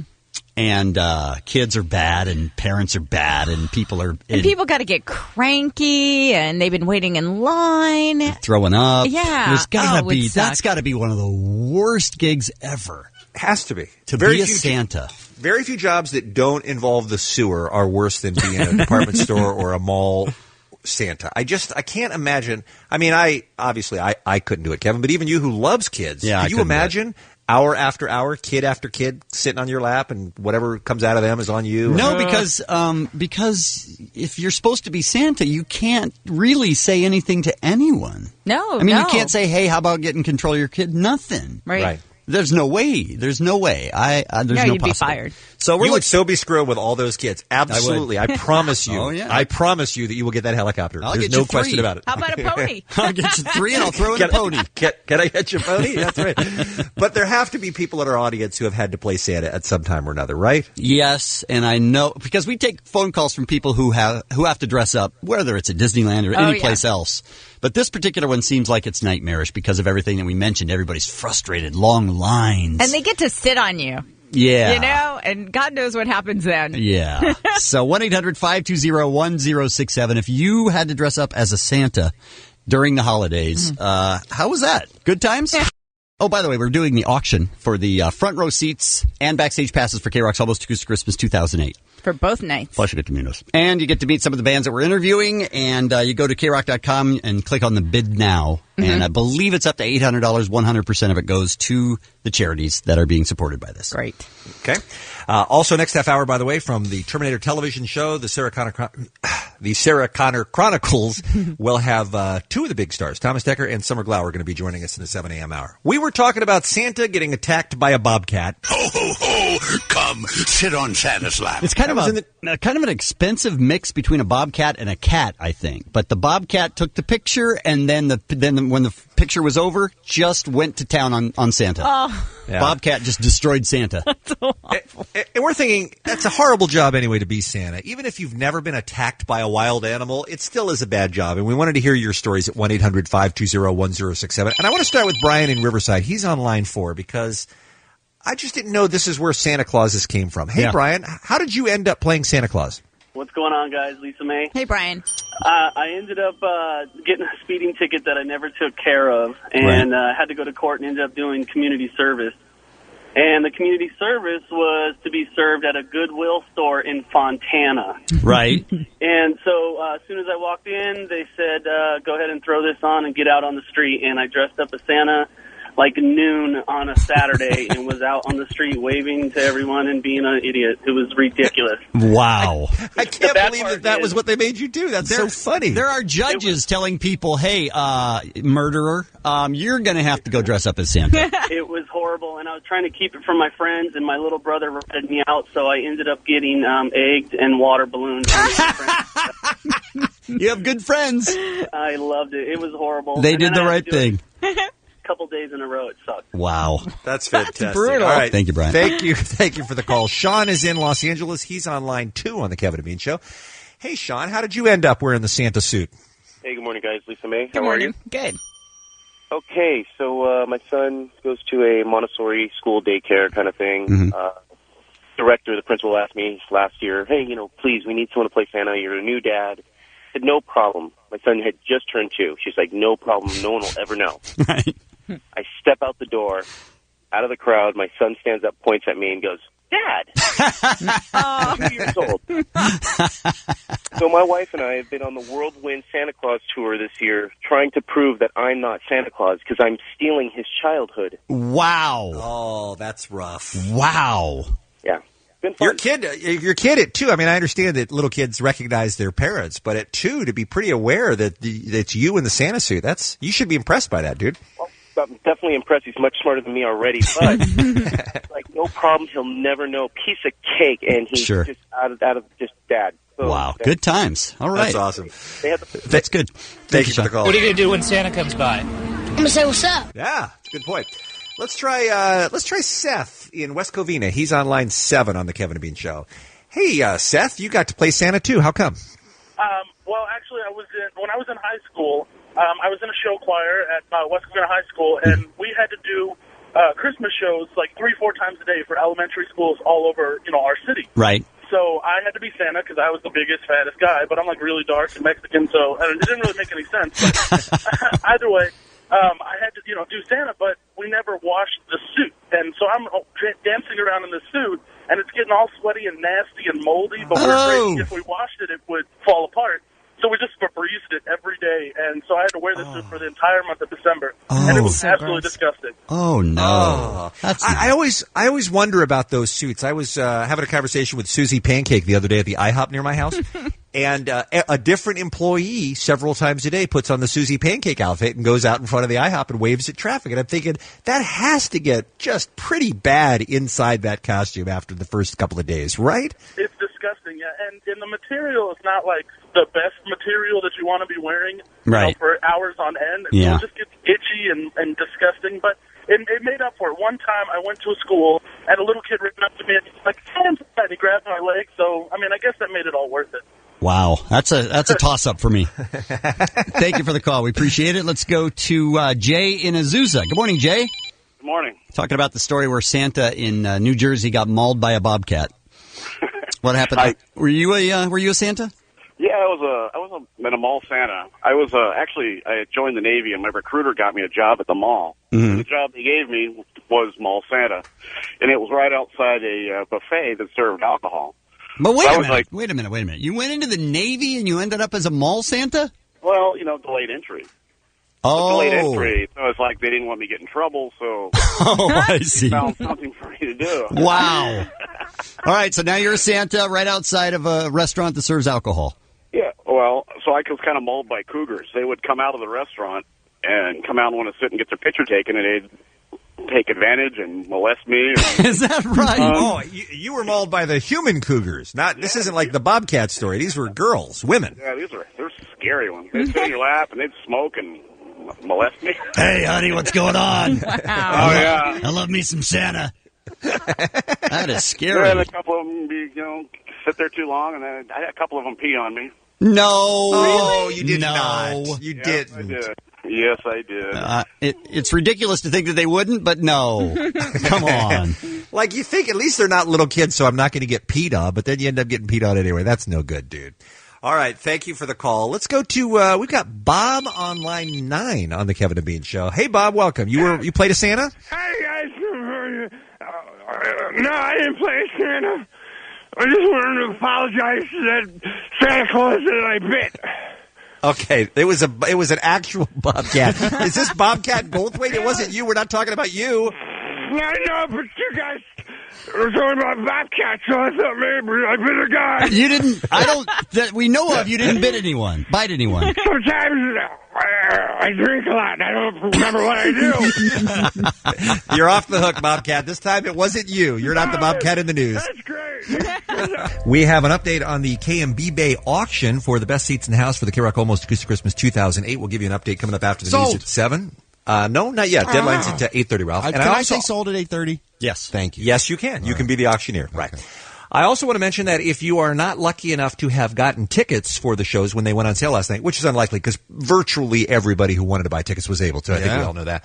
But just in the event that you are unable to, or you're immobile so you can't join us at the Gibson in person, don't forget we are going to be broadcasting the entire show via the KROC.com live webcast again this year. And if you go to KROC.com, on the front page you can see the set times, the pre-show, what time all the bands are playing. You'll be seeing interviews, backstage stuff, and it's going to look better than ever this year. They made some real upgrades to the video player. So it's a terrific way to see the show if you can't be there in person. All right, 6:51. It's Friday. Ralph is here with the Showbiz Beat for a new day. What's going on? If you're immobile, yes, and can't make the show, how big is our handicapped audience? Are you guessing, Bean? I just want to throw it out there. That's all. Which audience? The handicapped audience. There are people, and I hate the handicap, but this is one time a year where I feel like it's Christmas. Dude, they ought to be able to enjoy the show as well. You're thinking little Tiny Tim's there with his crutches in the corner of the room, and he can't get to the acoustic Christmas? Bean, won't buy him tickets. When you joke about not liking people who are handicapped, people are going to take that seriously. They don't know how much you love and respect. And wait, are those words that hurt that I don't like the handicapped? With the handicapped. I don't care. Bean has a special place in his heart. Bean does work over the handicapped. And I see him roll them in parking lots. He cares greatly, and when he says that everyone was happy and got tickets, he didn't mean that. If I take their money, they can't chase after me. That's what I heard Bean say once. Ho, ho, f***ing ho. Exactly. Sad news today. Betty Page, legendary sexual icon and pinup cult figure, passed away at the age of 85 years old. Would I recognize her? If you saw an image of Betty Page, you would absolutely know her. Okay. She was the super sexy pinup model in the late 50s who was very busty and did a lot of sort of fetish stuff. She would dress up in leather and bondage, and she'd have a little riding crop, or she'd dress up in like a jungle outfit. Blonde, brunette? Brunette, but she was very sort of wholesome looking, had great eyes, and had that, what they now call the Betty Page haircut, which are those bangs that come down, and then the long black hair sort of curled under at the ends. Did somebody order Mexican? Why don't you pull up a picture of Betty Page for Kevin, Mike, so he knows what we're talking about. But she sort of became an image that ushered in the sexual revolution of the 60s. She was Usher died? Oh, sweet Lord. Mike, I just sent you a picture for Kevin. So she was sort of the image that is greatly related with the sexual revolution of the 60s. Oh, her. Sure. Hefner used her as one of the very first playmates early on in his magazine. So she, for a lot of people, became sort of a sexual icon. And a lot of girls still to this day sort of worship her look and stuff. You see a lot of sort of goth girls and that kind of stuff, so sporting the haircut and whatnot. So she's got a long and storied history. There was a great movie made about her called The Notorious Betty Page, starring Gretchen Mol as Betty. And just sexy as hell. Not so much at 85, but still. Sad passing of a sexual pioneer. And so I mourn her passing. Being a perv and all. Sure. Another sexual pioneer, Jessica Simpson. Oh, wait a minute. She just has big cans. According to Us Weekly Magazine, yes! She has moved in with her boyfriend, Tony Romo, in his home in Dallas. Gets the playoffs goodbye. Best case scenario. This is going to be the greatest Christmas ever. The Eagles, of course, have to face Dallas on December the 28th, which many are speculating will be a winner goes to the playoffs, loser goes home sort of game. So thank you, Jessica. Thanks for moving in just at the right time. Sure doesn't seem like she's been his good luck charm. Yes. Tell you that. So that's good news for everybody. Here's an interesting story. Beyonce didn't take a paycheck for her role in the current movie Cadillac Records, which is in theaters now. At all? At all. Us Weekly Magazine reports that when she visited a rehab house to get ready to play Etta James in the film, who was a heroin addict, she was so moved by the work she saw them doing there that she donated her entire paycheck to the Phoenix House Rehab Center, where she was visiting to watch heroin addicts trying to conquer their addiction. Wow. That's so Which is nice. pretty cool. I mean, obviously she's got lots of money. got tons of cash, so she didn't probably need the paycheck from a small independent film, but it was kind of cool of her to make that gesture. It is. So that's nice news. I hear she's terrific in the film. I haven't had a chance to see it yet, but I haven't apparently either. she's not only a great singer, a great entertainer, beautiful woman, apparently she's quite the actress. Yeah. I thought she did a real good job in Dreamgirls, too. I did, too. ABC's Dancing with the Stars. Rumors are already swirling about who will be the next set of celebrities to compete on the next season of that show. I'm sure everyone's breathless. I am, Lisa, when you hear about who they're talking to. Okay. It's great. It's great. It's great. It's too great. I can't even tell you it's so great. Come on. Who is it? Just give me a name. Stevie Wonder has been approached. Yes. And Stevie says he's seriously thinking about it. This show has now become Dancing with the Handicapped Stars. Wow. Mm-hmm. You have to be deaf or have a heart condition or one leg or be blind or blonde. Either. Stevie says that they've contacted him. He's seriously thinking about it. And he said, it's not impossible because if I have 7 children, I've got to be able to dance, right? He said. See, because dancing equals sex sometimes. I don't think that's what he meant. Oh. It would be difficult. Of course, he's managed to do a lot of things that I think would be hard to do as a blind person. It would be difficult to dance having never seen dancing. It's true. No, that's true. How do you teach someone dance moves if they can't look at a choreographer and copy what they're doing? I can't imagine. That would have to be difficult. But then Marlee Matlin was able to do it, and she can't hear the music. Did they contact her about what she thought about Stevie Wonder? I don't know, Marlee. What was your experience like working on the show, being a deaf woman trying to dance? Oh, really fun. I do. Good job. There you go. Those words don't hurt, right? Nope, right from the horse's mouth. There will be a Madagascar 3rd sequel. It's just been announced that DreamWorks has already got Madagascar 3 in the works. Still can't get where they're going?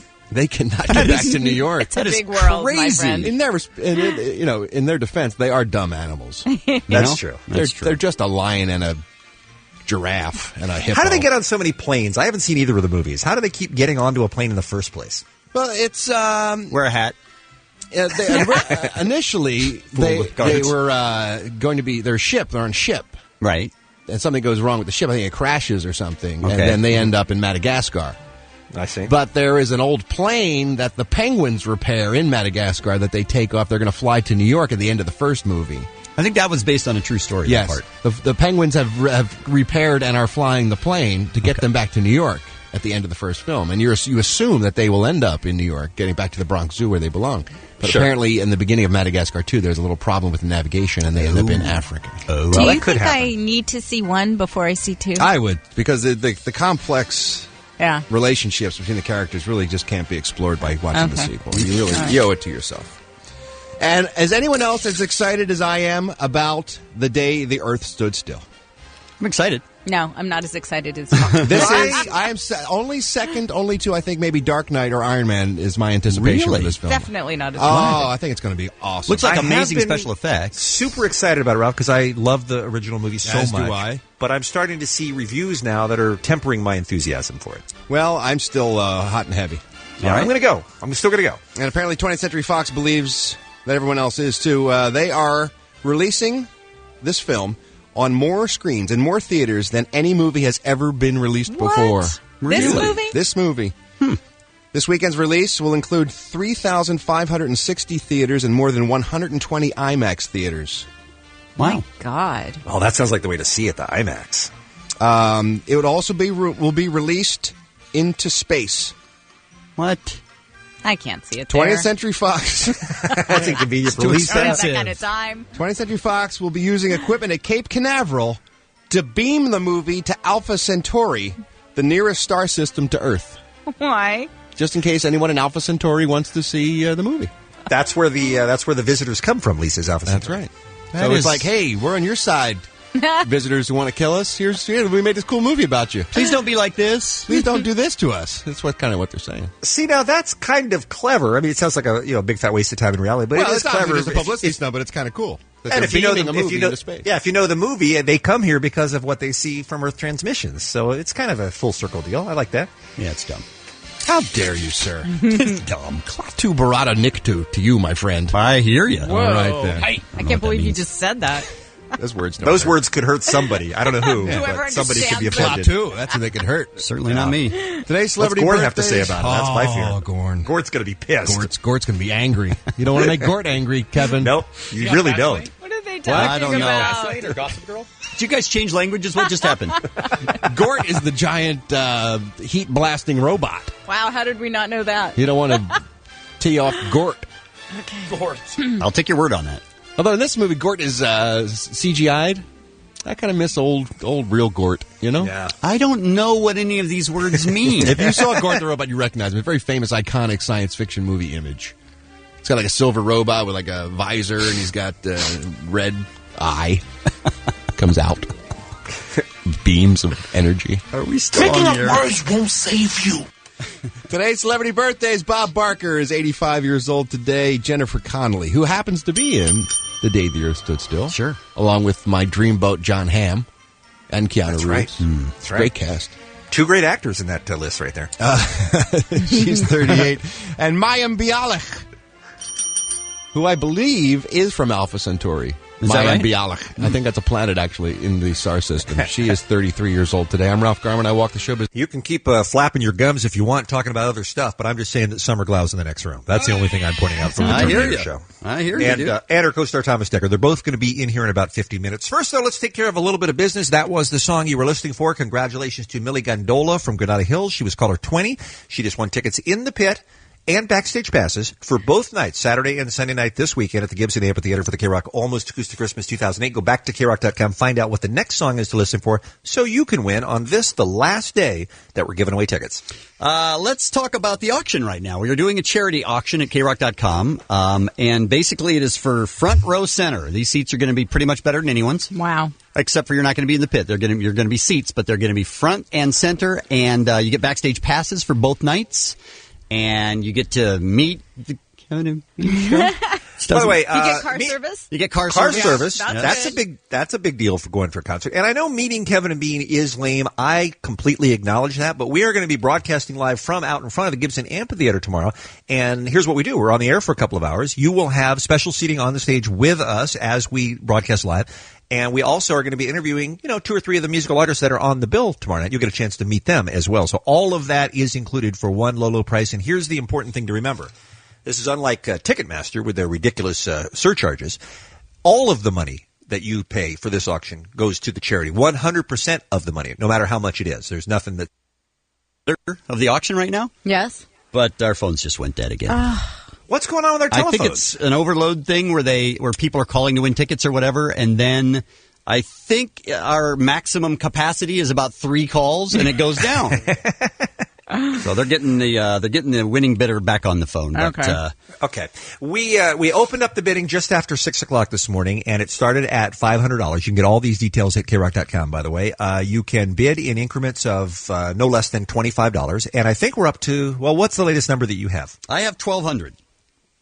$1,200. I think that's it. Yeah. So let's see. I believe we have the current winning bidder on the phone. Good morning. Morning. Are you a dude that bid on an auction someplace somewhere? I am indeed. All right, good. What's your name? Jim. All right, Jim. You're at $1,200, is that right? Yes, sir. Where's that kind of money coming from? My bank account. Yeah. Nice. Tell me whether you win or not, by the way. I want to thank you personally on behalf of the show for bidding on this because, as we say, it is for charity. But tell me what your week or weeks have been leading up to the Acoustic Christmas concert that got you to the frenzied point where you're willing to spend this kind of money to go. Well, long-time Kevin and Bean listener, and I've actually been to a couple of Acoustic Christmases. Cool. And I went online last night and got smoked in 90 seconds. Yeah. And did you get forwarded to the Tickets Now broker that Ticketmaster now owns? I saw it on the right-hand side of the Ticketmaster screen. I said, screw that. Yeah. Yeah. That was a bit of a shock to a lot of our listeners. It was a shock to me, and it seems angering. Yeah, when the show is sold out and now Ticketmaster is scalping tickets on the same page, that kind of hurts. Like, hey, how about selling to me at the price that they were advertised at instead of ripping me off and keeping all the money? I mean, we're furious about this morning, Jim. I'll tell you. As well as a lot of people, all your listeners, obviously. I mean, I would think that a lot of people, you would get the option to say, hey, by the way, we also own a company. We have tickets we can sell you if you log back in someplace else. Right. I guess that would be separate enough, but the way it worked seemed like it was, people were buying tickets thinking they were $75. They were $300 a piece. Yeah, that's a terrible surprise. Yeah, that's not a good surprise. But we're talking about Ticketmaster, so what do you expect? Yeah, they don't care a lot about much of anyone. Yeah. Correct. Hey, Jim, you made a mention of something I wanted to go back to. Have you ever seen Psycho Mike's porn series called Smoked in 90 Seconds? That's a good one. All right. To it, yeah. So, front row center seats, who would you be bringing if you end up being the top bidder? My girlfriend, Carol. All right. Very Carol nice. would be very lucky. That's for both nights, of course, for the show, Saturday and Sunday. Backstage party passes for each night, car service to and from the show. And, of course, as we mentioned, you are forced to meet the Kevin and Bean show. But the good news about that is you get to meet the artists that we're going to be interviewing out in front of the house around 5 o'clock tomorrow. And Miss Double December, the new Miss Double December 2009, Cassandra, is going to be there, and you get a chance to do her. No, that's not in the deal. What? Did I read that incorrectly? I thought you absolutely get to. Dave, the King of Mexico, has first right of refusal, and then it'll be put out to bid. And, of course, lots of karma points from the charities that are benefiting this year, the Al Wooten Jr. Heritage Center and the Para Los Niños. So you're at $1,200 right now. I know you get your fingers crossed, hoping it doesn't go any higher than that. But are you going to keep bidding if somebody comes in right now and bids 13? I think I can go as high as 15. Okay. I heard that you were willing to go up to 50. That's what I heard. Yeah, I'm just making it up. You need to put the bong down, Jim, you are awesome. We appreciate you listening. We appreciate you bidding. We'll keep our fingers crossed for you. Good luck. And whether we see you this weekend or not, man, thanks for participating and Merry Christmas to you, all right? Good deal. Thanks for the opportunities and happy holidays to you guys. Thank you. I'm not sure I fully understand how Terminator: The Sarah Connor Chronicles works Monday nights at 8 on Fox, but it doesn't seem to me like Cameron is doing a very good job of keeping eyes on John at this point. Could I just say that if the point was to keep him safe, where the hell is he? Like, you've lost the baby. What happened? I know. I'm losing. He's really good at sneaking off. Is he? He's getting better and better at it, but, I've been glitchy this season, and Yeah. I'm hoping that that I make things right. Glitchy, I like that. I lose my job. I'm going to use that. Sorry, I'm a little glitchy today. This is the voice of Summer Glau, the actress who, of course, stars as Cameron on The Terminator, The Sarah Connor Chronicles. And Thomas Decker, your co-star, is supposed to be here today, but you think he might have just made it a long weekend and headed to Las Vegas or something, right? He's MIA, but I'm off the clock right now. Wow. I don't know where he is exactly, but you know. So he's not your responsibility this minute. No, during the weekends and when we're not at work, you know, it's too difficult to keep track. He's on his own. I gotcha. What can you do? So, Summer, Terminator, the people who watch the show love it. The problem has been getting enough people to tune in. But apparently this is one of those shows that the network, in this case Fox, believed in so much that they did pick you up, and you are coming back, and they seem to be really going full speed ahead with it, right? We're thrilled. You know, our first season was cut short with the writer's strike. Right. We got 9 episodes done, and then, you know, luckily they brought us back this year, and we fought really hard to keep our audience. And the people that do watch they're incredibly loyal. Yeah, that's me. I love the show, and it's kind of disappointing when good shows have a hard time finding audiences. Yeah. Really, definitely. You don't have to tell me. Dancing with Dogs. I mean, I don't even know if Dancing with Dogs is coming back, Kevin. You know, everything can't be a smash hit, though. That's true, unfortunately. When you're on a sci-fi show, and particularly when you're on a sci-fi show and you look like Summer Glau, you must get the craziest fan mail and the craziest things that you hear from people who do watch the show. I mean, it's a whole nother world of geekdom. Some of those people, right? It's a whole other world. You know, I started out with Joss Whedon, you know, who's the creator of Buffy and Angel, and I had no idea. That was my first job, and that was on Firefly, right? You worked on Firefly. Yes, that was. Well, I did a spot on Angel first, and then I moved to Firefly, and I didn't even know how to stand on my mark. I didn't know how to read my call sheets. I was brand new, and it was like being introduced into an alternate universe because the fans, they know your job better than you do, and you're worried when you get asked questions, you're going to sound like you don't know what you've been doing. They know so much. They are very smart. I was driving home a couple months ago, whenever Comic-Con was, and I saw a billboard with your face saying Comic-Con San Diego, and I thought, that poor girl. She's going to go down to the middle of Comic-Con, and she's going to be hijacked. Going to die. I just thought, oh, wow. You need bodyguards for What was that experience like? Was that scary, fun, scary, or scary? I've been about four years, and I keep thinking that it's going to feel normal, but it never does. But I think Lena's more nervous than I am. Lena's really, it's so foreign to her because she's British. Yeah. Right. And so this is a whole new experience. A whole different thing for her. Mm-hmm. She plays Sarah Connor, for folks who don't recognize the name. She's terrific on that show. Is it weird for you now that you are in the sci-fi world, that you could be there forever? And I mean that when you're 80, you could be selling your autograph for $2 to these people because you're on this TV show in 2008. I mean, you know, when you go to those things, you see people from TV shows from the 50s that are still out there signing their glossies. I mean, the sci-fi fans never forget and never let you go. They don't. It's a special place to be. You know, I've been really lucky that it seems like if I come off of one show that there'll be a place for me on another series, and it's a really fun community to be part of because, you know, I grew up loving science fiction and loving, you know, fantasy stories and Neverending Story and Lord of the Rings and all those kinds of books, and so it's really fun as an actor to dive into the really far out stories. Right. Mm-hmm. You know, not playing girl next door or playing a cheerleader. I've auditioned for those kinds of roles too, but it seems like playing psychics and robots is more my speed. How much do they do to you, I mean, physically on your body to make you a cyborg, or how much of it is just done in special effects after or with a body double? Because I saw him turn a screw deep in your head. I saw that happen. We did that. That was Turned glued to my head. That was one of my least favorite days on set. I was not a happy camper, but we do a lot of it ourselves. You know, they glue those prosthetics on me, and our special effects makeup is incredibly talented. And we like to do as much of it manually as possible because I think it looks better. Looks better. Right. It does look like that you have, steel and wires and everything inside your arms and every place else, and your head and your face and everything. I like getting cut and bruised. It's fun. It makes me feel tough. All right, we need to take a quick break. When we come back, we're going to kind of catch people up with where we are on Terminator: The Sarah Connor Chronicles. We have some audio we want to play. The show is on Monday nights at 8 on Fox Plus. Let's crank the heat way up in the studio because when you have Summer Glau, you don't want her in a freaking parka, okay? Could we warm up the room a little bit and make sure that Summer is comfortable? Sure, of course. And we'll return to talk some more all things Terminator right after this on the world-famous K-Rock. Right now, though, in our studio, Summer Glau, beautiful actress from Terminator, The Sarah Connor Chronicles. Still wearing that big puffy coat. Still got the coat on. Had a strike one, strike two on Summer, who I thought I would never find anything to criticize in my whole life. We found out during the song, and I hope people are sitting down because it's going to be very tough for them to take. Is a Cowboys fan, ladies and gentlemen. Yeah.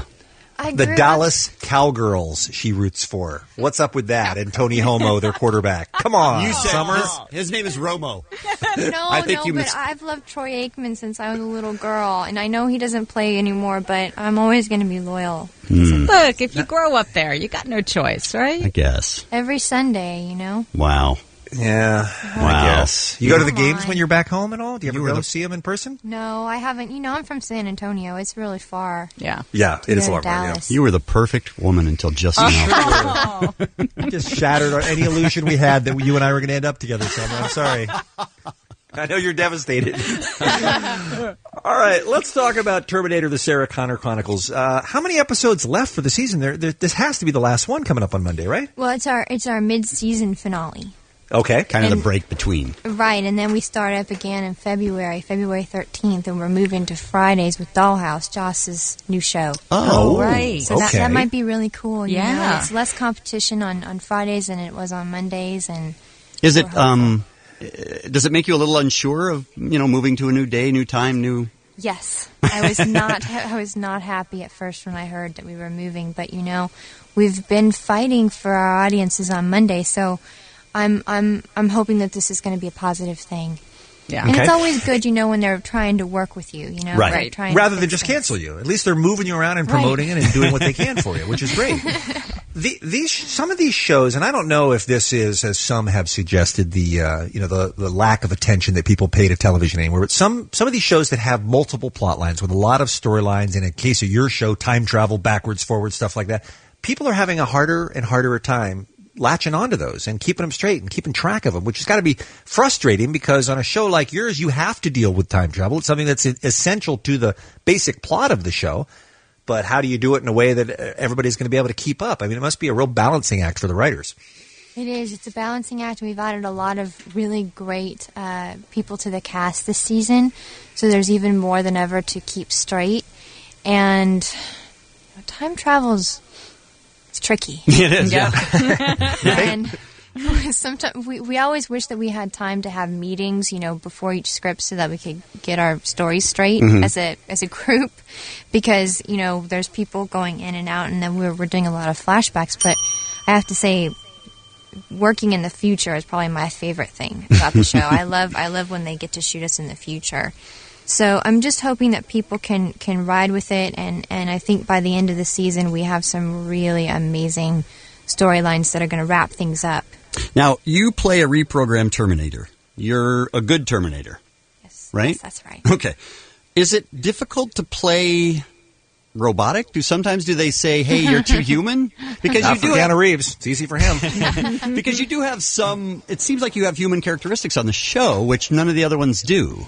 Well, the thing is, when I first went in and read the role, I was very confused, and I had many meetings with Josh Friedman, who created the show, and with David Nutter, who directed our pilot, about not taking it too far. I didn't want to cop out and just play her normal, but like a normal girl. But they wanted her to be different from any Terminator before her. Right. So she has to walk that fine line of making people. What I want is for people to wish that she was human. Yeah. So, and I think that Cameron is searching, she's very childlike in her abilities to absorb the behavior around her and to really want understand. But that childlikeness is a human factor.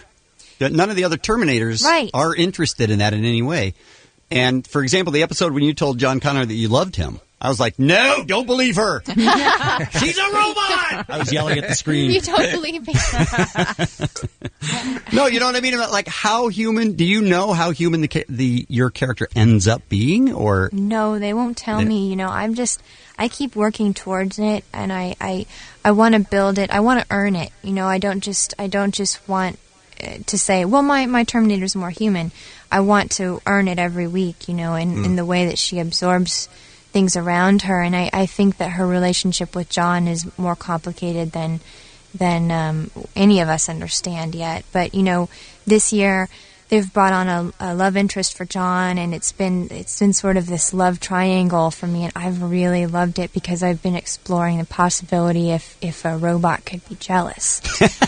You know, one of the fascinating things about this show and about the other science fiction is that they do look ahead toward robots developing artificial intelligence and being able to do more than they are programmed to do. And that's your character is a perfect example of that. And it's interesting that you don't even know how far she'll go.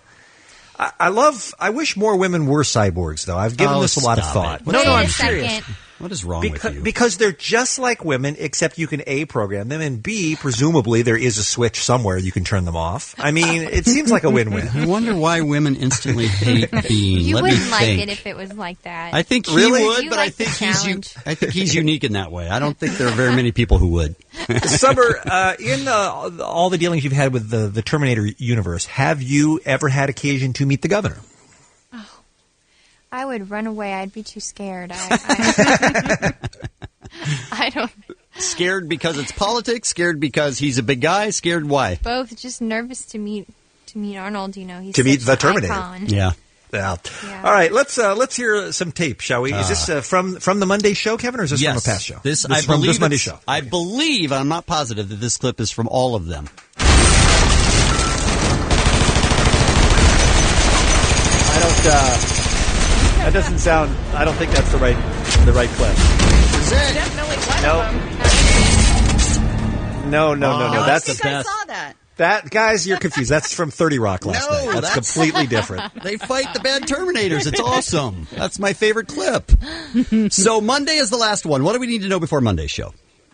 Well, it's not going to conclude the mystery that we're really trying to solve right now. You know, Sarah's been seeing these visions, and she's sort of been haunted by the sight of three dots, and she's getting closer and closer to finding out why she's seeing them. And she ends up in the middle. It's a very surreal episode. She ends up in the desert with these people who are searching for aliens and who believe in the supernatural, and she's very isolated from us, and it's a very difficult episode for her. And then, you know, John's scared that I'm trying to kill Riley, so I'm stalking Riley and having a great time torturing her. Well, it's a fantastic show. Terminator: The Sarah Connor Chronicles, Monday night at 8 o'clock on Fox. When does it move? February 13th. February 13th. Friday the 13th. Is that your first day back after the holiday, or no? It is. It is, okay. All right. Okay. Fantastic. Summer, despite the whole Cowboys thing, you're a delightful young woman. I'm glad we got a chance to have you. So come back and see us sometime. All right. Not yet, Ralph. 8:30. We have an auction going on for Front Row Center both nights, backstage passes both nights, and you get to hang out with us in the Kevin and Bean shows we broadcast tomorrow night. You get to meet the bands that we interview. It's a double December. And 100% of the proceeds go to the charities. That is a little different than the Ticketmaster thing that happened. Para los niños. You know what I'm saying? And don't skip over the car service in both directions, too, because that's a big deal when you get into going to a concert with parking and all that. Wish somebody would drive Kevin. Yeah, me too. So I need to wait 20 minutes till after he gets in his car before I can feel free to get on the 101. It is up to $3,000 right now. You can go to KROC.com. You do have to be a street team member, but it takes 5 seconds to sign up for that, and we are going to need a cashier's check today. It's not a credit card situation, but all of the money, 100% of the proceeds, do go to charity, and you've got about 35 minutes from right now. And don't forget, if you're not going to the concert, we are webcasting the entire thing. It's going to look better than ever this year. Both nights, backstage, every second of what's on stage. You can see the whole thing at KROC.com. All right, Ralph's here with the Showbiz Beat. What's going on? You don't have to bring a cashier's check. If you have a suitcase full of 20s, that'll do too. Unmarked or just marked? Just meet me in the parking lot. I don't Give it think to me, that's- and I'll make sure probably Al not. Wooten gets his share. I'm guessing not. I know Al. We hang out together. Golf buddies. Good guy. Me and Wooten. Nice man. This Mark Ruffalo, his brother Scott, this death just keeps getting hinkier and hinkier, this story. Apparently, according to TMZ.com today, the cops are saying they don't buy the Russian roulette story. Really? Oh, they were on that for a while. Now they're back off of it? Well, I don't think they were ever on it. I think that was the story that this broad Shaha Mishal Adham was selling. And but we thought when they let her go that they must be buying that story. Yeah, here's the thing. They don't always hold on to the people of interest, cops, unless they pretty much can nail down with a reasonable theory or the evidence that they have collected in order to hold people. I guess that makes sense. Sometimes it works against them in the long run. So I'm sure they know of her whereabouts at all times. But now law enforcement sources are saying they do not buy the suicide or accidental death story at all. Here's why. Law enforcement say that paramedics didn't even know Scott was shot until he was on his way to the hospital. The call they were responding to was for an assault in the apartment. Oh. The 911 call didn't say anything about an accidental death or a suicide or even a gunshot. When the cops got to the scene, they recovered 2 loaded guns. Wow. Why would you have 2 loaded guns if you're playing Russian roulette? That's something you just pass back and forth. Or if one person is playing, you just need the one gun, right? Right. Now they think there may be a third person in the apartment along with Shaha Mishal Adham and her boyfriend Brian Schofield.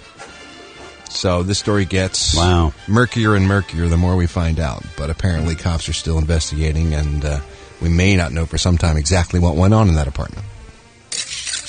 That's rough. But if that broad said that it's Russian roulette, and it turns out not to be, they should slap her ass with obstruction of justice and whatever else she's hiding and throw her in the Hooskow. Guilty, guilty, guilty, guilty! Do they still call it the Hooskow? See you in the Gray Bar Hotel, Missy. Say hello to my friend Sybil Brand. Nice to meet you. Wouldn't want to beat you. Hey, shut up. Okay. The Twilight sequel New Moon has a director. They fired Catherine Hardwicke, the original director of Twilight. Well, she did such a poor job with the original one. Apparently there were some creative differences, as they say, in the entertainment industry between Catherine Hardwicke and the producers of the film. And so they have hired a great director, Chris Weitz, who, along with his brother Paul, directed American Pie together. And then they also went on to be nominated for an Academy Award for Best Screenplay for About a Boy. Chris directed The Golden Compass, that other big big special effects fantasy film. So they believe he's got enough experience to pull off New Moon. He will be directing that, and they are fast-tracking the sequel.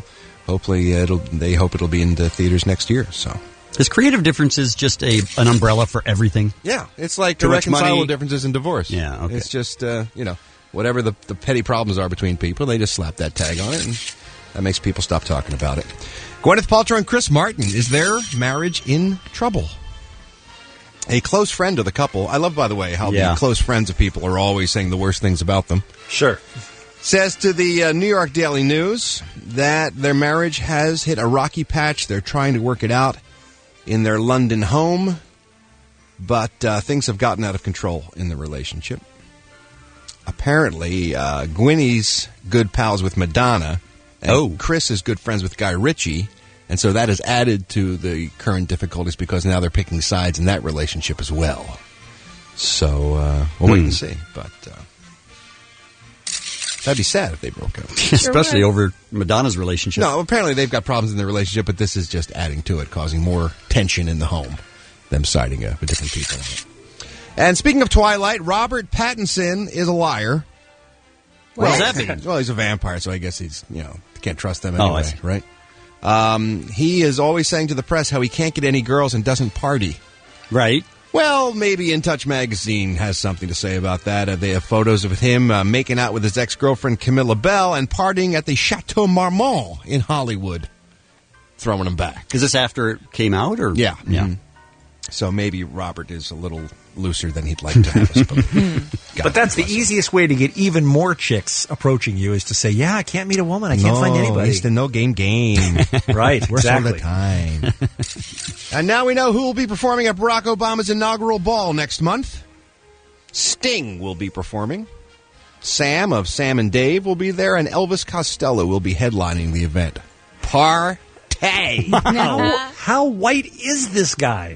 Sam Moore of Sam and Dave. I'm a soul man. They sang I'm a soul man. How much more black can you get than I'm a soul man? But that's the kind of black music that only white people like anymore. I'm a soul man. You know what I'm saying? I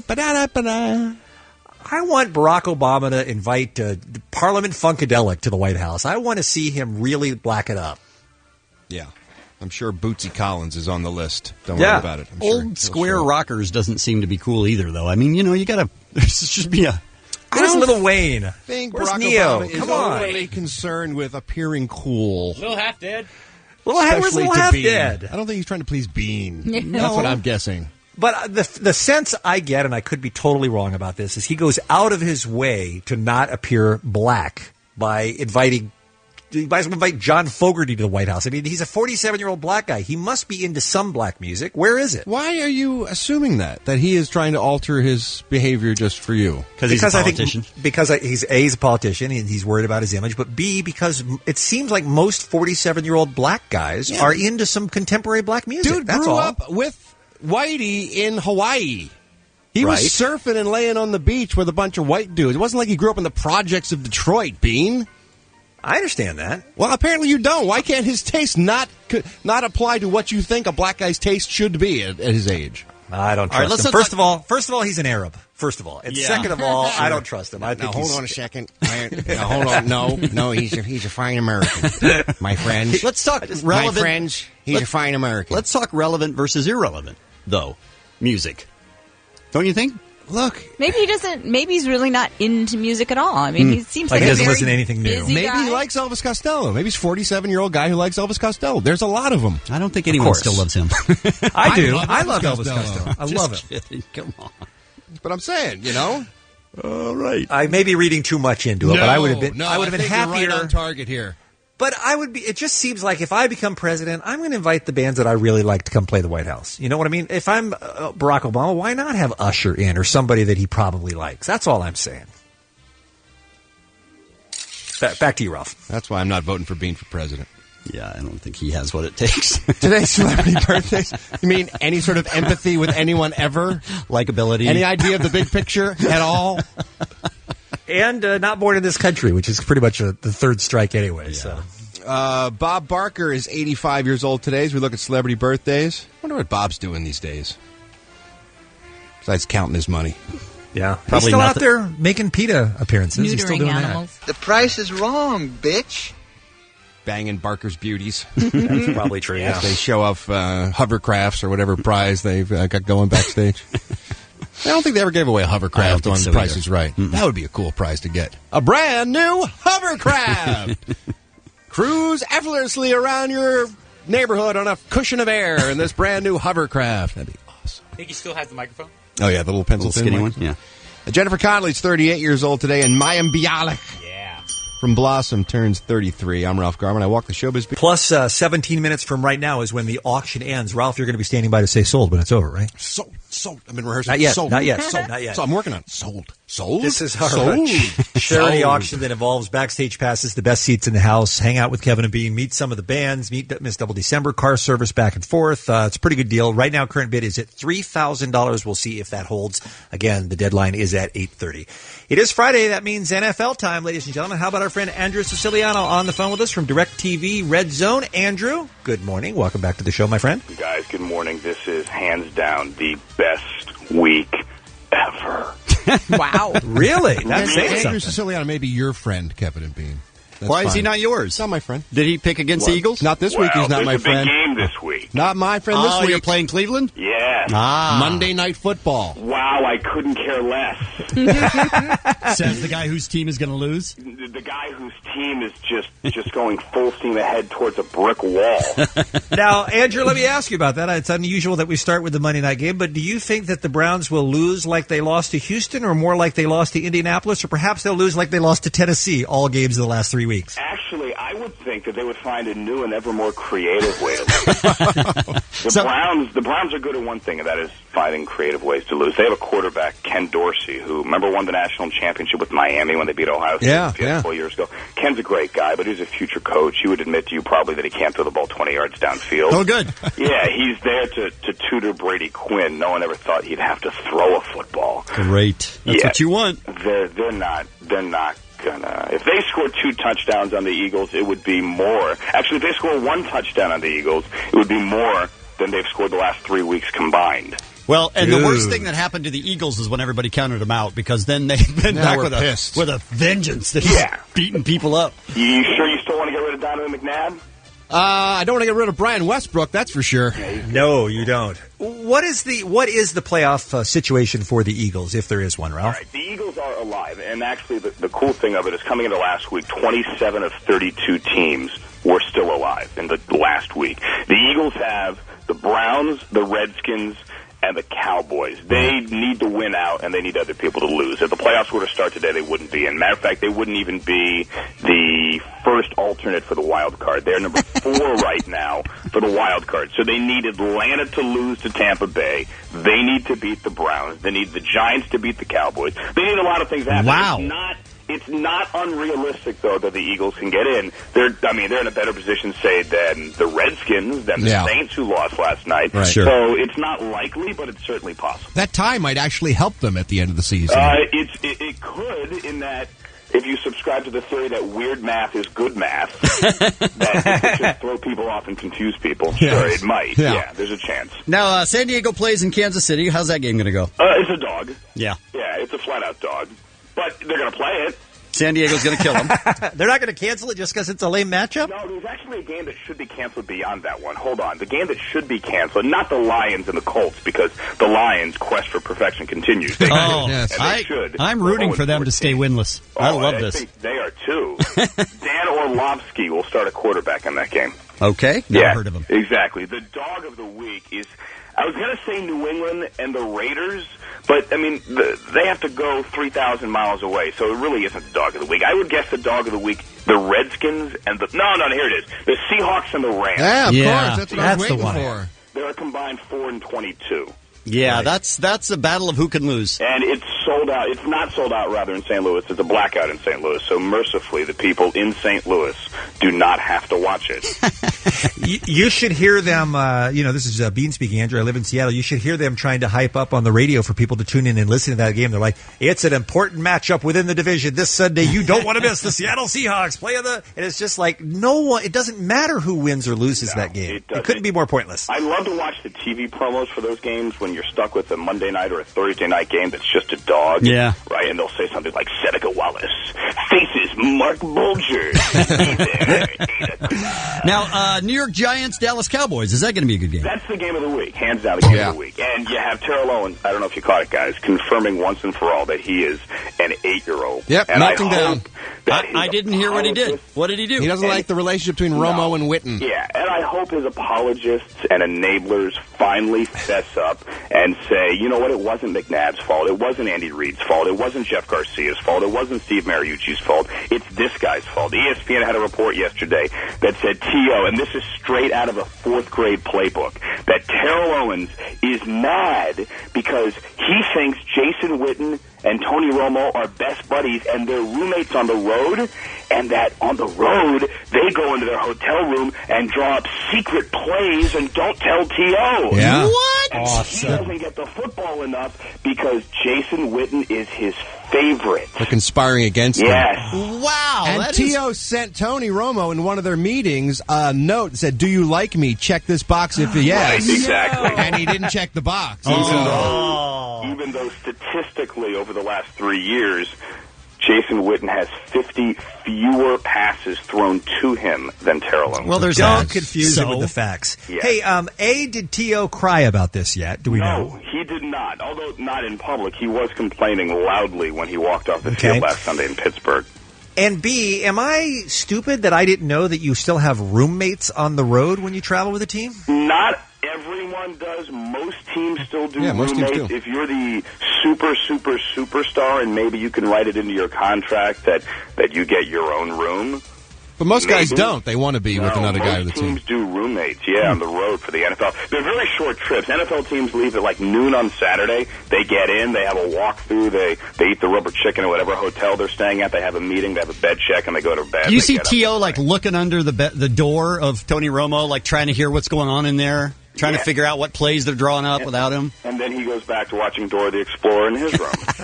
Andrew, the other game of the week, in my opinion, Pittsburgh, Baltimore. Baltimore just coming on like a house fire, just out of nowhere. It's a bloodbath. When the two teams themselves say it's going to be a bloodbath, there might be knives. There might be knives. I mean, heck, Terrell Suggs, when he went to college in Arizona, once beat a man with a crowbar, but that's another story. This is a bounty game. Like, there's supposedly a bounty on Hines Ward, the Steeler wide receiver. I thought you said bouncy. You said bounty. Well, he's not very bouncy. There are other fat guys on the team. Like I didn't understand what you were saying. Bouncy. Okay. I'm sorry. Yeah, but there might be a bounty on the bouncy guys, too. But they will... It will be a bloodbath. If the Steelers win, they win the division. They're in the playoffs. This is a great game between two teams separated by one game. It'll be cold. It'll be ugly. It will be... If you like violence, it will be... violent. If you like defensive football, this is the game for you. Two of the best defenses in the league. Absolutely. Did you guys see the Plexico Burr story yesterday? About the strip club? I don't think so. Yeah, how great is that? I don't think so. What happened? Quickly. The New York Post guys had video of Plexico Burress. This is hours before his shooting a couple of weeks ago. Yep. He was at a nudie bar with some teammates, and when he walked in with the teammates, of course, they comped him, they VIP'd him, so they took him to the back room, except it wasn't the back room as we know it. It was the employee lounge, and there's video of Plexico Burress eating with his bare hands cold chicken off the Thanksgiving buffet for the employees from the day before. No! Eating leftovers with his bare hands. Just shoving it into his face. But now we know why he was wearing sweatpants, at least, Andrew. He touched the strippers with those Because he was going to a strip club. That's why he wore sweatpants. I can't comment on that. Oh, obviously. He wanted a little extra sensation there through the sweats. I guess. When he gets the lap dance. Speak for yourself. By the way, the strip He club, is. the strip club, by the way? Yes. Headquarters. Headquarters. That's the name of the strip That's club? the name of the strip club. You Yeah. gotta Love love it. that. Whoa. And speaking of that, then there's Vasanthi Shanko.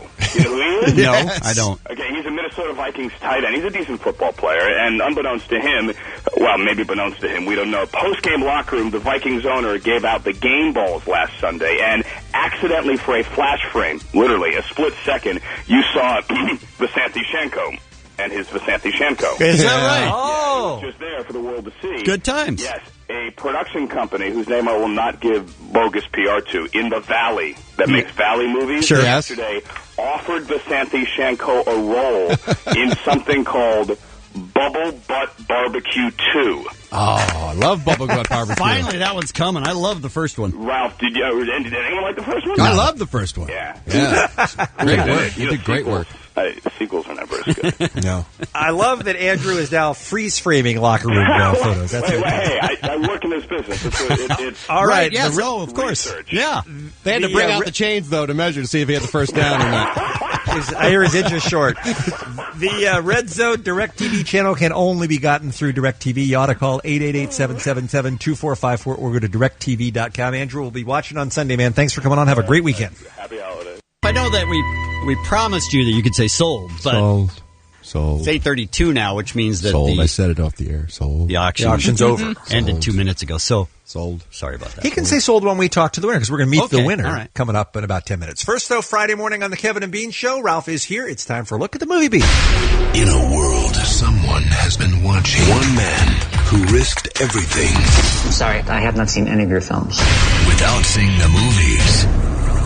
Ralph Garman's Movie Beat. Welcome to my world. Interesting batch of movies being released this weekend. Let's start with Nothing Like the Holidays. Yes, it's that time of year. It's that time for an ethnic minority to get their own Christmas movie.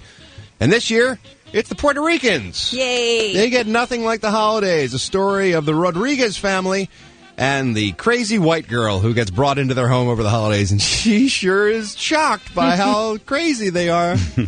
Deborah Messing plays the annoying white girl, and every Hispanic actor you've ever heard of is in this movie. John Leguizamo, Freddie Gonzalez, Alfred Molina, who's British, but apparently has some Latin in him someplace. Here's a scene from Nothing Like the Holidays where Deborah Messing gets a gift of a christening gown for the holidays. What is this? Looks big. Ooh. Oh. A christening gown. Marisa, tell me about your plans. Yeah. We've never really talked about baptism. No, we have didn't. No, we didn't. No. Well, we're not going to bar mitzvah the kid. Come on. I mean, whoever would have a Puerto Rican Jew? I mean, come on, for crying out loud. Geraldo Rivera. One obscene. To all my Puerto Rican brothers in the audience, please enjoy. Deborah Messing is an outstanding casting choice to play an annoying white woman, though. Yeah, I guess Sarah Jessica Parker wasn't available for this film because I don't know how they missed her. Usually she plays the uptight, obnoxious white girl who gets brought home for the holidays in some family. Are you referring to The Family Stone? I am indeed, Lisa. That's one of my favorite movies. That's what Shut up. Scott It is. Ruffalo was watching when they found him in his apartment. That's all I'm saying. That freaking movie. Wow. Doubt also opens this weekend. This is quite the cast. Meryl Streep, Philip Seymour Hoffman, Amy Adams. Story of a principal of a Catholic school in the Bronx, played by Meryl Streep, who grows suspicious of a priest who is working there who she believes may have crossed the line with one of her students. Good times. Here's a scene where Meryl Streep is asking Philip Seymour Hoffman about his meeting with the little boy in question. Well, you yourself singled the boy out for special attention. You held a private meeting with him at the rectory a week ago. Yes. What are we talking about? The boy acted strangely when he returned to class. He did. Can you tell us why? Did you want to discuss the pageant? Is that why I'm here? Is this what you wanted to discuss? This. Sounds highly They say it's brilliant, this film. Very uncomfortable, very tense. Very uncomfortable. And very Sounds like interesting. And by the way, nothing good ever happened in anything called a rectory. That is true. Nothing good ever happened there. But definitely, it's right in the name. You will get wrecked, probably in your rectum, in the rectory. Yeah. That's what I'm guessing happens in the rectory. Oh. Yeah. Gran Torino opens this weekend. How great is Clint Eastwood at 111 years old? He still scares the crap out of me. He's in this one? Stars in it. Directed, stars. He plays a crotchety old bigot who actually gets a little cheesed off that his neighborhood's being taken over by gangs. But he finds a common warrior in this battle with one of his neighbors who happens to be a Vietnamese young man, and he learns a little bit about himself and also kicks some major ass in his neighborhood, which is always good to see Clint Eastwood brandishing a shotgun saying, "Get off my lawn." He doesn't act in front of the camera very often. Of course, he's still a tremendously active director, but this is the first thing he starred in since $1 Million Baby, and by all accounts, he's just brilliant in it, as always. Yeah, I think the next clip you have lined up is actually for a movie that we're going to pass over. Okay. So can we go just move ahead to the next clip, which is Gran Torino. Here is a collection of scenes that have been edited together from the trailer, but you get a sense about what the movie's about and how creepy and scary Clint Eastwood sounds in this film. Why are you bringing me all this garbage anyway? Because you saved Hal. I didn't save anybody. You're a hero to the neighborhood. Those guys who were here the other night. What about them? Just a gang. Here's Zeal. You stay with me, because if I have to come back here again, it's going to be ugly. What was it like to kill a man? You don't want to know. Tao and Sue are never going to find peace in this world as long as that gang's around. What are you going to do, Walt? Whatever it is, they won't have a chance. Whatever it is, they won't have a chance. Dude. Dirty Harry takes on a neighborhood gang. That's what you got in this movie. I'm in. That sounds good. Yeah. Yeah, you are. Yeah, you're in. Is that one of the ones that got a bunch of nominations that we were talking about yesterday or the day before? It did. Clint Eastwood got 2 nominations, by the way, but for the music in the movie that he composed and performed. There's your answer. And lastly, The Day the Earth Stood Still. Jennifer Connelly, Keanu Reeves, John Hamm, Kathy Bates. Aliens land on Earth with an important message for its citizens. We're going to kill you all. You're effing up this planet, and it's time to exterminate the virus that is mankind. They got a point. Come on, let's be serious. Well, I don't think it's We've that effed bad, up the planet. All right. We've effed it up. We're made not a improving mistake. Earth. We've made a mistake along the way. We're not great tenants in this apartment building called Earth. That's all I'm saying. We play the music too loud. We throw loud parties. We leave our garbage in the hallways. We're putting holes in the drywall. It's time we're evicted. The aliens are old men. Now the building's owner comes to visit. Yeah, that's right. The aliens are ready to evict us, basically. Here's a scene where Jennifer Connelly asks Keanu Reeves, who plays the leader of the aliens, what's happening? I need to know what's happening. This planet is dying. The human race is killing it. So you've come here to help us? No, I didn't. You said you came to save us. I said I came to save the Earth. We can't risk the survival of this planet for the sake of one species. What are you saying? If the Earth dies, you die. If you die, the Earth survives. That is not a good choice. Got a point, though. He's got a point. That's all I'm saying. Sounds a little heavy-handed, that's all I'm saying. Clap to Barato Nick, too. That's all I'm saying. I don't know what that means. And to you as well. All right, back at you. That's my pick for the week. I can't wait to see the Earth Stood Still. I love me some sci-fi. That's pretty obvious. But I tell you, that Clint Eastwood thing. That sounds great. It gives me a little bit of wood. Clint Eastwood ought to handle the aliens, man. We get everything taken care of. That'd be great. Just wrap that whole thing up in a nice neat bow. Whatever it is, you aliens can't handle it. I'm Ralph Garman. I walk the movie beat. All that you know is at an end. That was Ralph Garman's Movie Beat.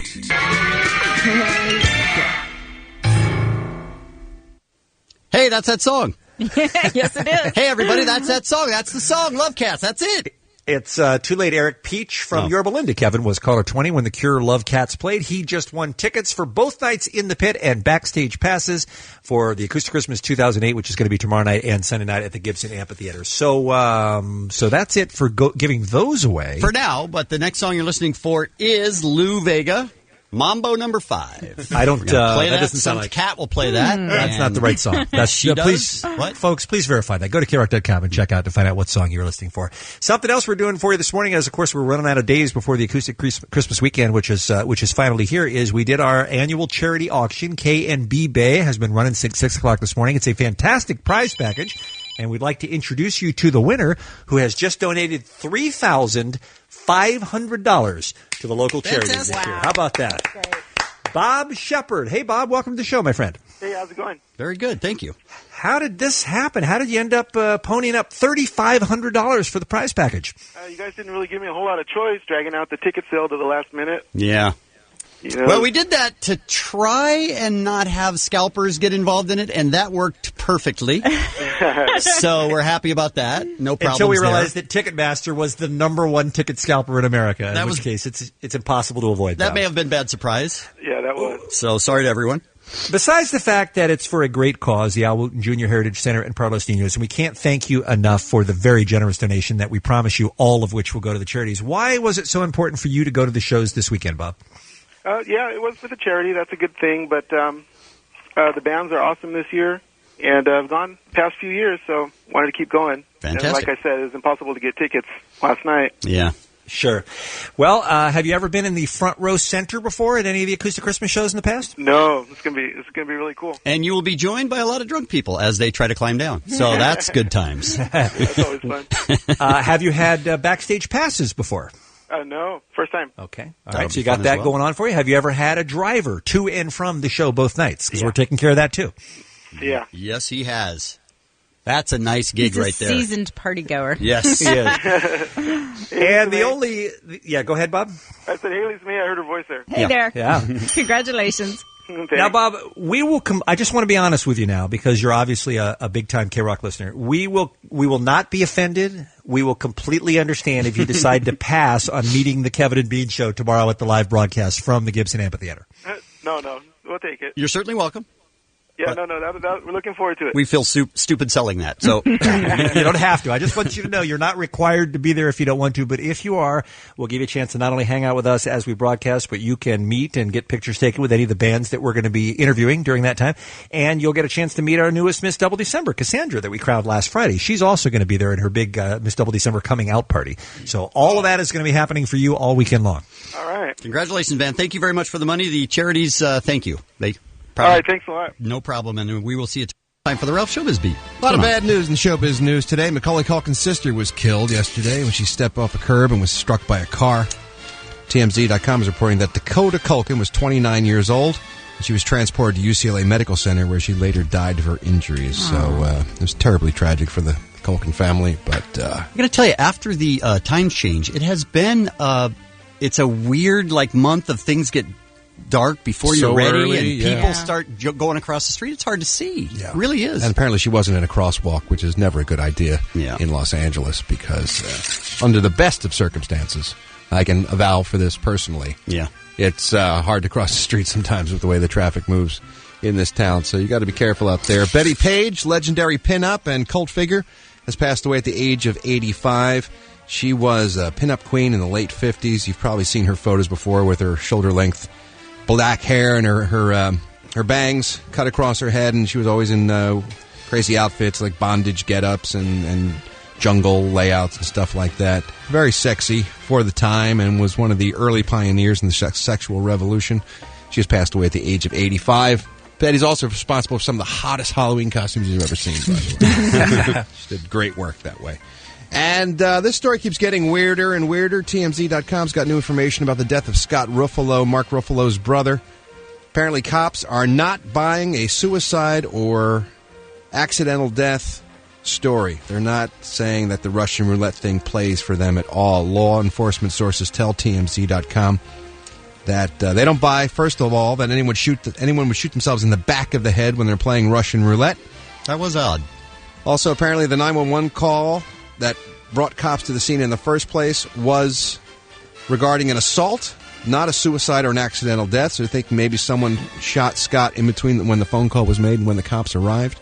They found 2 loaded guns on the scene when they arrived. And paramedics didn't even know Scott was shot until he was on his way to the hospital because the wound was not apparent. So it wasn't as if someone would walk into the room immediately and know that someone had been shot in the head. So a lot of interesting aspects to this story. They have released, for the time being, the 2 people they brought in for questioning initially, Shaha Mishal Adham and her boyfriend, Brian Schofield. But questioning continues, and sources say there may have been a 3rd person in the apartment at the time as well that they're looking to speak with. So, Ralph, you're bumming me out. Yeah, give us some good news. What do you got? I'm just saying, there's a lot of very somber showbiz news for a Friday. That's all I'm suggesting. Lisa's traffic bumming me out. I mean, it's a terrible day. It's bad Friday. Dog in the road. Come on, people. Bad Friday. Give us something good. Give us all something right, all right, here you go. All right.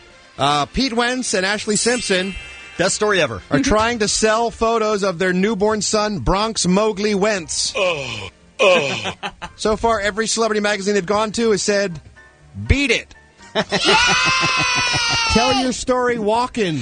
And now I'm happy. You Fruit Loop.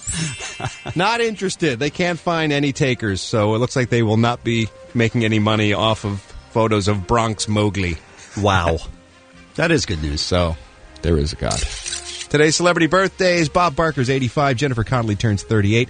And Mayim Bialik, who was Blossom, as well as the young Bette Midler in Beaches. Let's not forget that. That's right. That's where she got her big break. Oh. You look like a young Bette Midler.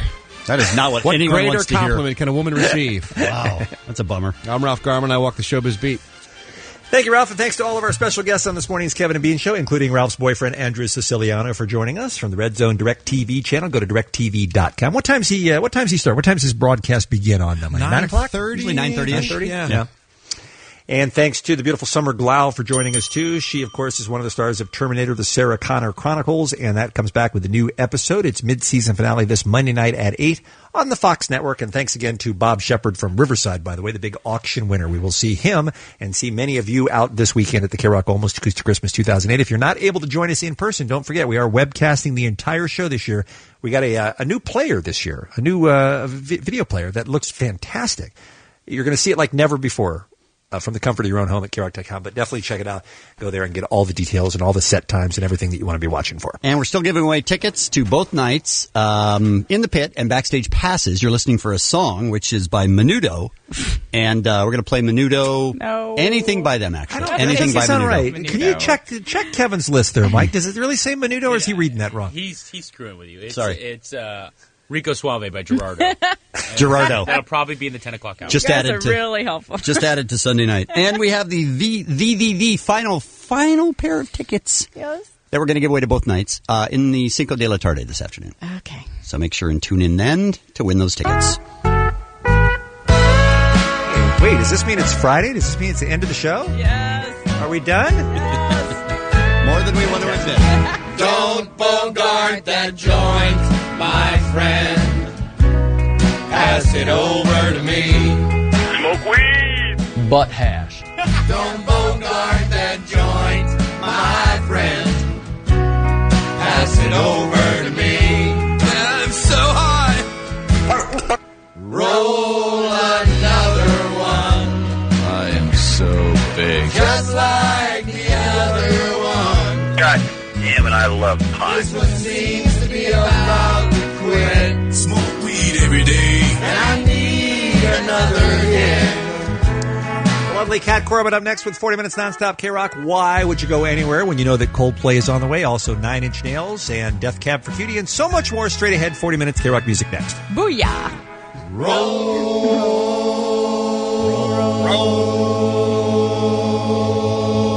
another one. What was that? Just like the other one. You got any weed? This one seems to be about to end. Oh, yeah, drugs. You gotta have drugs. I don't have another cent. Why do you smoke marijuana? It's really very simple. I smoke it because I enjoy it. No, I'd be against that. Just pass it around. Barcelona. Oh, that's wrong. Just pass it on down. Well, you're just in time for what might be a very unhappy ending. Well, that was a hard one. It's only going to get harder. That's what she said. Thank you so much for coming. Thank you. I see you next week at this time. Will my insurance cover this? I'll sign off now before I start to cry. May God ride with you. 10-4. And goodbye. Well, I will see you Monday. I'm out of here. I gotta go have sex with a lot of girls. 106.7 K-Rock is KROQ, and you're listening to the Kevin and Bean Show, Cinco de la Tarde. And this is the hour, once again, where you can win your final pairs of tickets for the K-Rock Almost Acoustic Christmas 2008. And it makes sense, doesn't it, Kevin? Because the shows are, like tomorrow and Sunday and well, stuff. Sure. So. Yeah, that's happening So why soon. wait till next week to give away the last tickets? But we'll tell you how to win those coming up in just a few minutes. First, I've already though, got tickets. Don't worry. I'll be there. I'll see you guys backstage sick. Spencer, who let you in? What do you mean? Spencer Pratt? why are you here, Spencer? You're not here because you want free tickets to Acoustic Christmas, are you? Why don't you slow your roll? I don't need free tickets from you, bitch, because Brandon Flowers from The Killers already sent me over 4 or 5 tickets with some VIP backstage, and I'm probably going to ride in his helicopter on the way over there. I hope not. And we've got matching velour jackets. They're Gucci. All right. You're a jackal. Listen, since you're here, Spencer, I got to ask you about this bizarre thing. Of course, you've got the horrible show on MTV called The Hills, which I think is the most successful show in the history of the channel, by the way. And then the world history of television, it's the most successful. In the history of television? Yeah. Oh. And then there's a live show afterwards called The Hills After Show or some BS like this, where they have a couple of hosts who basically just dissect the episode and they have guest stars on and whatnot. And Tom Cruise was on the other day as part of his promotional tour for his new Valkyrie movie, which is the one where he plays the Nazi with the eye patch. Sick. Right. And I think we have the tape of somehow, and I don't know why this made sense to the people who were hosting the show, but they decided to talk to Tom Cruise, one of the biggest movie stars in the world. Fascinating dude. I don't know why they would want to waste his time and ours by talking to him about you and your skank hoe bitch Heidi. But here's how that conversation went. Yeah, this is Spencer. Hey, Spencer. Hey, Tom. How you doing? Hello, Spencer. Spencer's a little bit of an ass. By the way, holding up a picture of Spencer. A picture. Spencer wasn't there. It was just a picture of him. Right. Okay. Well, here's what he did recently. His girlfriend wanted a big wedding. Okay. With all her friends and family there. Instead, he took her to Mexico to elope. Should he have done that? What would Tom Cruise have done? If the girl wants the wedding, you gotta give the wedding. You gotta do the wedding. The girl wants the wedding. She's gonna remember it forever, and you gotta make it a special occasion. All right, I'm glad you're on side. You're telling it to Spencer. Oh, Spencer, dude. You'll realize this later. This is the best advice you can. She made him tell it to the picture. You know why? Why, Spencer? I'm too big time for that show. They can get D-listers like Midget Cruz, But Spence Dog, they can only use the picture because my price tag to show up on that show was actually, I think it was $7.3 bill. Oh, wow. That seems like a lot, but all right. Well, it's chump change for Spence Dog. Looking good. Dog. By the way, hey, Kimbo, you're looking good. I like that hoodie. Thank you. All right, it's Chief. Kevin, by the way. No we problem, do have Tom Cruise on the phone. I mean, you're here with us in studio. Tom Cruise is too big a star to join us in person, but he's on the phone right now. We'd like to welcome him into the conversation. Hey, Tom. I have an eye patch. Yes, you do. Yes, you do. As a Nazi officer, indeed. So they had you on the hills. We're fine, Tom. They had you on the hills after show talking to a photograph of Spencer. What's that about? Yeah, I thought we were going to talk about the film, and then they showed me a picture of the Spencer guy, and asked about this fictional wedding, apparently that they had, and asked me to respond. And the girl wants the wedding. You have to give her the wedding. That's what you have to do. But when they Spencer, said whoever he is or whatever she is, we'll find that out. She's in studio with us right now. Spencer, say hi to Tom. Hey. Hi, Spencer. How are you? Hey, what kind of phone are you talking on? Sounds good. Is that BlackBerry? Is it the new Bold? Spencer, who are you? I'm a demigod of entertainment. I'm the king of all pop culture. Don't be glib. Don't be glib. I do have a lot of respect for Tom Cruise, by the way, in that he doesn't know who Spencer is and has never heard of the hills. I wish I could be so lucky. Well, I think it's easy to avoid. Yeah? You just don't read anything about them. You don't watch their show. And you just go see Valkyrie over and over and over again. That's what you do. That's how you stay away from it? That's how you avoid Spencer. Just see Valkyrie. Is that out now? No, not yet. Okay, then how are we supposed to see it? But it will. Just wait for it. Okay. Just line up outside your theater and wait for it. Wait. Now, Tom, do you think, I'm just guessing here, but do you think they asked you the questions about Spencer's wedding because you have so much experience with all the various weddings that you've had throughout the years? I'm just saying you've been divorced a bunch of times. You've been to a lot of weddings. Yes. Yes,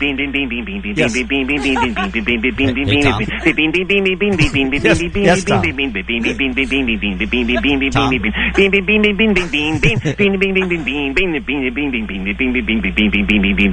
glib. Wow. I've only been married twice. Well, 3 times if you count Nicole. Well, why wouldn't you? Whore. Oh! That's something you two can agree on then, I guess, Spencer. Well, to be honest, I think this guy's the glib one because he had a beautiful skinny blonde and he let her go, and now he's got pug face that needs to lose weight. Spencer. I hold my beautiful blondes. I keep them in control, keep them in check. Spencer. Yes, Todd. It's hard to say fast. Yes, Todd. Spencer. First of all, she was a redhead. She wasn't a blonde. Whatever. And second of all, she was only skinny because I made her that way. Huh? You did? That's right. Exercise and vitamins. That's awesome. And a couple weeks in a tanker in San Pedro. You imposed that on her? Like the ultimate weight loss program. You made her lose weight? Absolutely, yeah, sure. I think I love you, man. Never mind. That's awesome, Todd. It's Tom. Whatever, Chief. Well, I didn't realize that these two were going to hit it off so well, but it sounds like we've got a love match. Fantastic. Hey. Valkyrie. It's, of course, the weekend of the K-Rock Almost Christmas 2008. Let's say you weren't lucky enough to have bought tickets when they went on sale last night. You haven't been able to win them over the last couple of weeks. You're thinking you're out of luck. Well, there is still one final chance you can win them before the end of this hour. We'll give you a chance to call in. And if you don't get to go to the show in person, it really is the next best thing to watch it at KROC.com. Bigger and better than ever before. Every second of the music from the stage from both nights this weekend at the Gibson Amphitheater. Backstage stuff, a lot of special stuff. And you've seen some of that on the KROC.com before. They do a fantastic job with it. Yeah. It does look great. It's really cool, but you definitely ought to check that out all weekend long. Join us if you can't be there in person through KROC.com. How come I have Kevin's holiday greeting? What's this? I didn't record anything.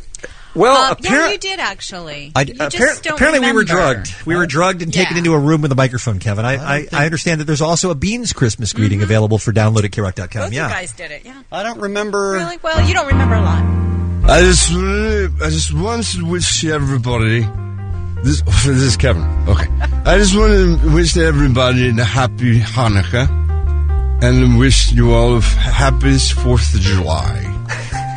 And be very careful with the fireworks and with the reindeer because and possums.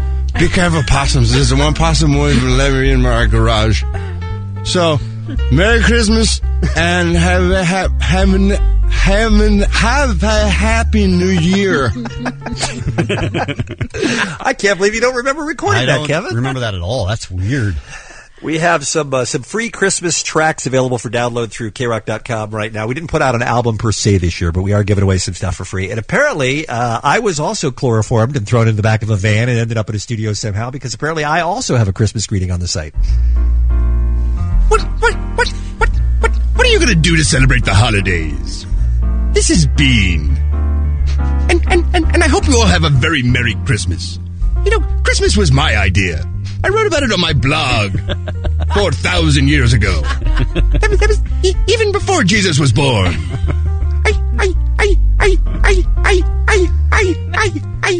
I wish you a Merry Christmas. Okay.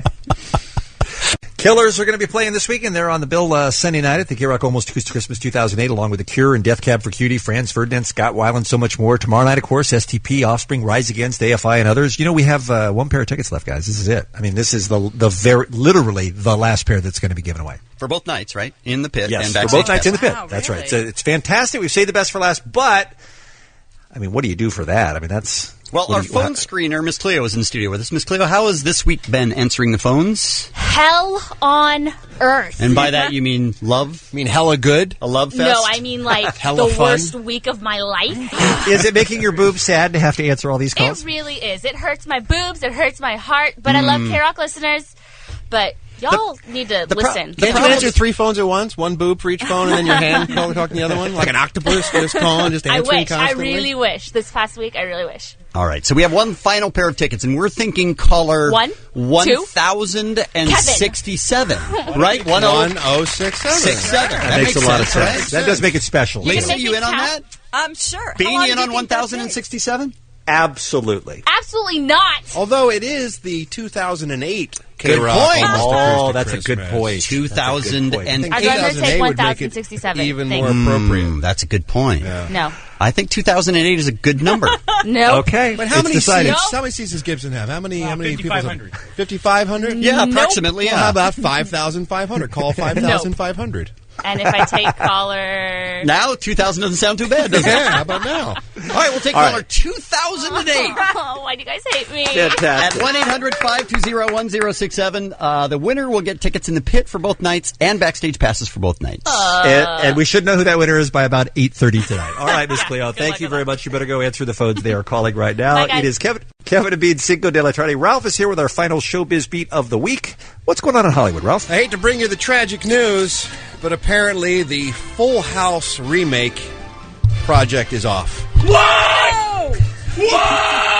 Kevin was so shocked he fell into his microphone. Wow. That's how stunned he is. Wow. Yeah, apparently John Stamos has been pitching a semi-remake of Full House, reuniting the some of the original cast and bringing in some new characters to see what's going on in the life of Uncle Jesse and DJ and Stephanie and the rest of the Tanners. And when is that? In the years since we've left. Well, sounds like lost it's not track of happening, them. Kevin. But sadly, Warner Brothers is saying not going to happen. Oh my God! Hate to be the bearer of bad news, but there will be no Full House remake. Is it the Olsen twins? Are they the ones who are standing in the way of this happening, or what? How are the Olsen twins going to make a living, by the way, unless they do this? Where's this next meal going to come from? They only have $1 billion each or more, so I think they're fine. How's Jodie Sweetin going to pay for her meth unless they give her another borrow from the Olsen twins? Another shot at a series? You know what I'm saying? There's a lot of things to be considered here. Sure. Where's Bob Saget going to find nubile teenage girls to bang unless he's got his own series again on the show? Allegedly. So it is or is not happening, Ralph? Not happening. All right. No, God! No, God, please, no! No! Wow. No! Warner Brothers has also announced that there will be no Gossip Girl spinoff. There have been rumors about a spinoff show for Gossip Girl as well. Oh, I'm sad. On CW. I'm so sad about that news. How many bomb shows starring the Gossip Girl cast can CW hold? I think one is plenty. Speaking of which, you gotta love Chase Crawford, Blake Lively, Penn Badgley, and Ed Westwick. Cast of Gossip Girl? Because the cast of Gossip Girl, not just, Hollywood swingers, not just the it crowd, but now they're branching off into music. Oh, good. Are they a band? They are. Oh, best case scenario. Apparently That's they awesome. all performed recently like good hipsters, swathed in leather and skinny scarves and Ray-Bans at a club on the Lower East Side of New York on Tuesday night. Yes. Apparently Ed Westwick is a front for an English band called the Filthy Youth.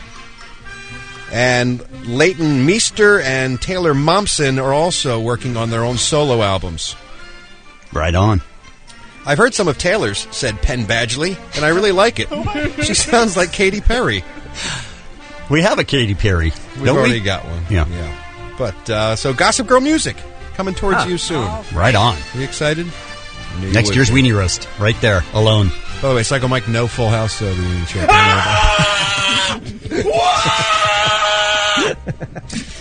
The Twilight sequel, New Moon, has a new director. Catherine Hardwicke got the boot after experiencing creative differences with the producers. The second film will be helmed by Chris Weitz of the Weitz Brothers, who brought us American Pie and About a Boy. Chris also directed on his own The Golden Compass, which is a fantasy film as well. And they think he's got the chops to handle New Moon. Look, they could have me direct New Moon, it'd be a hit. So I think this is safe. What about me? No. Even you, Kara. Even you could direct. Excellent. Lisa, thank you. The vampire wolf. Ben's new script. Let's take a look at celebrity birthdays, shall we? Bob Barker, game show host extraordinaire and advocate for lopping the genitals off of animals. He is 85 years old today. Doesn't sound quite as kind when you put it that way. No, it doesn't. No, a lot of people respect what Mr. Barker has done with his life. A lot of animals really pissed off at him. Hey, thanks, Bob. Look at me. No nuts. That's me. Speaking as a dog. Sure. Jennifer Connelly's 38 years old today. She's got a new movie coming out today as well, The Day the Earth Stood Still. And Mayim Bialik is 33 years old. She was the legendary Blossom in the TV series of the same name. I think there should be a Blossom reunion. That's what I would say. We'll see Blossom and Six get back together. There you go. And go on the road like Thelma and Louise, Robin Banks. I'm going to call my agent. I'll be right back. I'm Ralph Garman. I walk the showbiz beat. Ralph, you hearing, before you go and we head out for the weekend, you hearing anything about the Full House reunion? That's on or off right now? No, apparently that's been canceled. Warner Brothers said no Full House reunion. No! I'm going to kill myself! No! That's Dave Coulier, by the way, screaming. That is, yeah, right. Kevin, what does anybody need to know about the Almost Acoustic Christmas shows this weekend? What does anybody need to know? You go to KROC.com, and you can watch every second of it. There's a digital program on there that you can turn the pages and look at it. Oh, wow. It's really, there's a lot of stuff up there. It's uncut, uncensored, That's right? correct. It's 100% of the show Backstage all the time. stuff. Psycho Mike's going to be hosting it, talking about that reunion that's supposed to be happening with Full House reunion? No, it's canceled. They're not doing it. So everything that you could possibly want is there. I don't know what the chances are that we will return Monday morning. It hasn't been going well so far for the Kevin and Bean show this week. We got another meeting. Got another meeting in a minute, so we'll find out. What do you say, Lisa? Spanky. I'm coming back. Have a great Christmas, Daddy's everybody. got a mortgage. All right. Well, it could be Ralph Garman and I'll be spinning your favorite Christmas hits on Monday. I don't care. All right. I'll be playing Christmas shoes over and over again. Whatever they want, I'm doing it. Well, they don't want that. Well, maybe you'll see. All right. Well, we'll find out on Monday. But in the meantime, don't go anywhere. Nicole Alvarez is up next with 60 minutes nonstop K-Rock. Uninterrupted commercial-free music just for you, including the Kings of Leon, also Korn, Weezer, Linkin Park, The Cure, and more straight ahead. Much about. You gotta put it in perspective.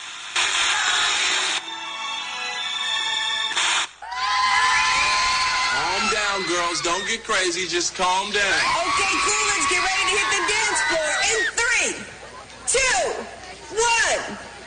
If you don't mind, I will begin at the beginning. It's a new day. Let's get going. 1, 2, 3. Bad boy. 4, 5, 6. VIG. Well, the country's changing and people are freaking out about it. And I know they're freaking out because I keep hearing about the year 2042 on the news. For those of you who don't know, 2042, according to census figures, is the year when white people will be the minority in this country. They'll be 49%, and white people are freaking out about it. Don't freak out, white people. You were the minority when you came to this country. Things seem to have worked out for you. And now, Don't forget you can check out my thing on MySpace. our feature presentation. I don't know that I want to check out your thing on MySpace. No. I know that I do not want to check out your thing on MySpace. Is that still a thing, MySpace? Do you guys... MySpace is really not. I don't know. Not only is it still a thing, but who bought it last year? Was it Ashton Kutcher or Justin Timberlake? It was one of those guys. I think it was. Supposed Was it Timberlake who bring bought it? it I think back. it was. I think it was. He's bringing MySpace back. I remember that song. Sure. Yeah, it was a hit. So, Rodney, we were going to say no on. Big, thick. Wow. Oh my God. I don't know what's going on at his Sunday night show, but it's getting better. I'm gonna it's getting listen. dirty. It's getting better. definitely I got to start tuning in. Oh my God. Morning, All right. everybody. It's a brand new Kevin and Bean show. It's Wednesday, the 7th of May. Last week, Lisa, I believe you were out. You were on I vacation. Ralph did a story about a celebrity. Yell in from the other room, Dave, if you remember. I think it was a model who, in an interview, revealed that she was a member of the Mile High Club. I want to say it was like Chrissy Teigen or somebody that we like who said, yeah, I've done it on an airplane. Yeah, Chrissy Teigen. Great, thank All you. And we had a conversation about how unpleasant that must be, not for whoever was banging Chrissy Teigen, but just in general, sex in an airplane bathroom. I know people do it. Not everybody who's in the Mile High Club does it in the bathroom. Some people just manage to, get enough room in their seats or whatever on a flight that's not full or something like that. Some people do it in the aisle. Sure. Some people do it in the cockpit. Sure. But those bathrooms, they literally get smaller all the time. They're much smaller than they were when we flew as kids, right? Well, I don't remember, but they're tiny. I think you were way smaller when you flew as a kid. Right, though. of course. But I'm just saying, I think that's one of the places on an airplane where they have tried to save some real estate by just making the bathroom smaller and smaller and smaller. I'm a big guy, but I can barely turn around in a bathroom. There's no way in a million years I could be in there with a second person. Depends on how hot the second person is. Or if the second person is Brad Williams. Sure. So that's why I say to you how unlikely it is that this story happened. Here's a British woman who was flying from London to Las Vegas. She ended up being handcuffed on the flight. Flight attendants had to break down the restroom door because she and a man she had just met on the plane were having sex in the bathroom and loudly. Other passengers were complaining. They went to the bathroom. People could hear loud noises. A passenger from the plane told the UK's Sun. The cabin crew forced the door open. She screamed while she was being handcuffed, screaming drunken abuse. She was shackled to her seat. Now, already you have a bunch of unlikely circumstances there. Somebody she just met on a plane. Right. But you said drunken. And drunken, yes. Sure. So she's drunk. But the craziest thing about the story is, to me, that she was flying with and handcuffed into her seat sitting next to both of her parents. What? Oh, no. Wouldn't you think that just having your parents on the plane would stop you from having sex in an airplane restroom? Wow. How drunk was she? No kidding. Or how horny was she, or how something was she? But how hot was he? And imagine what the rest of that flight was like as her parents sat there just covering their eyes and shaking their head and just embarrassed. And we don't know her. She's not with us. We don't know her. Yeah, exactly. And they were taking that girl to Las Vegas. Yeah, to Las Vegas. That's the last place she needs to be. Oh, my God. It's on Virgin Atlantic, by the way. It sounds like it might be some Ironically sort of named. Or some sort of promotion for the airline. I don't know, because they always have those risque ads. But anyway, the spokesperson for the airline said the airline does not tolerate disruptive passengers. The safety and welfare of our passengers and crew is the airline's top priority. But I would like a follow-up interview with that entire family to find out God, yes. the details on that flight. Wouldn't that be that's the after show I want? Talk to mom, talk to dad, talk to the girl, talk to the guy. Yep. Yeah, there's a lot of info there. And maybe Rodney could moderate. I don't know. Maybe it was Rodney. Could have been. Let's talk about today's Kevin and Bean show, shall we? Go, period, yourself, exclamation point. Thanks for that tweet, Bean. How? On the program today. How dare you, sir? You're the one that tweets this stuff. So we just make fun of what you tweet. It's out there. You put it out there. Mm-hmm. No one's twisting your arm. I feel you take it out of context. Godzilla World Premiere tickets. Okay. On today's show, we have Seth Rogen, the star of Neighbors. Love him. We have from the Los Angeles Kings defenseman Drew Doughty talking about the Kings Ducks series, which begins again tomorrow night at Staples Center. We have Ryan Bites is a guy who we're going to have on the program today. This is a guy who you may have heard us talking about. His mission in life is to own every copy of the movie Speed on VHS. A very worthy goal. Now, VHS, kids, is an old technology where you used to watch movies on an actual tape. So we're going to talk to him, and I agree with Bean. That is, if there's a more worthy goal, I'm not aware of it. Yeah, that makes just makes a lot of sense. It just seems like a good use of time and resources. Exactly. And we'll talk about bad marriage proposals. So that's coming up this morning as we will take a quick break. We'll come back with the Showbiz Beat.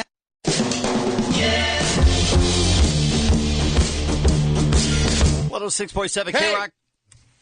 It's KROQ. This is the Ben and Bean Show at 5:53.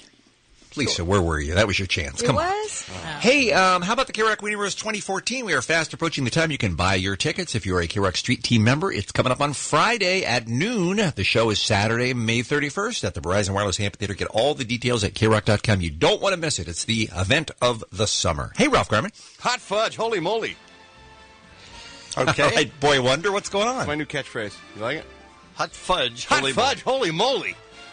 I think it'll catch on. I think so, too. I think it's going to be a big, big hit. Sure. Already got the T-shirts printed up, so fingers crossed. You know what I'm saying? Emma Stone is just the best. Did you see her in that lip sync contest she had with Jimmy Fallon on his show? I saw that, and I saw her come out on Saturday Night Live with her boyfriend the other night, and she just could not be more adorable. Well, women are going to hate her a little bit more today because she reveals in 17 magazine that there are rumors that she has been starving herself because she looks so thin. Emma says that's not the case. The problem is, Lisa, and I'm sure you and many of your friends share this, she just can't keep weight on, Lisa. Oh, my God. She can eat anything she wants. It's a struggle for her to try to keep at a healthy weight. It's just hard to gain weight for her. I do feel bad. I totally, that's a rough one. It is. Most women have to deal with that. I struggled with that most of my life. I know. And then it just horrible. flipped. And Muggs has got that now, too. Same thing. You have to just keep eating, just to maintain a decent weight. That falls into you the look too skeletal. That falls into the category of if certain things are true of you, keep it to yourself. Yeah. No one wants to hear it. You may not want to. Angelina Jolie has that same problem. Does she? She gets a little, the life gets a little rough. She gets a little depressed, whatever. Just weight just falls off her. Wow. She cannot What a curse. keep it on. It's brutal. The worst. We feel bad for you, Holy Emma crap. Stone. We hate you. Yes. We don't hate Emma Stone. No. We do now. We don't like her as much as we used to, though. That's right. This would be an interesting topic, I think, to talk about here on the, what show is this again? This is the Kevin and Bean show. Yes. Long-time crushes that you ended up with. Let's say you had a crush on somebody in, like, high school. Mm-hmm. You loved the captain of the football team or whatever, and he didn't know you existed. And then years later, through a series of circumstances, you ended up getting together. It happens. It does happen, and such was the case with Amber Heard. It turns out, years ago in her high school in Austin, Texas, she had pictures of Johnny Depp all over her room as a teenager. Huge crush on Johnny Depp. So did everyone else, I imagine, Johnny right? Depp. Yeah, but not everyone else ended up engaged to Johnny Depp.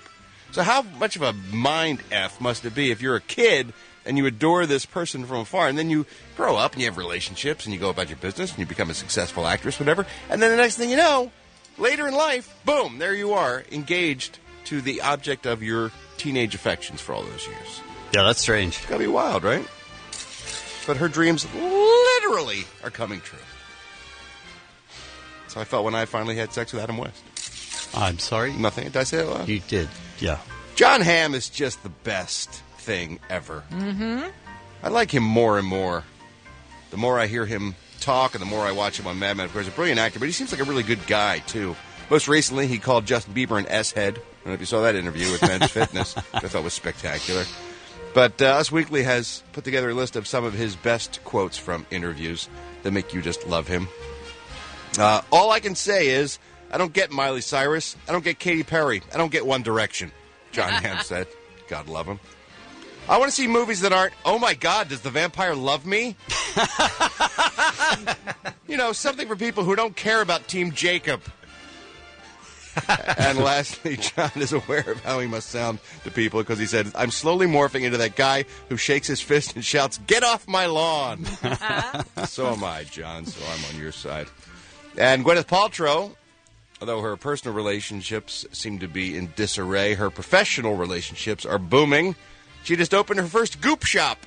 All right. Let's all go down to the Goop shop. I can't afford to go to the Goop shop. Lisa, I'll buy you something at the Goop shop. It's on me. Let's go. You couldn't park at the Goop shop. I'll be happy to give you some Goop, Lisa. I promise. Explain to people. At the store. At Goop. Gwyneth Paltrow's Yeah, store. the Goop, Oh, okay. the Goop shop. Okay. I figure you get Goop at the Goop shop, right? Yeah. That's what we used to call a local strip club in my neighborhood when I was growing up. The Goop shop. It's a tiny shop in Brentwood. Of course it is. Of course. And it's stocked with, according to Gwyneth, all manner of things, including home decor items, self-help books, cookbooks, delicate jewelry, natural beauty products, kids' items, clothes, shoes, and bags. That's a Goodwill. It's a Goodwill store. Is it the $999.99 store? Yeah, apparently it is, yeah. So if you want to get your hands on some Goop, head over to Brentwood and check out Gwyneth's new store. What days is she running the register? Does it say? It does not say. She's probably in the back stocking merch, I'm assuming. Yeah, she's opening up the boxes and moving pallets and things like that. Sure. Today's celebrity birthdays. Guitarist Phil Campbell of Motorhead is 53 years old today. Our buddy Doug Benson, very funny comedian, very stoned comedian. Yeah. He is 50 years old You think today. he'll treat himself to something nice? A little celebration An today edible, on his birthday? I think, for his birthday. Probably, An edible. yeah. Get a big weed cake. Breckenmeyer, another friend of the show, he is 40 years old today. Drummer Matt Helders of Arctic Monkeys is 28. And Tracy Lords, the legendary adult film actress Tracy Lords, celebrates her 46th birthday today. I miss Tracy's work. She had a knack. She did have a knack. She had a couple of knackers. I'm Ralph Garman. I walk the showbiz beat. The man is trying to collect all the copies of the movie Speed on VHS. We'll talk to him in about 40 minutes or so right here on the Kevin and Bean Show. Also, actor Seth Rogen on the program today. And Kevin, Drew Doughty from your Los Angeles Kings is going to be joining us at 8:30 or a little bit after this morning on K-Rock. You know, I was thinking about, as I was reading the story about the new world's oldest man who happens to be an American, we think back to, World War II as being ancient history. Right. I mean, 1939 when that war began. Look, I'm old, and that was well before my parents were born. This guy, who's now the oldest man in the world, was already 36 years old when World War II began, and he's still alive. Oh my God. He's 111. Here's the news audio. After blowing out these candles at his recent birthday celebration, Alex Imich has earned himself the title of oldest man in the world, a distinction he honors with humor. I don't know. Simply didn't die earlier.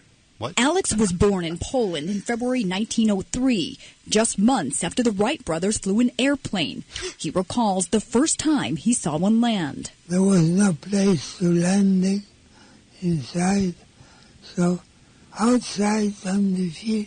And while shrugging off his new title, he credits good genes, athletics, and a minimal diet to his longevity. I could listen to her talk to him all day, and this is his answer to that last question. I was not drinking, not alcohol. Right. No alcohol? Is that what he's saying? That is one of the things that he attributes his life to, is that he never drank alcohol. Well, good interview. Good interview, first of all, I have to say, for the news. I'd rather die younger, to be honest. And drink. Right. Well, let's not mock her trying to talk to the new oldest man in the world, because we're about to try to do the same thing. On the phone, 111 years old from New York City, Alexander Emick joins us on the Kevin and Bean Show. Hi, Mr. Emick. Hey. Can we call you Alex, or is it Alexander? What do you go by? Hello? You can call me.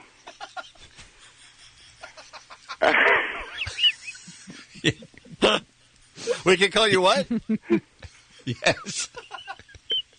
Come on, we just started.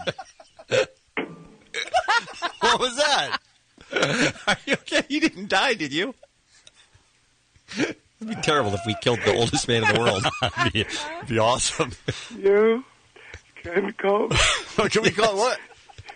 Call me out. Oh, do not. Do not. Come on. Good night, everybody.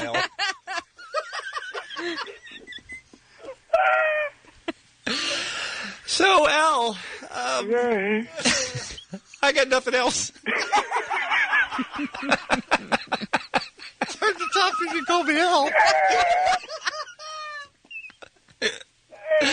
So you're really old. Yeah. I'm old. Yeah, you're old. He said, yeah, I'm old. Yeah. You still getting your share of the tail, though? Oh, yeah. Yeah? I like big butts and I can never. What has been the most surprising or remarkable thing you've seen living through all of the 20th century? Should we just bail?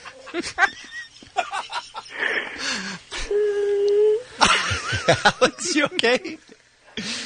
There's a nurse with you. Is this too much for you? Okay. We're going to let you go to sleep, maybe for a long, long time. The most amazing thing. The most amazing thing I have seen. You've seen. Kate Upton's boobies. Yeah. Well, nothing wrong with that. I'm surprised that didn't give you a heart attack. Motorboat. Right. I like big butts. Okay.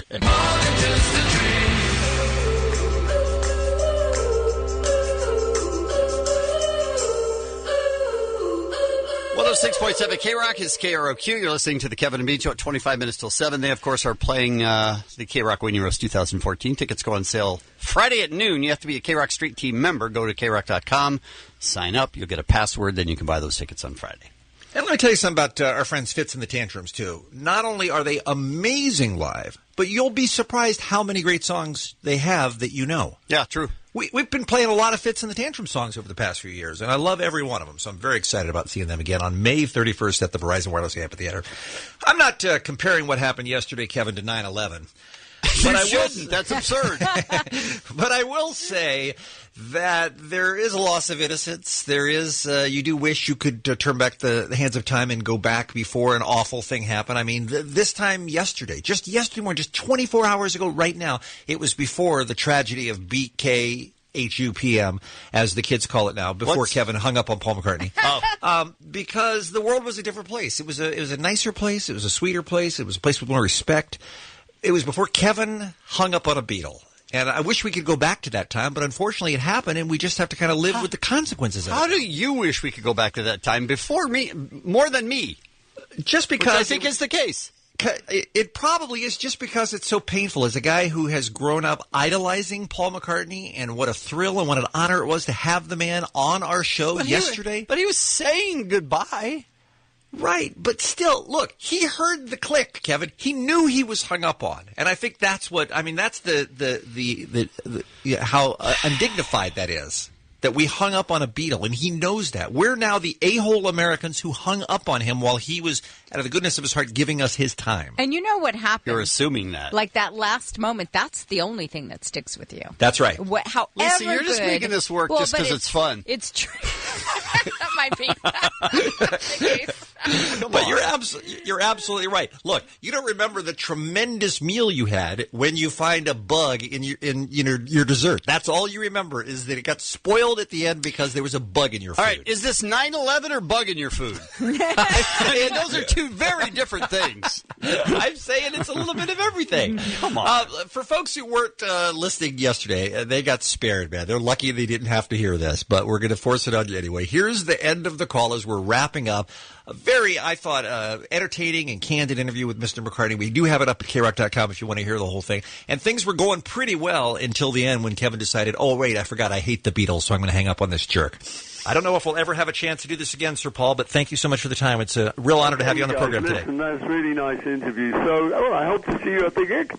Absolutely, sir. Thanks for the call. Let's make it a date. Thank you. Bye-bye. See you guys. Bye. Oops. You hung up on Paul McCartney. Well, he was saying goodbye. He's saying see you guys. And then... At which point I thought that is a goodbye. See you guys. A lot of people would hang up after See You Guys. A lot of people would just wait. Right? Like, what was the rush? There was no rush. I just thought he was finished. Kevin, I can't believe he's generous enough to be back on the phone, but I think we have an opportunity for you to make good. Oh, don't be ridiculous. And at least apologize if that's what Mr. McCartney asked. And he joins us back on the Kevin and Bean Show right now. Hi, Sir Paul. Good morning, fellas. How are you? We're good. Can't thank you enough good? for giving us a second chance. We're good. Did you hear me hang up on you yesterday, or was this a surprise? Of course I heard you hanging up on me. Well, I didn't know if you were already hanging up. You say goodbye, you take the phone away from you. I was already hanging up when I was talking. You thought I would hang up on myself? No, but you were saying goodbye, which is a very short word, and then I imagine I wasn't saying goodbye at all.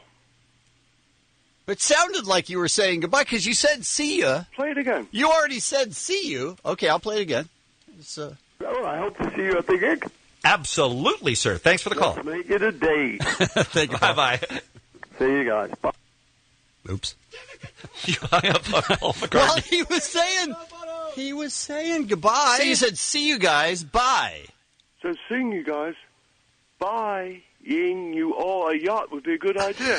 Oh, that is not possible. Well, I know what I said. So we missed out on a See yacht you guys, because and buying you all a yacht would be a good idea. that would have been so much better. I was going to get each of you a yacht. Is it too late for the yacht? I think it is. Yeah. I would think so. Because no one likes to be hung up on. I didn't mean to hang up on you. Hello? Paul? Did he hang up? Yeah, how's that sound? It felt pretty feel good, does it? It felt pretty bad, yeah, actually. Hello? All right, I didn't do it that time either, but now you know what it feels like. Right, but Kevin, look, you have a golden opportunity here to make things right. Just apologize to the man. Just tell him it was a mistake. It was a mistake. I apologize, Sir Paul. I thought when you said see ya, that was the goodbye, and so then I was going to hang up. So you couldn't give me 20 extra seconds? Well, apparently not. No, apparently you couldn't. Yeah. I didn't know you were going to say you're going to buy us a yacht. Wow, that sucks. He really hung up on you. See, Is it he really hurts, right? It hurts. Yeah, it hurts, doesn't it? What? You still on the phone?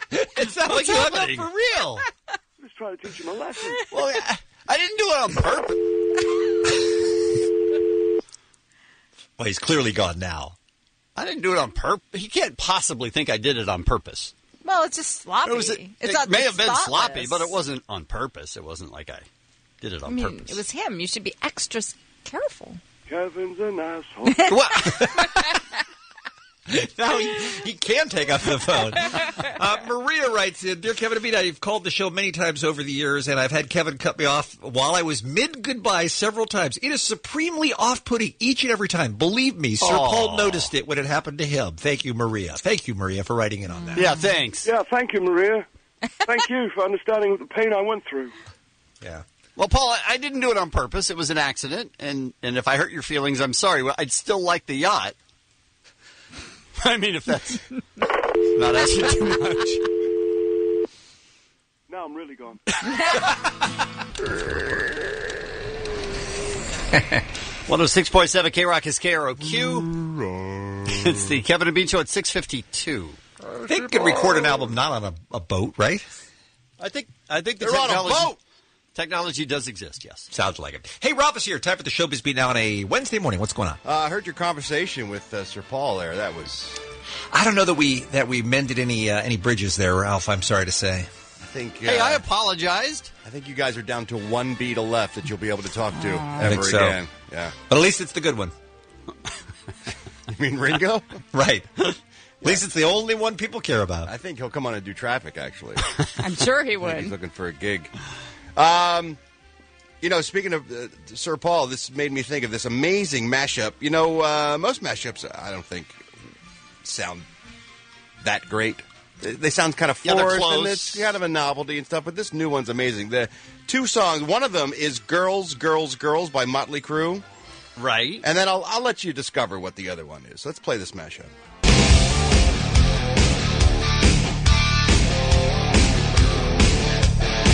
It's been a hard day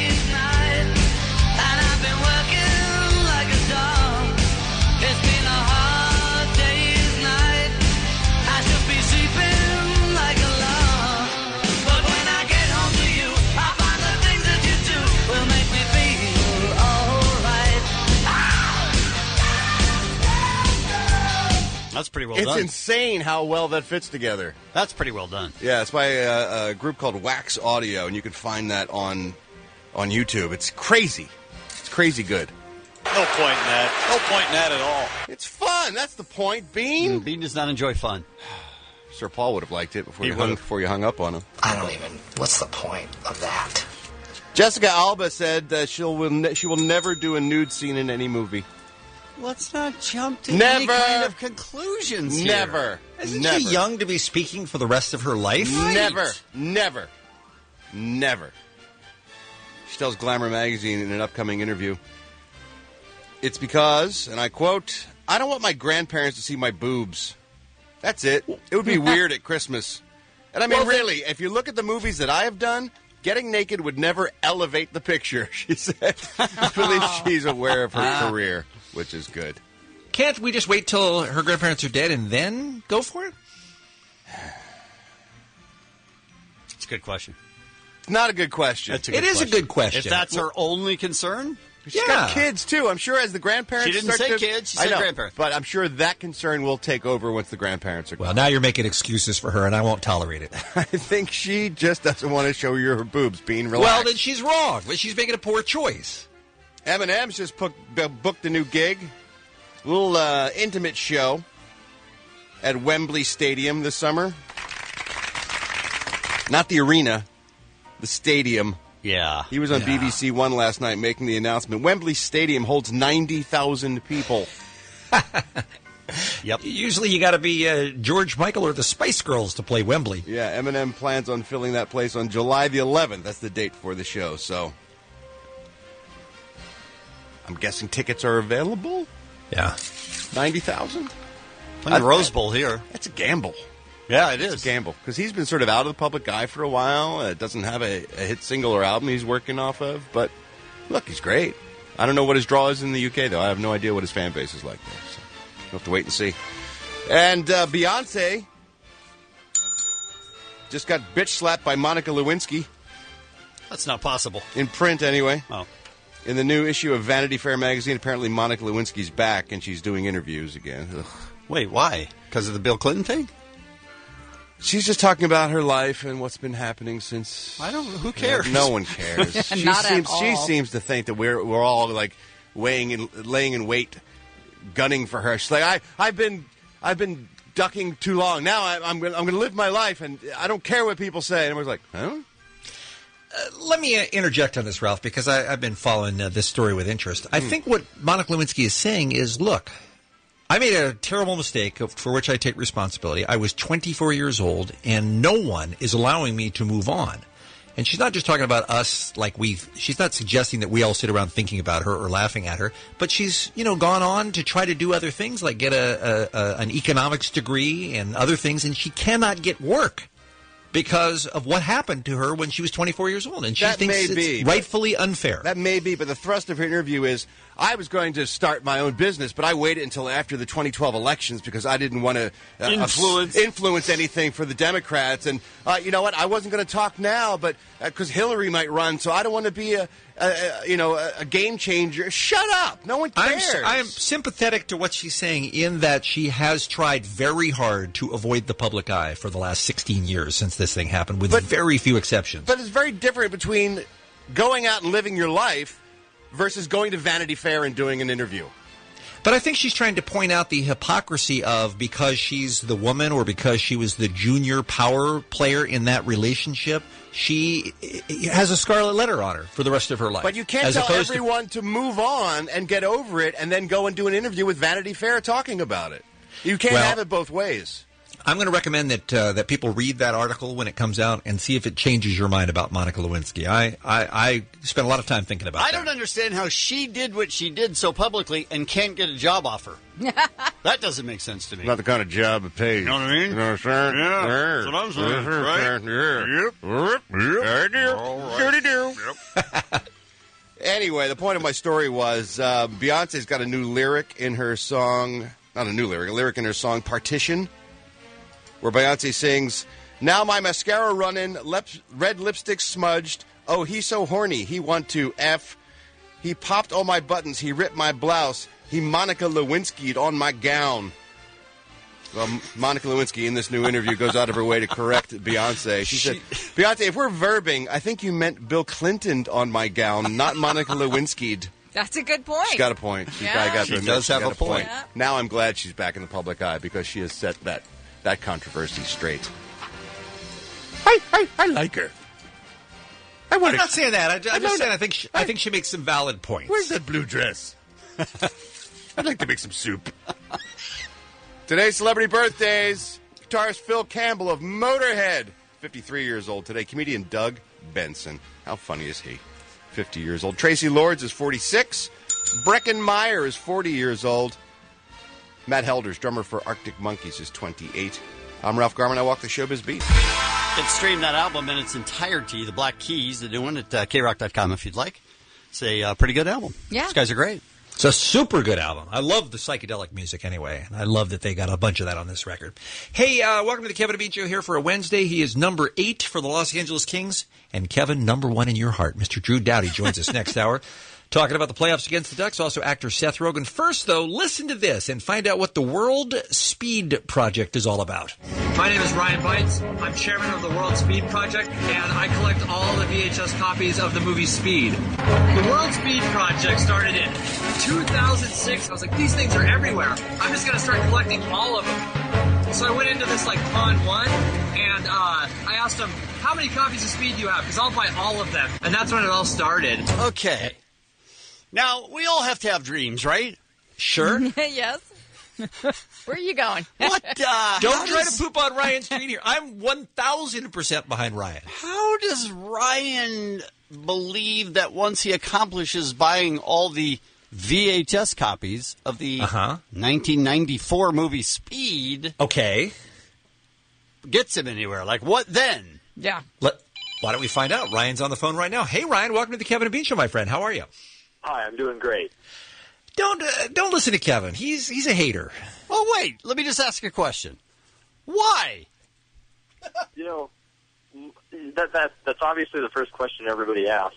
But you have to realize when you ask why, you assume there's a purpose. And the World Speed Project is an exercise in radical uselessness. I do Kevin, that every you have day. to get behind that. I do. That's my life. Radical uselessness that's what you're all about. So it started at Christmas one year, as I understand. You're living in Seattle. You're super broke. You're Christmas shopping. How did you find your way to a bunch of copies of Speed?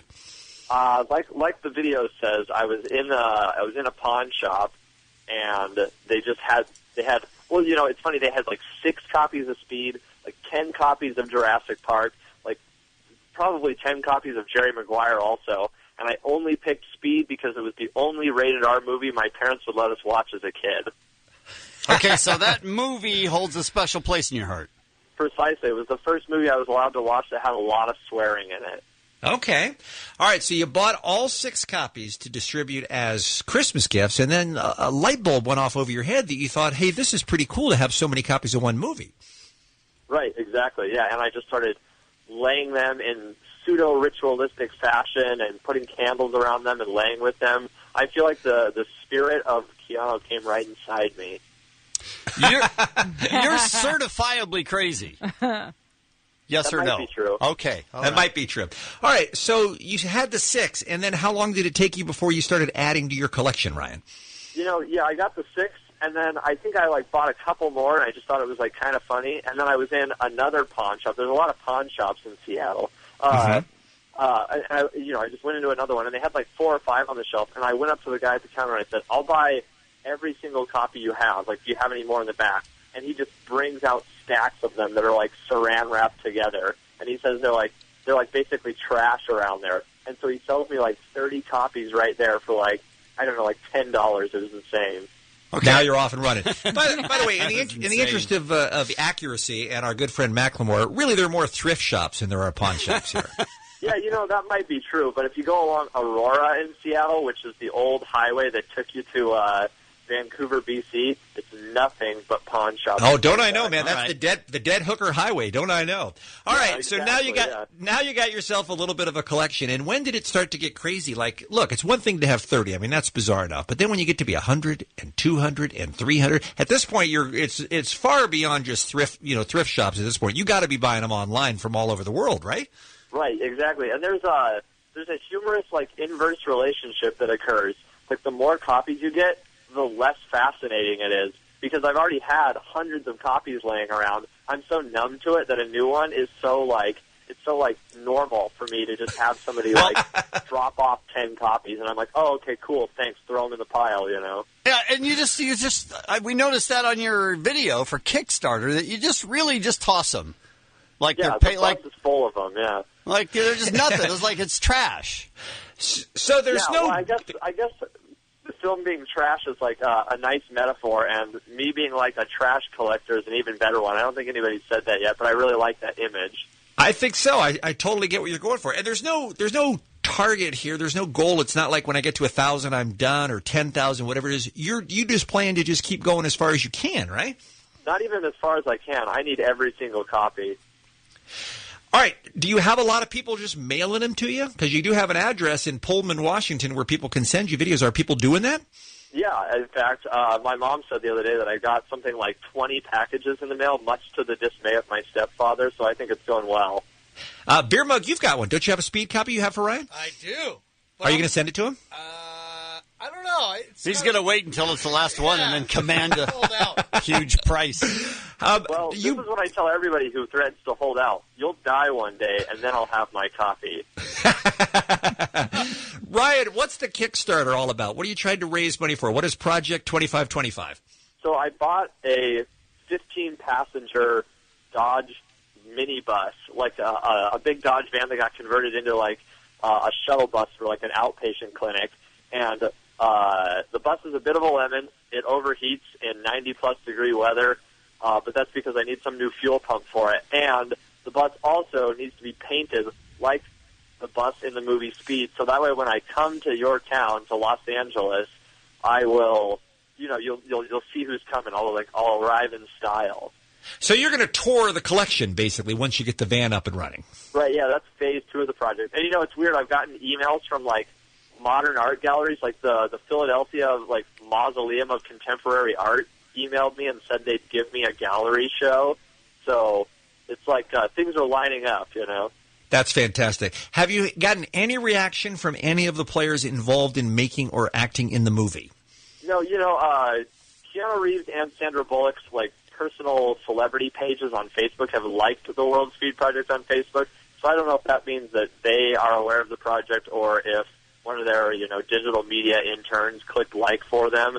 Right. But also, the screenwriter Graham Yost commented to Entertainment Weekly that besides stopping war and ending world hunger, that the World Speed Project is the most important thing a person could do. Well, I think that's true. Come on, right there. I think that's true. Come on, everybody. Yeah, he understands the spirit of the project. I want to go back to something you said, if you don't mind. The more you get, the less you care about them. So really, by design, by the time you get them all, you're not going to have any interest in it. Yeah, it might be something like E equals MC squared, like the closer I get to having all of them, like my physical form will just disappear. I think that's likely right. Now, I looked again in your Kickstarter, like, you're only trying to raise like $2,500 or something, right? And that's mainly to fix up the van? Yeah, I'm not especially greedy, but if people want to give me $10,000, there's a reward on the Kickstarter that me and that person will drive to your fair city and try to find Keanu and get a photo with him. That sounds like a pretty awesome road trip right there. Look, I support dreamers. I don't know where Kevin's coming from here. I think you are doing the Lord's work, Ryan, and I wish you nothing but success, my friend. Thank you. When you drive that bus through Los Angeles looking for Keanu, can you go under 50 miles an hour? I will try not to. Okay. And if I get pulled over, I'm going to have to keep going, and so you'll probably see me on the news. Now I support you. All right, you can go to Kickstarter and just do a search for the World Speed Project, and that'll bring you to Ryan's page. Good luck with it, Ryan. We'll definitely keep following the story and see how it goes for you. We appreciate the time today. Yeah, thank you. All right. Bye-bye now. Bye. Anything else to say? I don't think I have anything too exciting All right, to say, great. but Thank you, Ryan. copies or I'm coming after you. All right. You hang up first, and then we'll move on. Okay, bye. Bye. Bye now. Oh, That was wow, very Kevin. mature, Kevin. Very safe. I Very like careful. Is he gone? Am I good now? Yep. it. Sounds like he's gone. All right. K-Rock Sweeney Roast 2014, just announced earlier this week, is going to be Saturday, May 31st at the Verizon Wireless Amphitheater. By the way, every year we go down there, Kevin, and every year where they say, "Oh no, this last year, man, Yeah. they're tearing this place down." Apartment They're putting- complex. Yeah, Yep. apartments. We always hear that they're tearing it down, yet every year we're back there for the Weenie Roast. So what's up? I don't have an answer for you. I don't know what's up. I don't know why I thought you Yeah, would. I don't know either. Avicii, Foster the People, Fall Out Boy, The Neighborhood, Bastille, Fits in the Tantrums, Cap Cities, Fantagram, the 1975, American Authors, Congos, Bleachers, Cherub. So much music on one big night in the summertime. It's so much fun. K-Rock Street Team members can buy tickets Friday at noon. Please go to krock.com for all the details. Honey Boo Boo is not a show that we've paid much attention to recently. Have they not had new episodes in a while? Is that the I think so. I think it has been, it seems like in a long hiatus. I guess in March, we missed this, but one of her kids, Anna is her real name, Chickadee is her nickname. Chickadee. Got engaged. I think Chickadee is, it's been a while since I've seen the show. I think she's the third fattest of the kids. Okay. So she'd be the fourth fattest in the house. Well, then this was a good proposal. Her fiancé, the way he proposed to her was that he ordered a pizza, and on it, the pepperoni spelled "Marry Me." Well, that's labor intensive. I don't know. He probably didn't have to do it though. Right? Oh, he had them do it? Probably had them do it. Then that's Probably had whoever's delivering the pizza do it, just like you'd have them make a birthday cake. Oh, I see. Now, here's the question I have for you, Lisa, and I know this is a difficult one for you to answer because you didn't grow up in this little town in Arkansas or wherever the F they live, so your life has been very different from theirs. Is it possible that this was an awesome proposal? Yes? No, it's possible it was good. I mean, if they never go anywhere, which I'm thinking they don't, right, or really do anything, then I mean, it doesn't. I mean, look. guess First it'd of be all, fine. First of all, they're very young. Okay, that's not a proposal for a 35-year-old woman, but Right. she's 19 years old. So And they love pizza. Yes. they do love food more than anything. They certainly don't have a lot of money unless mom is, June is and Sugar Bear are distributing that TV money down to the kids. I don't know how much they're getting, but I sense that it's not like he had a tremendous cash supply at his Right. disposal here. Plus, Not how that you risky need- is not- that? How risky is that with a family that will take that pizza and cram it down their throats in one bite Before she even gets yes, to see it. before she even That's gets it. close to it. That's an excellent point. Then she's looking at going, what does RE mean? I don't even understand what this is. So I don't know. I mean, most of us look at that and go, that's not how you want to be engaged to, is with it spelled out on a pizza. That to me seems like it falls short of the dream proposal that most young women hope for. But we thought it might be an interesting topic to hear from listeners who have had terrible proposals. I guess we'd be looking for ladies, right? It's mostly the girls who get proposed Yeah, or to, it right? could be guys that did something that's embarrassing. That's or true. whatever. But Yeah. here's the thing: there's two different topics, and we want one and we don't want the other. We don't want girls complaining about guys that did their best, But right? it wasn't good enough for them. Right. Okay. We want guys just failed. Right. It's just- So would this be like a great idea went horribly wrong? Yes, kind that of would thing? be good. Fine. Or very little effort put into it, or a failure of imagination, Yeah. or Because you don't have to have money to have imagination. That's right. That's absolutely right. Yeah. So we want to hear from you if the proposal fell short. You're not super picky about this. And by the way, it doesn't mean you didn't love the guy and didn't get married and you're not, didn't live happily ever after, but it's just, it wasn't the proposal that you hoped it would be because the guy just didn't put any thought into it. Or it was a disaster when it happened. Hey, Bean, it just occurred to me while you were talking, while we're waiting for the phone calls at 1-800-520-1067. Why don't you tell people you're very romantic. The way that you propose so romantically to your wife. Why you got to come at me Because like that? it just occurred to me that you have the perfect example. Is it a story? No. That Mrs. Bean is delighted to tell her friends all these years later? No. It is not, no. Does it make me look like a catch? No. No. It was a Saturday night in Hollywood, and we were thinking of going to the movies, and we called. At the time, there was Movie Phone, where you called to see what the movies were, and the movie we wanted to go see was sold out. And we didn't really have a backup plan. And the way the story goes, I said, well, we can't go to the movies, so what do you want to do now? I mean, we can go to Las Vegas and get married. That was literally Bean's proposal. Have you thought about it for 1 second before it came out of your mouth? I don't know. You know my memory, but I don't think so. It certainly wasn't something we were talking about. It's not like we were having all these conversations about wanting to get married. And by the way, let's remember we had been dating for less than 5 months at that point. All good. This is all good signs. It's not like we were funny.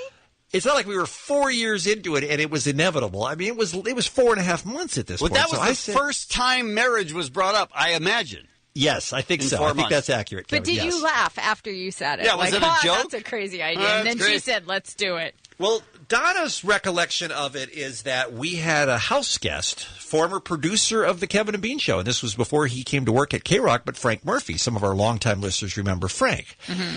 Frank was visiting us and staying with us that weekend. So you just wanted out? She claims Frank's that not an exciting guest. She claims that I suggested it to impress Frank. I suggested it just to give us something to do rather than sit around and look at Frank. So that's where she Frank thinks it came from. too?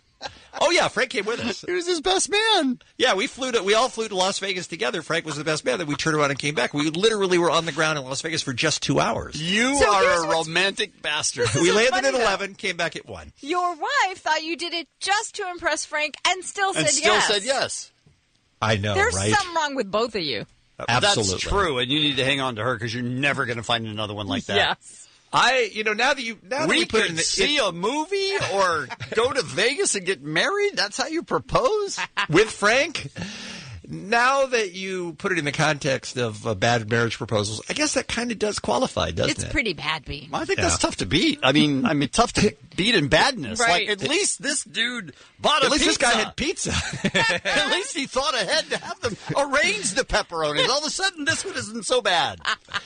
Pizza does make everything better. It does. All right, we got some great calls. We'll take a very quick break. George, please hang on. Wendy, Michelle, Stephanie. Apparently a lot of bad marriage proposals are happening in the Kevin and Bean audience. And we'll talk to all of you next, right after this on K-Rock.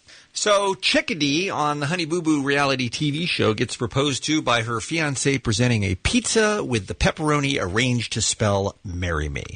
Not the world's greatest proposal, but I bet our listeners can beat it with even worse ones at 1-800-520-1067. Let's go to Wendy up first. She's on line 2. Hi, Wendy. Hi, good morning, guys. Hello. You had a bad proposal. What happened? Well, we were at Kmart one day, and I see a ring that I like, and my boyfriend actually got it for me. We get to the car, and he just handed it to me. I thought you meant like you wandered off, he went back and bought it so he could have it No, later. I mean, I didn't know he got it for me, but when we got to the car, he just gave it to me, and I'm just looking at him like, really? Okay. And he's like, well, I'm like, what does it mean? And he's like, oh, well, duh, if you want to marry me. Duh, if you want to marry me. I hope you got that engraved inside the ring. I like duh, if you want to marry me. That's strong. Did you guys get married? We're still engaged. You're still engaged. How long ago was this? 13 years? No, it was a year ago. A year ago. Oh, okay. Okay, well, hang on to him. He sounds like a keeper. Thanks so much for the call. Appreciate it. Let's go to Stephanie up next. She's on line 7. Let's find out how her man blew it. Hi, Stephanie. Hey, guys. What's up? Hi. What happened? How did you get proposed to? Oh, my God. He was 18. I was 19. We were standing in his parents' kitchen and talking, and then he said, oh, I have something for you. Pulled the ring out of his pocket, no box, no nothing, and just kind of handed it to me. And I was you had to clear the lint out and then go, what is this? and I'm curious, Stephanie. I mean, look, if you love the guy and the important thing is that he proposed and that you guys get married, that's all great. But don't most girls have something else in mind for a proposal? Oh, we're raised watching these stupid romantic comedies where it's Sure. this big event. And so that's what we're expecting when a guy proposes to It's us. not just that. There's also a lot of social pressure on girls because every other girl in the world that knows you will go, how did he do it? How did he do it? Absolutely. How did he Yeah. do it? You have to have a good Oh, no, story. so it was great telling everybody that it was just in his parents' kitchen. Oh, no. Yeah. You make something up at that point.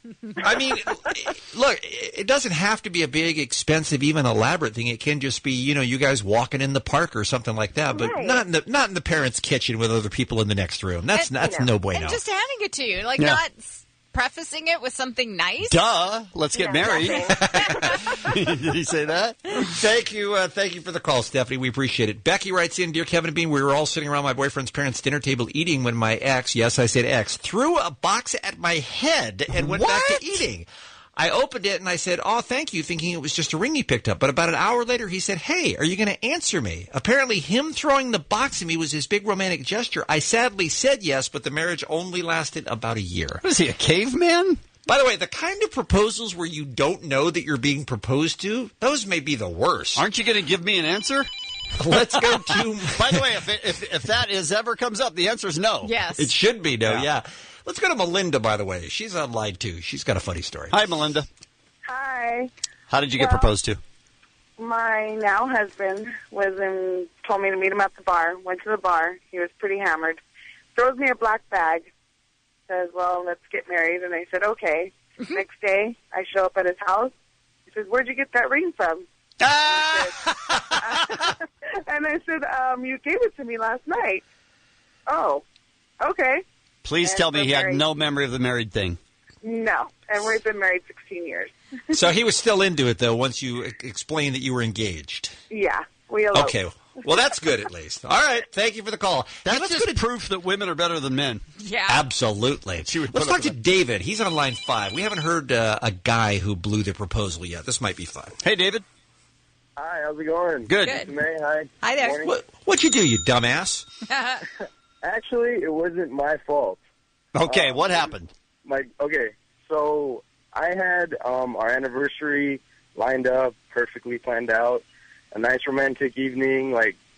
She likes to go downtown Long Beach by the pier in the water, especially at night. Mm-hmm. But wait, you said you had your anniversary planned out. This is before you got married, so you're just talking about 1 year you've been together?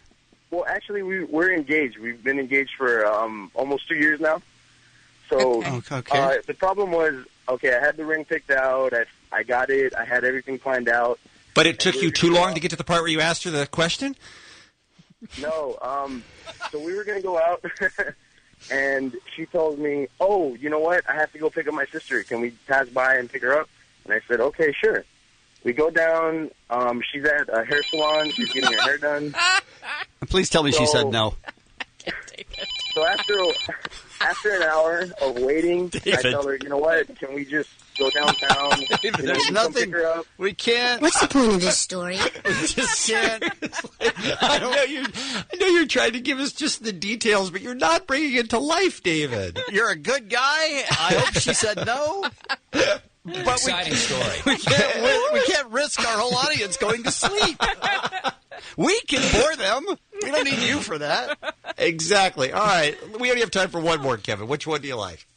Let's talk to, I don't know, you want to do Laura? I agree. Let's go back to good, David. yeah. Back to David. I hung up on David. You think that's an opportunity? No, I'm kidding. All right. Hi, Laura. Hey. What Hi, happened? Lisa May. Hello. You have to cleanse our palate after David. Make it short and sweet. What happened? Okay, short and sweet.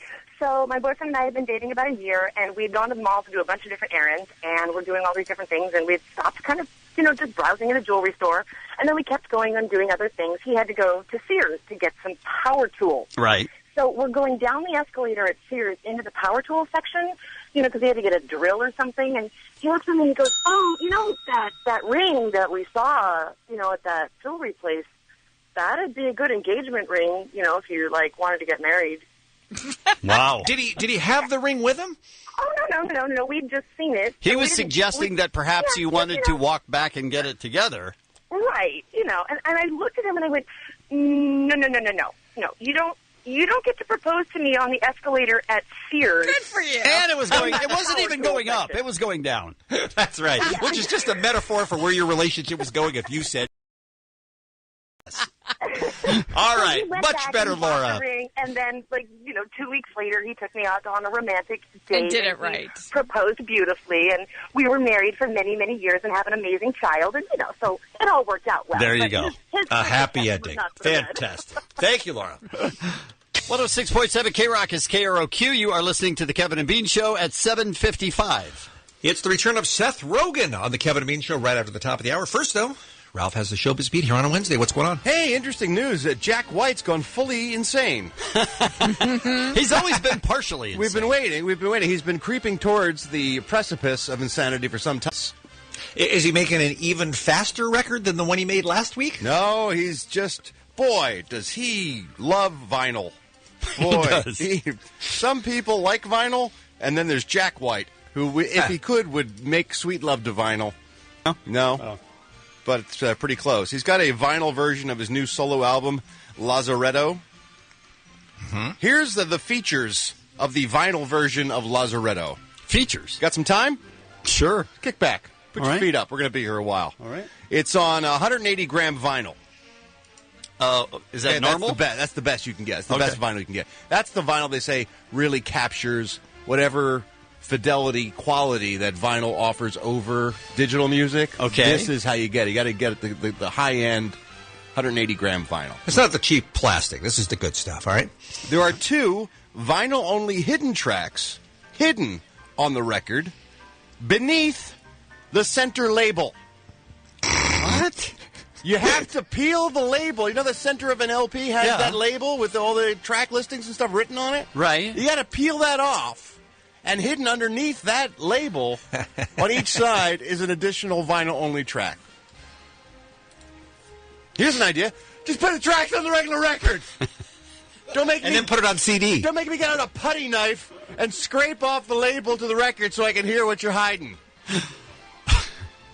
One hidden track plays at 78 revolutions per minute, and another one plays at 45 revolutions per minute. What is happening? So of those 2 hidden tracks on each side, both of them are at different speeds than the rest of the album. You got 33 on a third, you got 78 on one side, 45 on another. It's a 3-speed record. He might be making us work too hard. Side A of the record, side A plays from the outside in. You got to put the needle on the inside of the record, and then it plays out. It's grooved the opposite direction, so at the end of the record, the needle's on the far end, the edge of the record. Oh, you're bringing me crazy extra hard today, huh? Do you get a handler with every copy who comes to your house and explains it to you and shows you how to use the product? One song, Just One Drink, has 2 different introductions to it. Depending on where you drop the needle, one will be acoustic and one will be electric. And then the grooves meet for the body of the song, so it plays out regularly. But depending on where you drop the record needle, it'll play different intros. Ralph, you're the vice president of Showbiz. Yes. What's he going for here? Why is he doing this? Bat S insanity is what he's going for. Could be. The dead wax area on side A, which is just the blank. You know, there's like grooves, so it has the music and then just blanks. Right. But that isn't really blank. On side A, it's got a hand-etched hologram. What? What? It's got a different running order from the CD version. It's got different mixes than the CD digital version. It's got 0 compression for the music it was used during the recording, mixing, and mastering. Jack is calling this an Ultra LP. I'm calling it bullshit. You can't say that. I mean, what you said sounds accurate, but you can't use that word. I'm calling it BS. Right. What if you don't even have a record player? What am I supposed to do then? You just rub it up against your nipples, and butterflies spring out of the center of the record. Make Another sure to rub it up bonus against your feature. nipples at the right speed, though, Kevin. Otherwise, you'll play it at 78 instead of 45 can't on have this that. 33. Come on, Jack. Come on. Just make some records. Isn't he crazy? Just put out a CD. Just stop your BS. Just put it on iTunes and just let us hit download. Just let us do that. Make your music. Stop making us work so hard. You got to peel labels off. Get to secret tracks. This isn't a treasure hunt. It is, apparently. It does kind of seem like it. It's a Rubik's Cube or something. Today's celebrity birthdays. Phil Campbell of Motorhead's 53 years old today. Doug Benson is 50. Tracy Lords, the adult entertainer of note, 46 years old. Of course, she's a legit actress, too. She did, so in Melrose Place, wasn't she? Melrose Place and the movie Cry Baby and other work for John Waters. We had her on a few times over the years. Very nice lady. Very nice and very talented, actually. But yet still, the mind reaches back to her nude period. Yeah. from 8 to 10, I believe is how old she was. No, she was, I think she was 16 to 18, I think is when she worked. Breckin Meyer, 40 years old today. Matt Helders of Arctic Monkeys turns 28. I'm Ralph Garman. I walk the showbiz. You think Rogan's just getting high? Yes, I do. We're supposed to do an interview with Seth Rogen. Right. About Neighbors. Mm-hmm. I think we'll have him. You I do? feel good about it. Should I start think the intro? If you hit the big intro, I think he'll be on the phone when it's over. You tell her you're a virgin. This is how it's going to go. Tell me. I'm a virgin. I like that because you don't have chlamydia. What if she laughs at me, though? Then you punch her in the head if she laughs. What's it like to have guns? It is awesome, McLovin. I mean, it's like having two. If one of your could kill someone. I'm pregnant. Off. What? What? I'm pregnant? With emotion? With a baby. You're the father. What the can make a porn? If it's so easy, how come everybody doesn't do it? Because other people have options and dignity, which we do not have, which puts us in an amazingly advantageous position. I have dignity. Where? I saw someone murder someone else, and we gotta get the F out of here. Let's go. Are you high? What? No, I'm not high. You are high as a kite. I'm not high. Dan, we're not on acid. We didn't suck each other's James Franco didn't last night. Now I know you all are tripping. Hells yeah. Producer, actor, writer, director, stand-up, friend of the Kevin and Bean Show, Seth Rogen, back with a new movie called Neighbors, opening everywhere in theaters this Friday. Hey, Seth, how's it going, man? Good, how are you? Very good. Always good to have you on the program. I wish I had not seen you in drag on Fallon last night. That's going to be a tough image to wash out. But you do. You know, some people, they can pull it off. They can make that transition to the opposite sex. Even with I make an ugly girl. I'm not one even of them. even without the beard, Seth, that was rough, dude. I know. I think I kept the beard as kind of a safety blanket, so no one could truly criticize what I looked like. Just to let everyone know you're not really trying. There was a moment I got a glimpse of myself in the monitor dressed as the girl, and I literally said out loud, I feel like this girl. That's what I feel like. That's how I see myself all the time. Well, maybe it changes. As a big, hairy, redheaded 12-year-old girl. Maybe a change is in order. Well, yes, I think a change is in order. Let's talk about your co-star in the film and in the ooh bit that you did, or the you. How do you pronounce that? Ooh, right? Ooh is what the bit was on Fallon. Zac Efron appeared with you in that, and he makes it outstanding, girl, because he makes it outstanding, boy. He's awfully pretty, isn't he, Seth? He's a very pretty man. He's incredibly attractive, and I don't know what else you can say about it. Could you elaborate, please? I would say even as a girl, he's prettier than a lot of girls I've been with. You know, you are going to break his post-high school musical streak of being in terrible movies that lose money at the box office. This movie can't miss, and he's got to be so happy to be in it. Tell us about working with Zac. He was a very good work ethic. He's a very hard worker. He took the work very seriously, which was nice. I mean, I'm generally just most concerned about the performance, whether or not the movie's doing well. So I think his performance was really good. So that made me happy on a day-to-day basis. The trailer is ridiculous. I mean, I know that you've screened this movie for a bunch of people, and that's kind of part of your process is seeing what works, so that's all killer, no filler. But, I mean, people are applauding in theaters at this trailer. I don't know if you've been to one and seen that, but people are so excited about this Neighbors movie. No, that's awesome. If people really like it. I've watched it with a lot of audiences. It plays really well. It gets massive laughs all the way through. It's pretty. I'm so happy. Thank God. Did you having made ones that don't always play well? It's nice to have one that really does. Do you ever get the huge laughter, and then you think to yourself, "That wasn't supposed to be. That wasn't where I thought the laugh would come." Every once in a while, but we go with it. Now, Seth, I haven't exhaustively researched your IMDb page, so correct me if I'm wrong, but this is a real life grown up role for you. I mean, you're kind of playing the opposite character that you often play in the films, right? Which is the Arrested Development kid. No, my guy's still pretty, I'm older now, so it doesn't make sense just literally for me to play like an 18-year-old anymore. But, it definitely has to do with those struggles and not wanting to grow up and kind of grappling with responsibility and stuff like that. So I think that's, I think that it's kind of the best of both worlds. For people who haven't seen the trailer yet, explain to them what you and Rose Burns are doing and how your neighbors work into it. I play a guy who's I'm married and I have a baby, and we've just bought our first house, and then we're kind of struggling with the fact that we can't drink and party that much anymore, but and then a fraternity moves in next door, basically. And you're thinking to yourself, this is good, we can get out. Yeah, first we think maybe it could be cool, and then we slowly realize that it would not, and then we go to war with each other, basically. We actually do have a clip from the film. We're talking to Seth Rogen about the movie called Neighbors. It opens up everywhere on Friday, and I think this is a scene where you're kind of getting to know the head of the fraternity next door, played by Zac Efron, and you guys are trying to lay down some rules in the neighborhood. Who's this little lady? Stella, That's so best cute. name ever. Are you kidding? She's a little flirt. Oh, like her mom, I bet. Cool. Anyway, if you could maybe just sometimes... Keep it down. All right.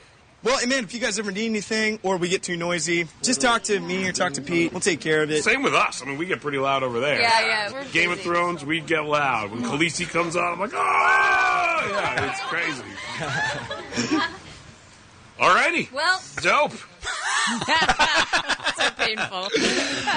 Seth, I want to ask you about one more thing. You've been in the news a little bit with the interviews you've been doing this week about what an a-hole, I don't remember what the term was, maybe it was S-head that you used to describe Justin Bieber, and we couldn't agree with you more. And Kevin gets a lot of joy out of ragging on Justin Bieber on Twitter because it just drives the believers insane. I'm wondering what kind of pushback you're getting from his fans worldwide. It's not that bad, honestly. I mean, I get. Well, you need to step it up. I get tweets from what I assume are just 12-year-old girls. Every once in a while, I write back and bother them and antagonize them a little bit, but generally speaking, I ignore it. It's not. It's not quite as much as you would think, honestly. I just applaud you as a human going after him, and instead of sticking up for him as a fellow Canadian for calling him out on what a dick he is. Though I just think it's great. I think more people need to do that. Thank you. I think he. I think as a Canadian, I have the responsibility to point out his. Yes, you do. Yes, you do. That is expected of you. Yeah. Well, you keep up the good work, and we're so excited about this Friday. The film is called Neighbors. We'll all be seeing it. Seth, we love you, man. It's always great to have you on the Kevin and Bean Show. Thank you so much. You bet. Thank you. Thanks for that tweet. Bean! How dare you, by the way? How dare you? Drag this feature back on the radio. Before we get into thanks for that tweet, Bean, I would like just for Ralph's head to explode, I would like for Bean to explain to people what his avatar is on his Twitter account. What are you talking about? Why is that a... Tell Ralph. Why do you ask that? Just tell Ralph. What's your avatar? Just say what it is. It's just a picture, just a picture of a thing I like. I changed my avatar. Sometimes I just put up a thing I like. What's the thing you like? The picture of? Meredith. Right? Who's Meredith? Meredith Baxter Burney? Taylor Swift's cat. Holy crap. That was Taylor Lisa saying Swift's holy cat. Come on. Taylor Swift's cat has a very large online fan club and presence. She's very popular. Taylor puts up a lot of pictures of her cat. Her cat's a little bit of a celebrity of her own, and I think she's adorable. Tweet. Bean! So that's what I'm thinking right now. Tweet. Bean! I want you to set on fire. These are actual tweets. Bean, we don't need further explanation. We understand them all. We just... But I think sometimes you guys unfairly judge because you take them out of context. Oh, because we read them? Because we read them the way someone on Twitter might? Are you making stuff up, Ralph, or are you... No, these are all actually tweets that Bean has written and then proceeded to hit send and tweeted out to the world. Well, let's hear a few. So I think the context actually is perfect. I think it's exactly what it is, which is these are words that you tweeted. All right, let's hear what you got. While all you lemmings were wishing Kat Corbett a happy birthday yesterday, I was picking my spot today to be the only one still in the game. So is that you bragging? Just wishing Kat a happy birthday. That's all. That's all I was doing. Nothing wrong with that. But a day late, so you were saying, yeah, I did. So I did miss her birthday. You were saying, I win. I win did somehow. And then the other people tweet. Couldn't just. How about happy belated birthday? Could you have done that? That would have been another way to go. Instead of dressing it in assholery.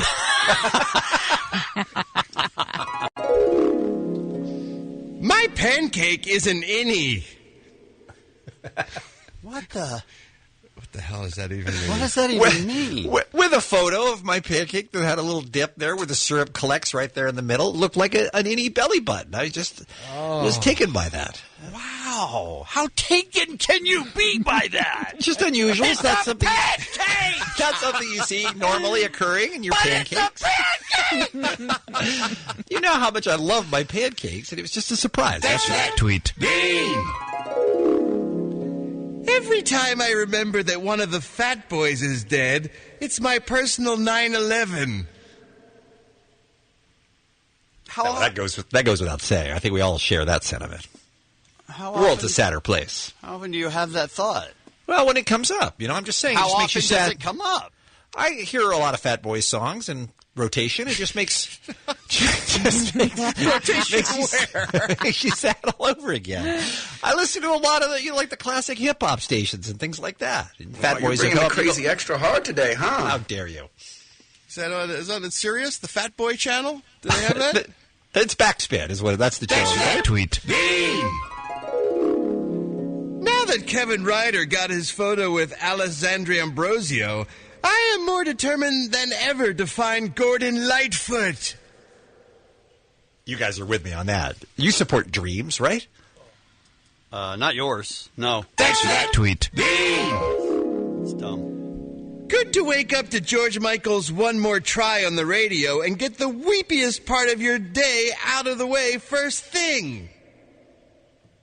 That's an effing sad song, man. You realize that when you hear it again. How many of us That is rough. heard that song in years? And who's That is weeping to rough. George Michael songs? I'm just saying, when you hear it, you realize how sad it is. That's right. Tweet. Whoa, I'm glad I got that out of the way.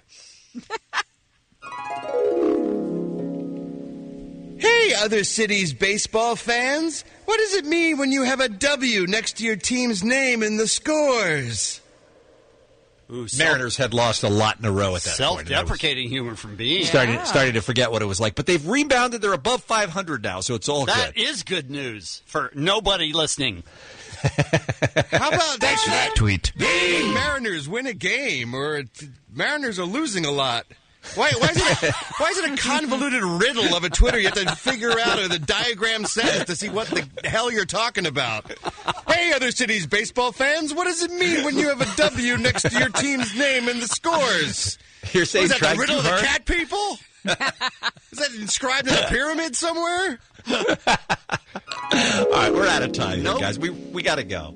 Penguin Cam stat. Oh, if I... That's the entire tweet. I'm going to... Ralph, With a you link haven't- to the Ralph, Penguin you Cam, haven't by had the to way. sit in here and listen to Bean talk about the goddamn Penguin Cam all week. It's absurd. Penguin Cam stat. That's all it was. Even if someone wanted to see the Penguin Cam, I wouldn't know from that tweet where to go. You can't include a link? I did. There was a link. There was a link to the Penguin Cam. It was on there. But I'm just saying, look, that is a Tweet. that is a service to Tweet. people who follow me on Twitter. Tweet. I would want a heads up. And lastly, I feel like the letter Q should come earlier in the alphabet. That is the one that got retweeted to Ralph and I the most from people saying, you have to do things to that tweet being about this tweet. Universal derision. They're turning you in, Bean. What kind of nonsense is that? Who's got time in their day to think about the order of the alphabet? And how can one letter feel like it should go anywhere else than where it is? It's just sometimes you look at it and it just looks all hinky. It just looks all out of balance or something like that. I just feel like Q is down there. It's too close to like the W's and the X's and the Z's. You're stupid. If it moved way to the left, I feel like it would be much more balanced. You guys know what I'm talking about. No, you're stupid and dumb and absurd. I hope that's Tweet. Sorry, Ralph, what? I hope you choke on an any pancake. The Kevin and Bean Show on K-Rock. It is 8:36. I don't see him on the hold, so I'm reluctant. I know. This is what happened with Seth Rogen just a half hour ago. We played the intro, and there he was. I don't know how's Dave feeling about Drew Doughty if we hit the intro. He'll be calling in any second. So should I start the intro? Because if we end the intro and he's not there, there'll be hell to pay. Right. Then no. Okay.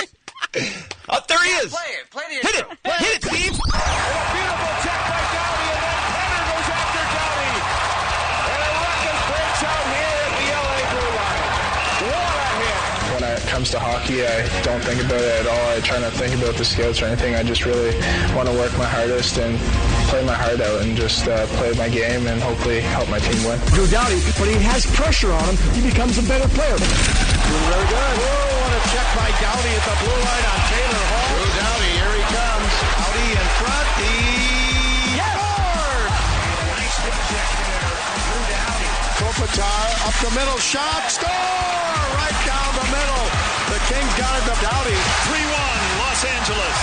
And the Los Angeles Kings take early control of this Battle of Southern California. They win the first two in Anaheim. Goosebumps when you hear that audio, right, Kevin? Goosebumps. Absolutely. I got to tell you, you got to get hot at the right time. The Kings waited to the last possible second to turn it around in the Stanley Cup playoffs, but now have won 6 in a row, up 2-0 against Anaheim. We are delighted to welcome back to the program Drew Doughty from your Los Angeles Kings. Hi, Drew. Welcome, sir. Hey, how are you guys? Very good. Let's, if you don't mind, I'd like to go back a series and talk about the Sharks because that was bad. That was a bad start. We were down 3-0, and as much as you believe in your team, and the fans believe in the team, still you go 3 games is a tough thing to overcome. What was your mindset during that time? How did you stay positive? It was tough to stay positive, obviously, but like you said, we believed in our teammates, we believed in our team, and we just had to take it one game at a time. We won Game 4 at home, and then after that, we knew the toughest task was going to be winning Game 5 in San Jose, and we overcame that one. We knew we were going to have Game 6 coming back to LA, and then it was a toss-up for Game 7. So we just took it one game at a time, and like I said, just believed in it, and it happened. Does that help you with the Anaheim Ducks series, which is going on now? The Kings being up 2-0, does that help you not be overly confident because you've seen that be overcome? Yeah, for sure. We know how easily things can change in a series. It just takes one moment in a game, and the momentum's overturned, and it's a different series. So we're definitely not taking the foot off the gas pedal. We need to go up 3-0. We have a big game here at Staples. We don't want to be losing games at home throughout the playoffs, and we need to make this series go up 3-0, and then finish it off from there. Speaking of home ice, is it much more difficult when you don't have home ice? Because you did beat the Ducks 2 games in Anaheim. It doesn't seem like they had much of a home ice advantage. Yeah, playing in Anaheim, it's obviously not that far of a drive for us, and our fans were unbelievable there. You'd hear "Go Kings, Go" chants. When we'd score goals, it was really loud. It really didn't.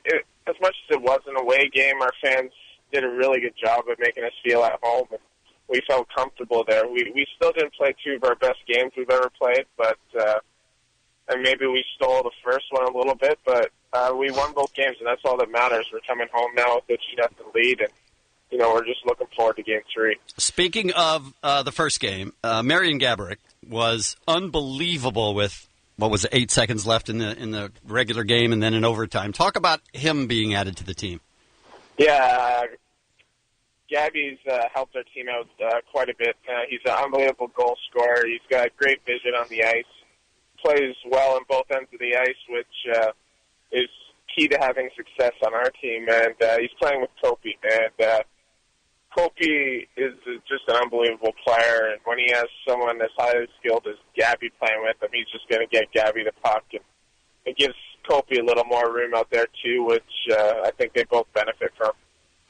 This is the voice of Drew Doughty here on the Kevin and Bean Show, number 8 for the Los Angeles Kings. A few days ago, we talked to Ryan Getzlaf over there on the Ducks side, your Canadian gold medal hockey friend, and he was so matter-of-fact talking to us about taking that puck to the face and that injury, that terrible injury that he had in his series. How about you Monday night? You got pretty beat up in that game, but that's just part of the job for you guys. It seems like you guys don't feel pain when you're playing. How do you do it? When we're playing, we don't feel the pain, but you definitely feel it, the day after the game and leading up to the game. So, it's playoff hockey, and you'll do anything it takes to raise that cup over your head, which is the ultimate goal. You're just going to take it one step at a time, but you'll play through anything for your teammates. I was really upset after Beauchemin, I think it was, slashed you in the back of the leg, basically away from the puck, and it was just a cheap shot, and I was really angry, and they interviewed after the game, and you were like, happens. Yeah, to be honest, it was a slash, but it wasn't like it was something crazy. It just hit the wrong spot and kind of just put me down for a second. But, it's playoff hockey. It's whatever. They're going to be running our top guys. We're going to run their top guys, too. So you said also in the post-game press conference that stuff happens all the time in the regular season. It just happens more in the playoffs. Yeah, it's very similar. Instead of maybe things like that happen to a player 5 times in the regular season, it's going to happen 10 in playoffs. So playoffs is just everything is bigger and better in playoffs. That's as best I can explain it. You didn't get much time off, obviously, because round 1 went 7 games. Do you guys feel like you're running on adrenaline? You got momentum, or are you also tired? No, I don't think we're tired. I think we were running on momentum. The adrenaline of the crowd from playoffs and just being in a playoff series is helping us as well. But we shouldn't be tired. It's kind of good maybe having just a quick turnaround rather than be sitting at home for a while just because you don't have a lot of time to think about things. You just kind of get right back at it, and you use that momentum for the previous series. Your coach, Daryl Sutter, is so quiet. At least he looks like he's quiet on the bench. What is he like in the locker room? Does he go crazy? Yeah, he'll...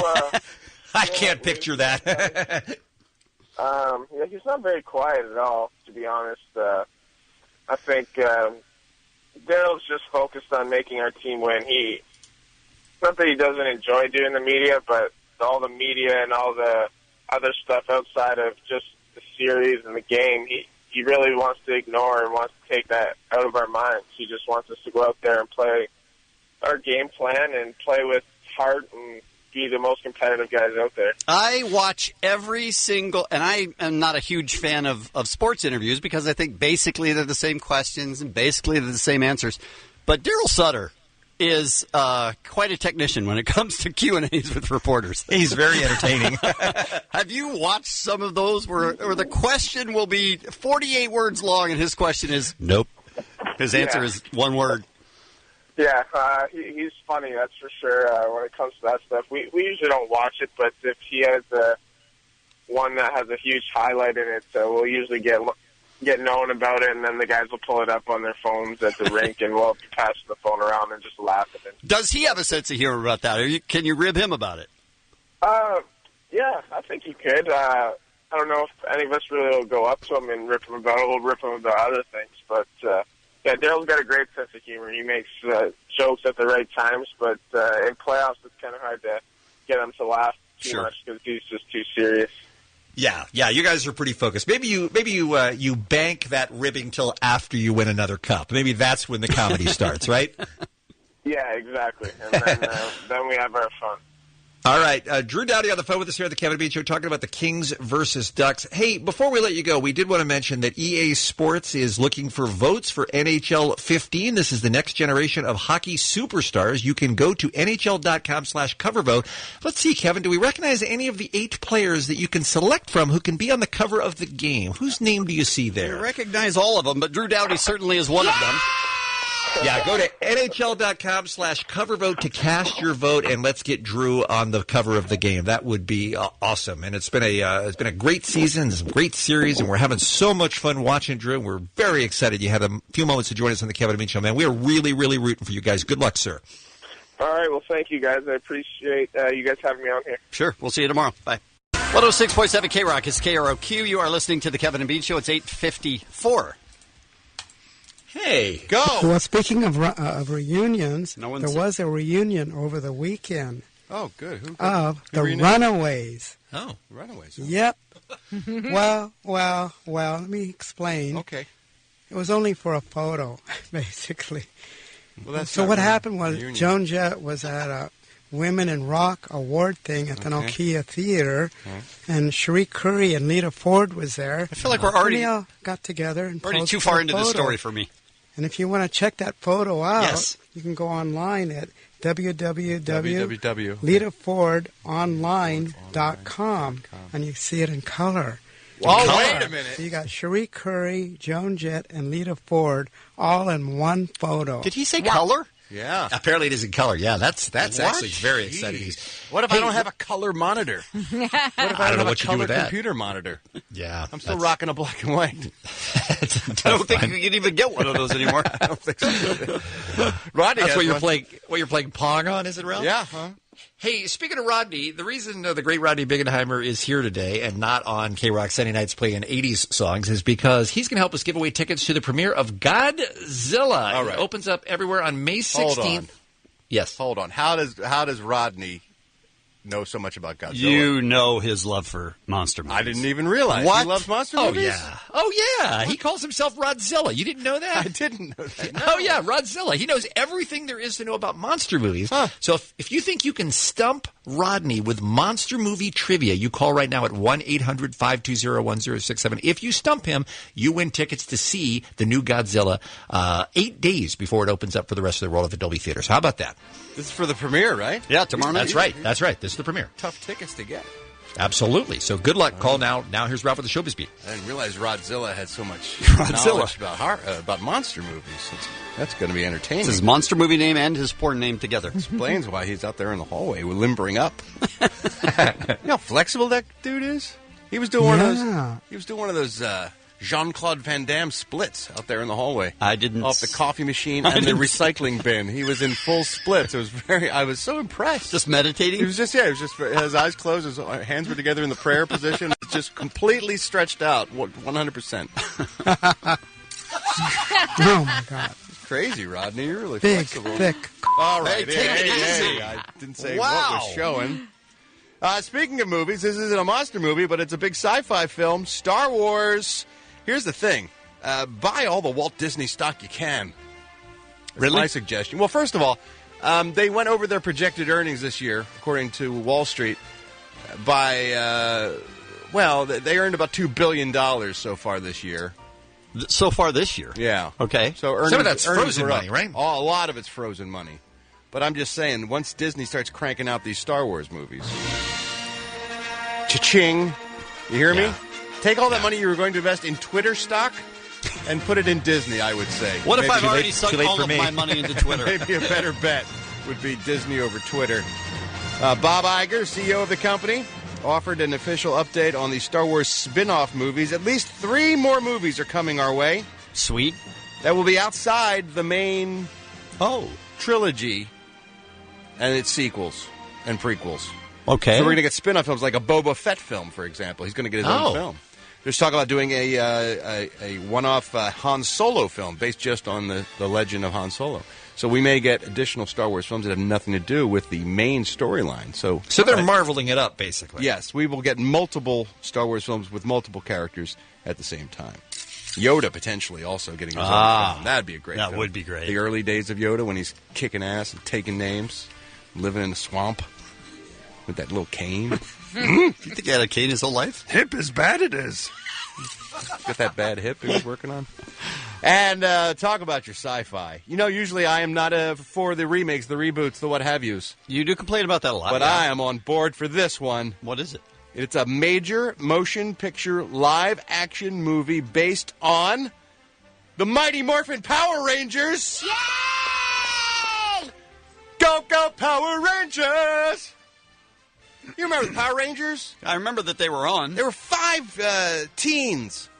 Right. Of different colors. Mm-hmm. And they could battle evil with their swords and stuff. Right. And their kung fu. But when they combined, they would create giant Transformer-like battle creatures.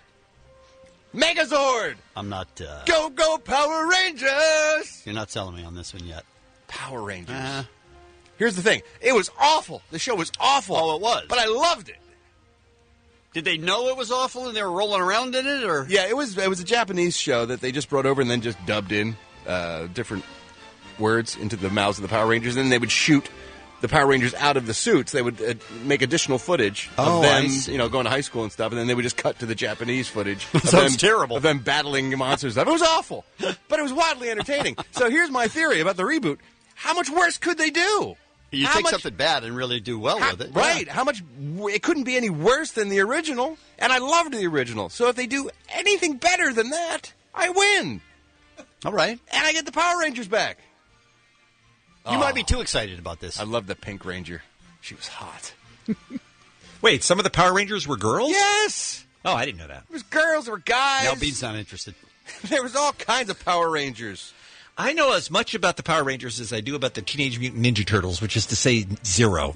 Well, you're going to be... They're the same, right? You're going to be happy when they bring back Power Rangers. Oh, man, I can't wait. Bryan Cranston, one of his first gigs, by the way, little trivia, was as one of the villains on Power Rangers. He used to voice one of the villains, yeah. So that's good news for Power Rangers fans. Beerman keeps giving me signals. It's like he's on third base. He's telling me to stay, go around. Steal or bunt or something. He's been doing that a lot Wait today. for a pop fly. He's like, give me cutoff signs and then one finger as if something's going to happen and then thumbs up. I don't know what's going on over there. What are you trying to tell me? There's a fly. I'm shooting it away. Don't be funny. What were you trying to tell me? I was trying to tell you that there was 2 Power Ranger girls. Thanks for the input. That's helpful. Someone's going to get hurt today. I'm not kidding. Today's celebrity birthdays. Phil Campbell of Motorhead is 53 years old. Tracy Lords turns 46. Our buddy Breckin Meyer is 40 years old. Matt Helders, drummer for Arctic Monkeys, is 28. And my apologies to comedian Doug Benson. He is not celebrating a birthday today. I've been saying it all morning, and his birthday is July 2nd, actually, so we were way off base on that. Not even close. And apparently Doug's being bombarded with happy birthday greetings that have nothing to do with... 106.7 K-Rock is KROQ. You are listening to the Kevin and Bean Show at 10 minutes after 9 o'clock. Roddy on the Rock Show. No, it's K-Rock. the Kevin and Bean Show. Hang on, Rodney. Hang on one second. Godzilla, Reunion. Okay, thanks, Roddy. Godzilla is the world's most famous movie monster. He's back with a new film coming out everywhere in theaters on May 16th, but you can see it tomorrow night at the Dolby Theater. We're going to give you a chance to win your way into the Godzilla premiere. Rodney on the Rock, who plays mostly 80s music, that's his love. Here Sunday nights on K-Rock. 80s. Also loves monster movies, right, Rodney? I'm Rodzilla. You are Rodzilla, that's I true. don't think we understood that. We thought you were all about music. All right, there's a reunion. Godzilla's getting back together. That's not a band. It's just one It's just monster. for a movie. It's not really a... But it was never a band. But the movie's in color. Right, of course it is. So If you'd like listen. to see it, you can go to the theaters. Okay. Right, we're giving away tickets right now, Roddy. 1-800-520-1067. You can ask a question about any monster movie, and if you can stop Rodney, you win your way in. Let's play, what are we calling this? Rodzilla! Can you stop Rodzilla? Can you stop Rodzilla? Let's all stop Rodzilla now. Yeah, wig wham bam. All right, close enough. Stump Rodzilla. Who's our first contestant, Kevin? Hang on, can I hear your Godzilla again? Jason is on the line. Hi, Jason. Hey, party people, what's up? Stump Rodzilla. My question is, what's the name of the three-headed monster Godzilla fights in his movies? Flock of Seagulls. All right. Now, maybe you What'd don't I understand win? the question. What'd I win? What was the name of it? King Ghidorah. Yeah, that's not Flock of Seagulls at all. So I think you were stumped, and I think Jason's going to the film, Rodney. Yes. They fly too. Seagulls fly. Right, but that doesn't make it the answer. All right. All right, let's go to... All right, what? Let's go to David. Hi, David. Hey, guys, what's up? Lisa May? Hello. Stump Rodzilla. All right. All right. Hey, Rodzilla, what's Godzilla's son's name? Billy Ocean. Now, Rodney, do you really honestly think Godzilla's son's name is Billy Ocean? Yes. Why are you pestering me? Well, I gave my answer. That's a stupid answer. David, is it So it's Billy right. Ocean? It's not Billy Ocean. What is it? What is it? Godzuki. Oh, that makes a lot more sense. Okay, you're going to the movie too. All 2 for right. 2, Rodney. Sorry about that. Congratulations. We're not doing a drawing, by the way. All of these people that stump Rodney are going right to the movie premiere. Let's go to Kyle. Hi there. Morning, guys. Morning, Lisa May. Good morning. Morning. All right, so what was the name of Charlie Hunnam's Jaeger in Pacific Rim? Charlie Hunnam's Jaeger? Yeah. Explain that to me. yeah. What are you guys talking about? That's the big automated robot he fights the monsters with. Oh, it's a robot. Okay, Rodney knows that. Rodney is all of a sudden Yeah, I know very all about knowledgeable. monster movies. We heard that, but your last Yeah. 2 answers didn't hold that up. The name So of what it, was the name of the Jaeger? Buster Poindexter. Was it Buster Poindexter, Kyle? No, it was Gypsy Danger. Hot, Oh, hot, so hot. close. Does Gypsy Danger ring a bell? Yeah, I sang hot, hot, hot. All right. All right, Thank what'd you. I win? Hold on, you won. You don't win anything. You're Wow. helping us give away Godzilla tickets for the listeners, You're Rodney. yelling at me. Why am I so angry? Your answers are stupid. Letty. Yes, hi guys. Hi. Stump Rodzilla. What is Matthew Broderick's character's name in the 1998 Godzilla movie? Billy Vera and the Beaters. No. Is that, Vera. is that a trick question because nobody went to see that version? I went and saw it. Oh, okay. What's the answer? Dr. Nico Tatsopoulos. Okay. I like Rodney's answer better, All actually. right. All right, that's What did I that's win? 4 pairs of tickets. Unfortunately, Rodney, we only have 1 pair of tickets left for Godzilla, so let's see what you can do here. All right. Try to get one. Art. Okay. Hello. Hey, guys. Hi. Stump Rodzilla. Hey, Rodney, what year was the first Godzilla movie ever? The first movie that came out? Sorry, I had a Bean moment here. It's a Kevin moment, first of all. that was also a Kevin moment. Correct. I have to All right, correct you so on what that year one, but- was the first Godzilla film, is what he's asking. First Godzilla film. So the answer, now, Rodney, let me help you out here. The answer All is right. going to be a year. It's probably going to start with the numbers 19. 99 Luftballons. Is it 99 Luft balloons? No, it's not No. 99 Nuff Balloons. Art, what is it? Right. 1955. 1955 Luftballons. No, You're that's not going the to point. Godzilla. What did I All right, win? thank you. You don't win anything. Right. We're not going to do this game again, right? Right. Can you stop Rodzilla? 106.7 K-Rock is KROQ. You are listening to the Kevin and Bean Show at 20 minutes till 10. Anyway, I'm out of here. Okay. Head up Fairfax, and See you, I'm Rodney. going to be blinded on the way home What? because there's this big sign at the corner of What are you Fairfax and Melrose. What It's happens? that West Side Rentals. They got this great big blinding sign that blinds you. It's You just can't even lit. see where you're going. It's just a lit sign. Unbelievably bright. No, it's there it's- all the time, lit up. Be blinded by the light. What can I say? Anyway, Sign that lights up. That's all. Can we finish? Because we have showbiz. I'm out of here. Okay. All right. And We have Ralph. say good night. Okay, good night, Rodney. Good night, Thank you, Rodney. Rodney. Ralph is here now with the Showbiz Beat on K-Rock. Wowzers. A lot of drama in Rodney just leaving the air, just getting off the Hard, radio just and going home. Just That- driving. He that gets sign. blinded. That sounds like a struggle. That sign is super bright. I mean, he doesn't have to hack through a dense jungle and wrestle a tiger. He has to get avert home. his eyes from something. That must be terrifying for him. I mean, he has a car still, right? He's really just getting his car and driving home. But right? that Yes. sign, Bean, the sign, for God's sakes, has You light can, Mark, bulbs. you haven't it has seen light it. bulbs that they turn on. It does sound awfully bright. It's not a sign made of lasers, by the way. The shoot out in your eyes? No, it's just a light up sign. I'm sure it's regulation. I'm sure other people are fine with it. It's just a sign. It's okay. To my shock and dismay, I'm finding out there's people in our audience who do not have the same love for the Power Rangers that I have. What a shock. I'm stunned and frankly dismayed. Yeah. This is a new low. And I think anyone who doesn't love the Power Rangers, frankly, God hates you. Yeah. I'm pretty sure that's a Is that in the Bible? that is a reasonable conclusion to draw. I believe. Sure. Because Power Rangers rule. I never really saw them, so I didn't care one way or the Go, other. go, Power Rangers! Rangers! Okay. Is that Megazord sequence, initiate! You brought it to life. Don't get it, man. Sounds like I really missed something. The reason, Did they have superpowers, by the way, Ruff? They had, no, they were mostly martial artists. Okay. But they had and probably swords. a tool set, They too, had right? swords and stuff, and, of course, the Megazords. It's pretty Right. awesome. The reason I bring that up is because they've just announced today that they're going to do a big budget, live-action, big-screen movie based on the Power Rangers. And little did I know, and I blame myself for this, I didn't know the Power Rangers were still currently on the television. What? Yeah. Making new ones? Yep. Apparently there have been like 20 different Power Rangers series over the past 20 Obviously. years. I did not know that, but we got a call from one of the Pink Rangers from one of the series. Somebody who actually plays that role on TV. Yeah, and she set me straight. Wow. So, hey, sorry to get that wrong. Go Power Rangers. That's all we Okay. can say. Go indeed.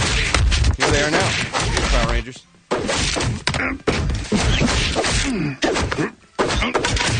There's a pink one right there. Oh. Yellow Ranger, look out! Oh, you got him. Yeah. Taking on all of Rita Repulsa's. Who are they running? Why are they running?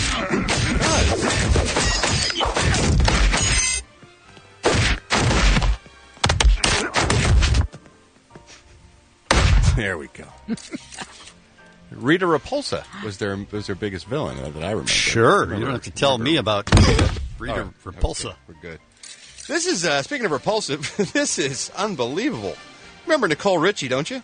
Sure. Yeah. Star Magazine did a piece on her regarding her She's the one that did fashion line. Did the reality show with Paris Hilton, right? They did originally. the Simple Life. Yes. And then together. reinvented herself and turned into a human. And then they also did... I think they did another show after that. Okay. But anyway, she married Joel Madden. Mm-hmm. And she started a fashion line. Okay. This story talked about the success of her fashion line. You have any idea what her fashion line is worth right now? I don't. Let's take a little stab. Take a little stab in the dark. $800. You know what? You're very, very far off. 10 million. You also are far off. Really? It is a $1 billion fashion line that she now has. How is that possible? I find that impossible to believe. Yep. Nicole Richie? Yeah. $1 billion? Yeah. So, does she get more and more Richie every time we buy one of her dresses? Oh, you know what? We're already doing Would You Like to Take That Back Tomorrow? We don't have room for another one. I stand corrected. I'm sorry. I have to take this back. Please do. Her goal Okay. is to turn her fashion line into a $1 billion enterprise. Okay. By the time she turns 40, that's her goal. Okay, good. I saw the headline, and I neglected to read the body of the article here. Good, because that didn't make any sense. Apparently, she's very disappointed that she and her husband, Joel Madden, together have earned just $10 million over the past 2 years. Which was my guess. Which was what your guess was, yeah. Wow, Kevin. Thank you. That's a lot, by the way. I think they should be happy with that. I would be very happy with $10 million over the past 2 years. Right. I'd be happy with $10,000 over the past impressive. 2 years. So her goal is to make it a $1 billion enterprise by the time she turns 40, however. We need to start a clothing line. No doubt. It seems like anybody can do it. And perfume. No doubts is great clothing. File. Come on. And everybody is successful with it. Jessica Simpson is a multimillionaire now because of her fashion line. That's true. And that's ludicrous. Does Ludacris have a fashion line? Emma Stone's the best. Yes. However, maybe she shouldn't be talking so much about her struggles. In 17 magazine, she did an interview where she said there are rumors that she's been starving herself to remain so svelte. But the truth is, she just has a struggle keeping on weight. Say what? No matter what she eats, it's just hard for her to keep weight She on. can't eat enough. She can't eat enough. She eats all the time, but it's hard to maintain weight because she just keeps losing weight. She's just too naturally thin. You know what that's like, Lisa, when you're at 10,000, 12,000, 14,000 calories in a day just to maintain, just so that you don't lose weight. So you don't look skeletal. It's terrible. You think you're going to disappear. So you don't seem so bony. Yeah. People are always saying, eat a sandwich. Right. So tired of hearing that. Jimmy Kimmel, our buddy Jimmy, congratulations. He just got an extension from ABC on his contract for another 2 years. Good for him. So we know that we'll be enjoying Jimmy's show at least through January 2017. He's currently in his 11th season. Is it possible he's on television for 11 years? Wow. Really? Wow. Isn't that crazy? It is funny after all those years of Leno and Letterman to now have this new group of people in there, the Fallons and the Seth Meyers and the Stephen Colbert soon and Jimmy Kimmel. I mean, they're the new kings. Yep. I don't recognize any of them. I don't know who any of these people are except for Jimmy. And Oasis singer Liam Gallagher has fully admitted now that he is indeed the father of writer Liza Gorbani's baby. Initially, he was denying the fact, but now he admits it. He's trying to work out how much money he's going to have to pay her in child support. His baby girl, Gemma, is now 16 months old, and he's going to finally start paying something towards raising her. That just as a curious little aside, Liam has 4 kids from 4 different women. Oh. Is that a good plan? And will continue to pay child support for all of them, now including Jenna. So he better get on the road and start making some money. He's not going to be crapping on those Oasis reunion rumors much longer, is he? I guess he won't. And Ray J's in the news. Did you know he has a reality show in the works? No. Called Love and Hip L.A.? Nope. Yeah, it's going to be on VH1.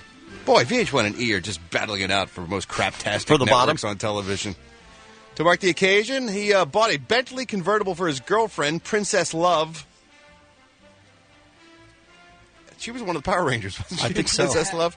And he bought himself a Ferrari because, you know, you're making 7 figures doing crappy reality shows. You got to celebrate somehow.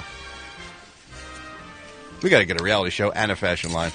And a perfume. And a perfume. Yep. Yeah. Today's celebrity birthdays. Phil Campbell of Motorhead is 53 years old today. Actress Tracy Lords celebrates her 46th birthday. Actor Breckin Meyer, our good friend, of course, stars on Franklin and Bash. He's awesome. He is the best. 40 years old today. Matt Helders, drummer for Arctic Monkeys, celebrates his 28th birthday. I'm Ralph Garman. I walk the showbiz beat. Thank you, Ralph. Tomorrow morning on All New Kevin and Bean Show, we have a brand new Internet Roundup for you. We have Would You Like to Take That Back? Which Bean and Lisa were trying very hard to get in on. Under the wire. They're trying to get their points up. In this past showbiz. Scott Ackerman will be here to tell us about Comedy Bang Bang, which comes back tomorrow night. Oh, so funny. It's the most absurd show on TV, and it's awesome. And we also have Craig Robinson. Comedian Craig Robinson. Let's hear it for Craig Wilson, everybody. And that is tomorrow morning, along with your tickets for the world premiere of Godzilla. Yes. You gotta put it in perspective. This is what everybody's been waiting for. If you don't mind, I will begin at the beginning. It's a new day. Let's get going. 1, 2, 3. Bad boy. 4, 5, 6. B.I.G. All right, let's count it down. 20, 19, 16, 17, 9, 12, 10, 4, 14. Happy New Year! 7, 6, 8, 11, 18, 5, 3, 2, 20. Happy New Year. Now, people have started to leave Times Square, but don't go anywhere. Be a lot more for you. Thank you for spending New Year's with us.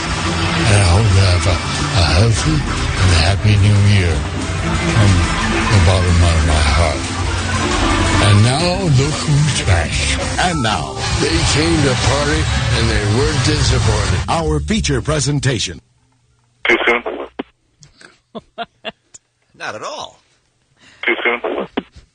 I think. Hey, party people. What's going on? What? You can't make a tribute to a broadcasting legend, Lisa? You could maybe, I don't know, pick some drops from earlier in his life. Oh, that's all I had at my fingertips. I wasn't going to put that much work into it. But yeah. Morning, the great Dick Clark, as we'll always remember him. Unfortunately, that is true. Morning, everybody. It's a brand new Kevin and Bean Show. It is a Thursday morning. What's happening, people? Hey, Bean.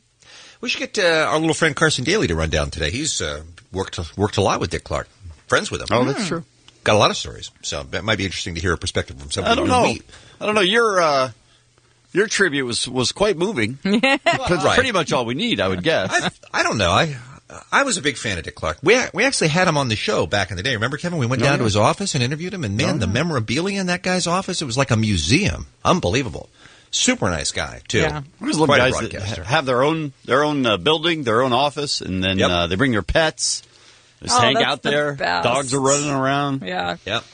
Yeah, it was crazy, the stuff he had and the stories he had to tell. I mean, he knew everybody, worked with everybody. It was amazing. And a huge player in television, obviously, with, all the many, many shows he put on the air and produced and everything. Great Obviously. stuff. Obviously, exactly.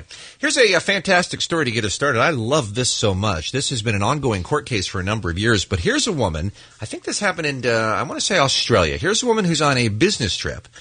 And there's a guy that she's staying in a hotel on a business trip, and there's a guy that she had been dating, and she invited him to the hotel where she was staying on this business trip because he lived apparently fairly near where her conference was. Mm-hmm.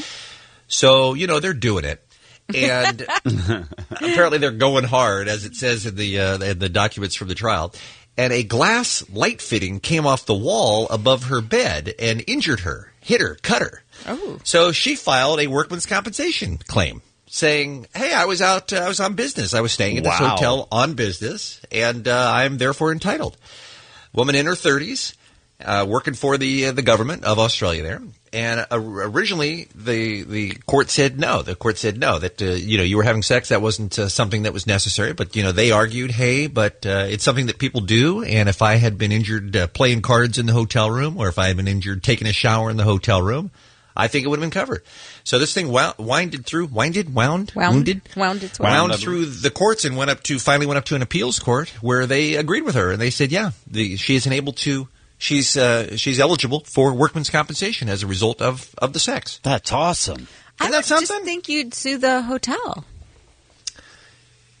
As opposed to applying for workman's comp. Yeah, it doesn't say here whether she did, but it would seem like the hotel would be at least a little bit more directly involved in what happened, never right? would have crossed my mind, although she is there for work. So, yeah, really, regardless of what you're doing in your room at the time, if you are in that hotel because of a job, I could see that. Yeah, and they argued that, she wasn't doing anything, illegal. She wasn't doing anything that had been prohibited. It wasn't like she was told, that she wasn't allowed to have anybody in there. So as far as she was concerned, it was just the normal, business. Cost of doing business. Cost of doing business. Exactly, yeah. So anyway, interesting story. Took a long time. Like I said, she had to go all the way up through appeals court and stuff, and who knows who's paying for all this, if it's going to end up costing her more than whatever she's going to get as a result. How injured was she? Yeah, it doesn't say, as usual. Not enough details here. Damn it. How many times do you think she had to tell the gory details of everything that happened in that hotel? And then, yes, that's what he did. Yes. I was upside down. Sure, but, she had to go through it and explain it to every court. I love it. Well, I'm going to keep this in mind the next time I have to travel for work, man. I'm going to try to hook some of this up. Yeah. Really? You do that, Bean. It's going to take a great deal of work to get all those circumstances to work out because I got to find someone to have sex with, first of all. Then I got to figure out a way to get injured. Then I got to figure out a way to make some money off it. It just seems like a lot of work, but I'm going to try it. Yeah, and then this company would never pay you. That's true. Crazy. They do it if the court ruled in my favor. Yeah, well, that's true. All right, let's talk about today's Kevin and Bean show, shall we? No, that's not true. It is true. We have Dr. Drew on the program today. Yeah. We do. We have to ask him about the tube down your nose diet. He's just going to be pulling out all his hair. He is, yeah. Over that. Yeah, he's not going to be happy. Yeah. We have a brand new internet viral song to tell you about, and it'll be stuck in your head forever, and you'll love it. Damn it. It's really terrible. It's terrible. It's something. And it's part of our brand new Internet Roundup as well. We got that today. We have comedian Paul F. Tompkins in the studio. Mm-hmm. We have Mensa members. What's that all about? What is that all about? I don't know anything about it. Bean wouldn't take my word for it yesterday when I was trying to tell him about the meetings and the pins and stuff and the different levels of things that you can get. But you don't like to brag, so I don't feel like I'm getting the full story about what it's like being in Mensa, but I am curious to know. I would imagine it's just the type of thing that it's not worth even telling anybody if you're in it.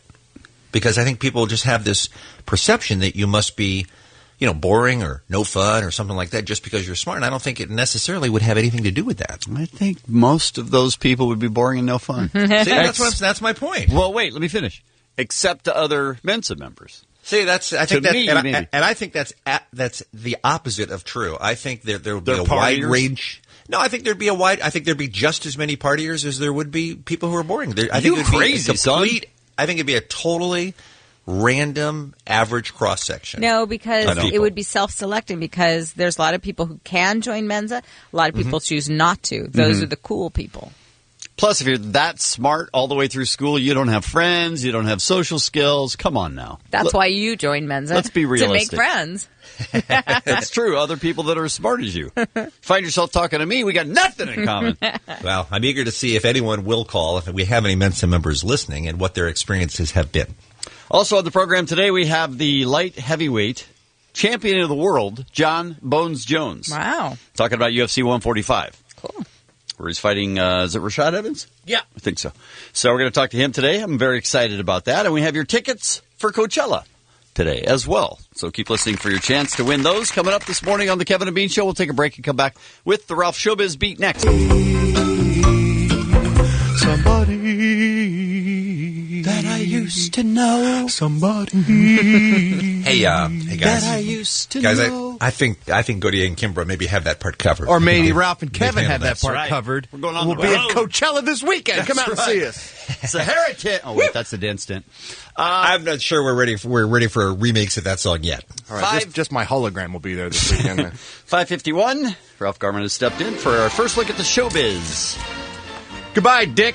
We hardly knew you. Dick Clark. Legend of television. Staple on New Year's Eve. Passed away yesterday morning at 82 years old. After a heart attack. Apparently he was having they call a simple outpatient procedure. Something went horribly wrong, and he passed away at the age of 82. Oh, I thought maybe there was a lot going on we didn't know about that was expected. No, this was unexpected, but it was a massive heart attack and took his life. Of course, he was suffering from a stroke, and he had in 2004, so he was not in great health, but this was a surprise. They haven't confirmed it yet, but it is thought that he was in the hospital for cataract surgery. So completely unrelated, and then next thing you know, boom. Richard Wagstaff Clark. Is not the name of anyone. Is his name. Really? Oh, he's a dick. I see. Richard Wagstaff Clark. His Wagstaff. middle name He's a was dick. Wagstaff. He's a dick to us, sure. Wagstaff. But his middle name was Wagstaff. I didn't know that. He, of course, was a legend in my hometown, Philadelphia, where I grew up, because he was a DJ there with WFIL back in the 50s, and then he started a little local TV dance show called American Bandstand. Well, that started in Philly only? Yeah. Oh, no it was a kidding. little local show. ABC. It was on the local ABC affiliate there in Philadelphia. They picked it up, took it national, and ba-boom. There you go. The next thing. 30 years he's on the air every day doing He's his a band. phenomenon. And then, of course, Ryan Seacrest took over duties on the New Year's Eve show with him. Ryan's crushed. As he went around screaming, going, "Woohoo! New Year's Eve is mine now!" It's all mine. Yeah. You know. Thank you, Ryan, very much. It's really good to be back with you again this year. Yeah. I'm going to miss that. Should we have one last countdown for Dick? We just did, about a half hour ago. Oh, really? Yeah, we had all Dick. I wasn't here. What happened? A half hour ago, it was all Dick. It was all Dick? Yep. Really? I'm glad I wasn't here. Sounds uncomfortable. I'm glad I was. I'm sure you did. Did you guys get your invitations to this weekend's wedding? No. Obviously. Carrie Mulligan and Marcus Mumford from Mumford & Sons? That was not invited. What? No. They're getting married this weekend in the English countryside. Very nice. I hope she's hyphenating the name. I hope she's going to be Carrie Mulligan Munford. That sounds like a bad career choice on her part. Like any blushing bride, she's reportedly very excited, can hardly contain her love for her man Marcus. So I wish them all the best. I hope they have a nice wedding. I should have got them all a gift. Just a little something. Just a little something. Thank you. Thank you so much. A phony Justin Bieber's in trouble. Who wants to be a phony Justin Bieber? This creepy dude, 34-year-old Lee Moore of Toronto, posed as Justin Bieber on the internet on Facebook. He's been arrested for threatening and sexually abusing a 12-year-old little girl on a video chat site. Wow.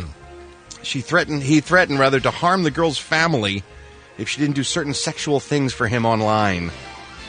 The girl began to realize she wasn't talking to the real Justin Bieber when the video chat began. Yeah, he's 34! Yeah, no kidding. And doesn't look like Justin Bieber. He was nabbed when a Canadian officer pretended to be a 14-year-old girl online, and this creep asked to meet the girl. Well, he met the police officer instead. Police officer said, yeah, let's meet. Next thing you know, so your name is Bean. Is that what I understand? Next thing you know, there was our man Chris hiding in the bushes. You're free to go.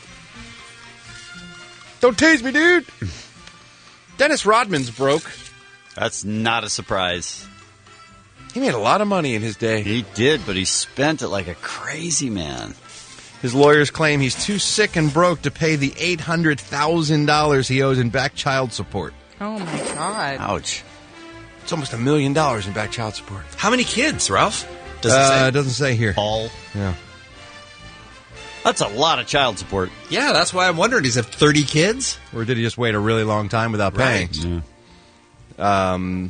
The woman in the lawsuit wants to know why he treated 10 friends to a fancy dinner in Delray Beach, Florida last week, if he's broke and can't afford That's a good question. the back child support. So he's going to be answering some questions in court this week. Did you see the little part-time money-making opportunity job he picked up in New York this past week? No. He is coaching, get this, a topless women's basketball league. All right. He's one of the coaches in that I want to. Now we're getting somewhere. Layup City, I could do that. That's right. That's a thing. Yeah. That's a thing that exists. And Lindsay Lohan was the only Lohan in Coachella this past weekend. Her brother, Michael Jr., was causing some trouble. Hotel management at the Hyatt Grand Champions Resort popped by his room at 3 a.m. on Friday morning because apparently he was making too much noise. Then they had to go back a short while later due to complaints of smoke billowing out of his room. No words of what kind of smoke it was. Wow. But if it was near Kevin's room, I have a guess of what kind of... Dare you. And Rihanna was in Coachella last weekend as well. Insiders say that she spent a fortune on booze for backstage for her and her crew. And she's got a new boyfriend that apparently she met there.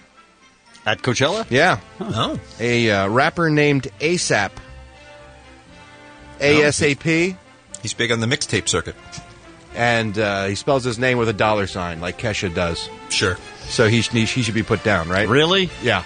ASAP with a $sign instead of an S. Come on. She tweeted, "It was one of the best nights of my life meeting him." Well, that means ASAP got a little PSAP. You know what I'm saying? Sort of. I don't. Explain it to me, would you? Today's celebrity birthdays. Tim Curry, one of my favorites. Great British actor. Best known, I guess, still today for playing Dr. Frank N. Furter from the Rocky Horror Picture Show. He's 66 years old today. Suge Knight is 47. Ashley Judd celebrates her 44th birthday. TV personality and chopper legend Jesse James is 43. Actor James Franco turns 34 years old. Kate Hudson is 33. He didn't ruin the Star Wars sequels, but he didn't help them. Hayden Christensen celebrates his 31st birthday today. And Maria Sharapova is 25 years old. I'm Ralph Garman. I walk the showbiz beat. Hi, I'm John Jones of the UFC. The kid is extremely talented. He can kick and punch from any direction. Oh, my goodness! Big elbows from Johnny Bones Jones. When was the last time we saw Matt Hamill get tossed around in a fight? Probably only by John Jones. I mean, he's really that good. And now Jones looks for the takedown by John Jones. I'm definitely becoming more confident, and I believe in myself. You have to believe in yourself to fight one of the toughest men in the world. It's just how it goes. This kid's on just another level. Look what he did to Shogun. Look what he did to Machida. Those are two guys who are dominant over a lot of dudes. And John Jones just ran through them.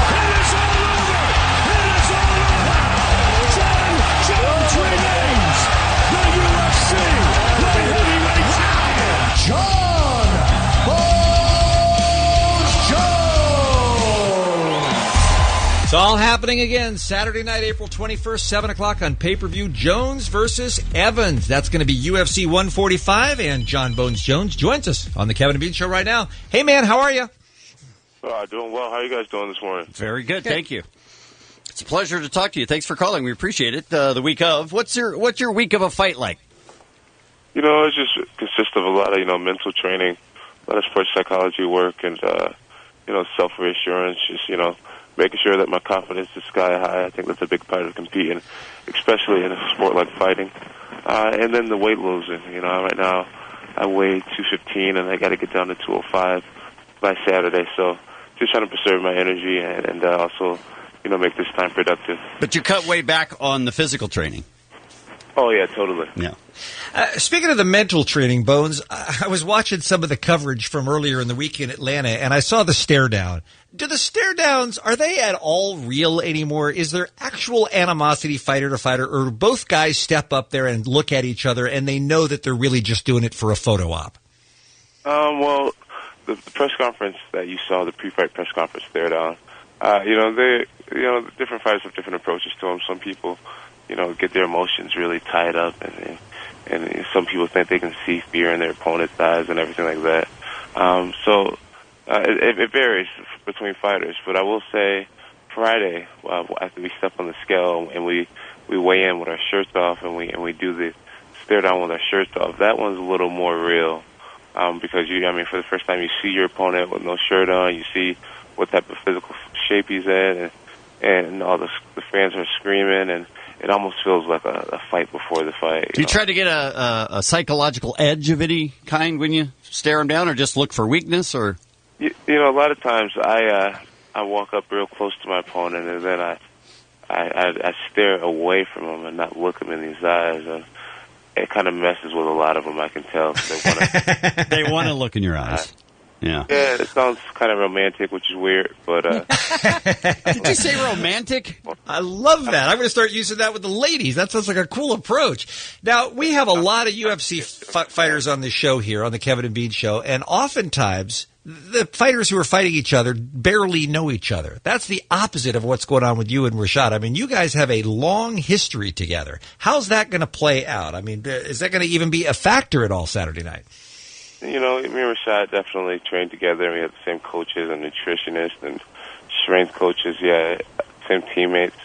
I think it'll be a little different. Fighting someone you've trained with. Every fight starts off with this little feeling out process where you're trying to figure out what he's trying to do to you and what's this guy's intentions.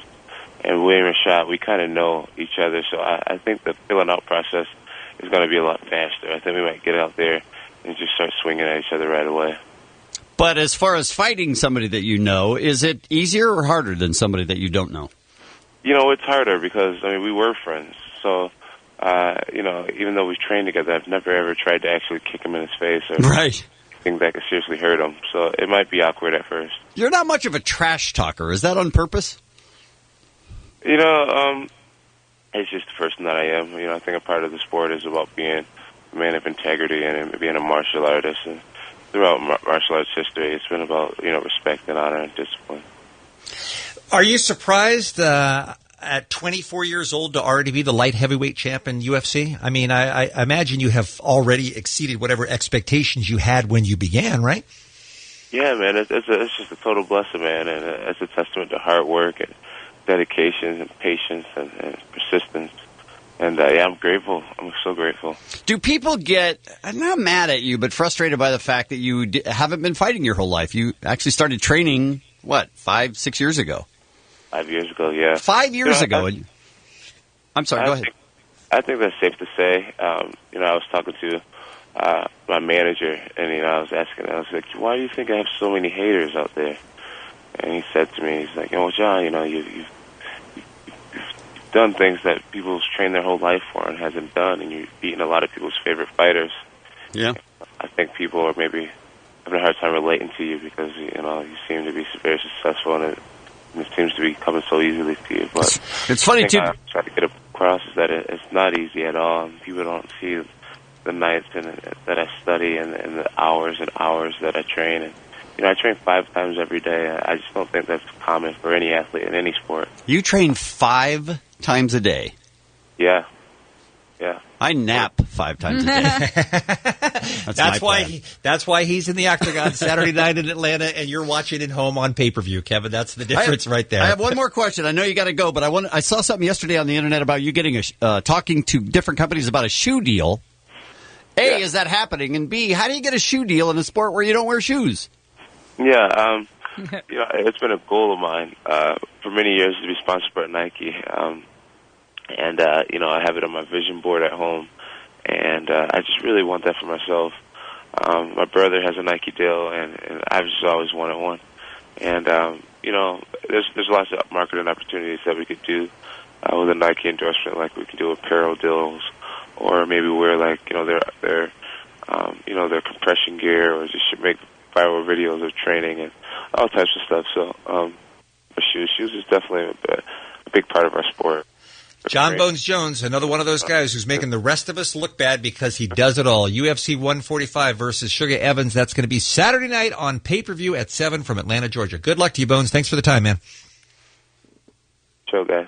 Ralph Garman joins us for the Showbiz Beat. Kevin, can I tell him what happened? Can I tell him what happened? Yeah, your incorrect version of the story. Yeah, go ahead. So I says to Kevin, Ralph, and you'll love this based on the conversation we've been having in the office all week. So I says to Kevin, Kevin, when you got home yesterday, how did it go when you called to ask about jury duty today? Right. Nothing. Longest pause you've ever heard. Remember the conversation we had before you left? Right. Forgot to call to find out about jury duty today. No way. No, because it was for tomorrow. It's for today, right?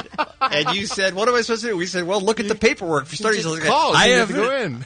Yeah, right. I got an envelope. I haven't looked at it. So I guess yesterday you were supposed to go home and call and find out if you were supposed to show up somewhere today for jury duty. And you didn't call. That was next week. It's next week. It was next week. It's next week. Right. So it's today. Right. You... There. Can I you. tell another story then? No. Please. Well, one of the reasons you couldn't go to Coachella. One of the big reasons why you couldn't go to Coachella this weekend. I knew you wanted to go. You were debating whether to go out, but one thing really sealed the deal for you why you couldn't go to Coachella this weekend. Tell everybody what that was. My kid's birthday. Right. Party. The party. You're having a birthday party for your kid this weekend, so obviously you couldn't go to Coachella. Right. And they were hounding me all weekend. You got to come next weekend. You got to come next. And I was like, I want to come next weekend, but I can't because this is my kid's birthday. I can't do it. Right. So we're having a party at the Galaxy game. So I walk up to somebody last night at the Kings game, and that is involved with the Galaxy, and I say, "Hey, we're having a party on Saturday." And he says, "Not unless you're having it in Colorado." And I said, "What?" And he said, "Yeah, they're away this weekend. It's a week from Saturday. Not this Saturday, but the following. No party this weekend. Yeah, so you'll be home this weekend. How do you live? Like literally, how do you get dressed, find your keys, get in the car, and find your way to work every day? Just like that. Every day's a surprise. That story is painfully true every day of my life. Nice work, Kevin. You're right. Thank you. Yeah. All right, it's a miracle Enough he's still alive. storytelling. Let's get to the showbiz. I'm just saying too. Dick Clark is dead at the age of 82 years old. He was known as America's oldest teenager. They say that because he was at the forefront, very accepting of all new music, and he'd be right out there selling it no matter what it was. He was there bringing it to people via American Bandstand, and then, of course, he became a media mogul, started producing game shows and reality shows, and the guy was he was an icon, but he was also one of the most successful men in show business who went from being a radio DJ to owning a media empire. Mm-hmm. Ryan Seacrest wants to be him. Yeah. Ryan Seacrest is him. And he's on his way. I think Ryan killed him. I think so, too. Took him out. It can be only one. It's like the Highlander. That's correct. Lopped his head off with that sword. It is time. Maybe that was Ted Nugent. Speaking of Ted Nugent, we talked to him a little bit earlier today. That was a scary phone call. It was a bit, yeah. You know who else is scary? Mel Gibson. This story keeps getting better and better. Joe Esterhaus, the writer, was brought in by Mel Gibson to write the screenplay for The Maccabees, this movie that Mel Gibson was developing about the second century Jewish hero.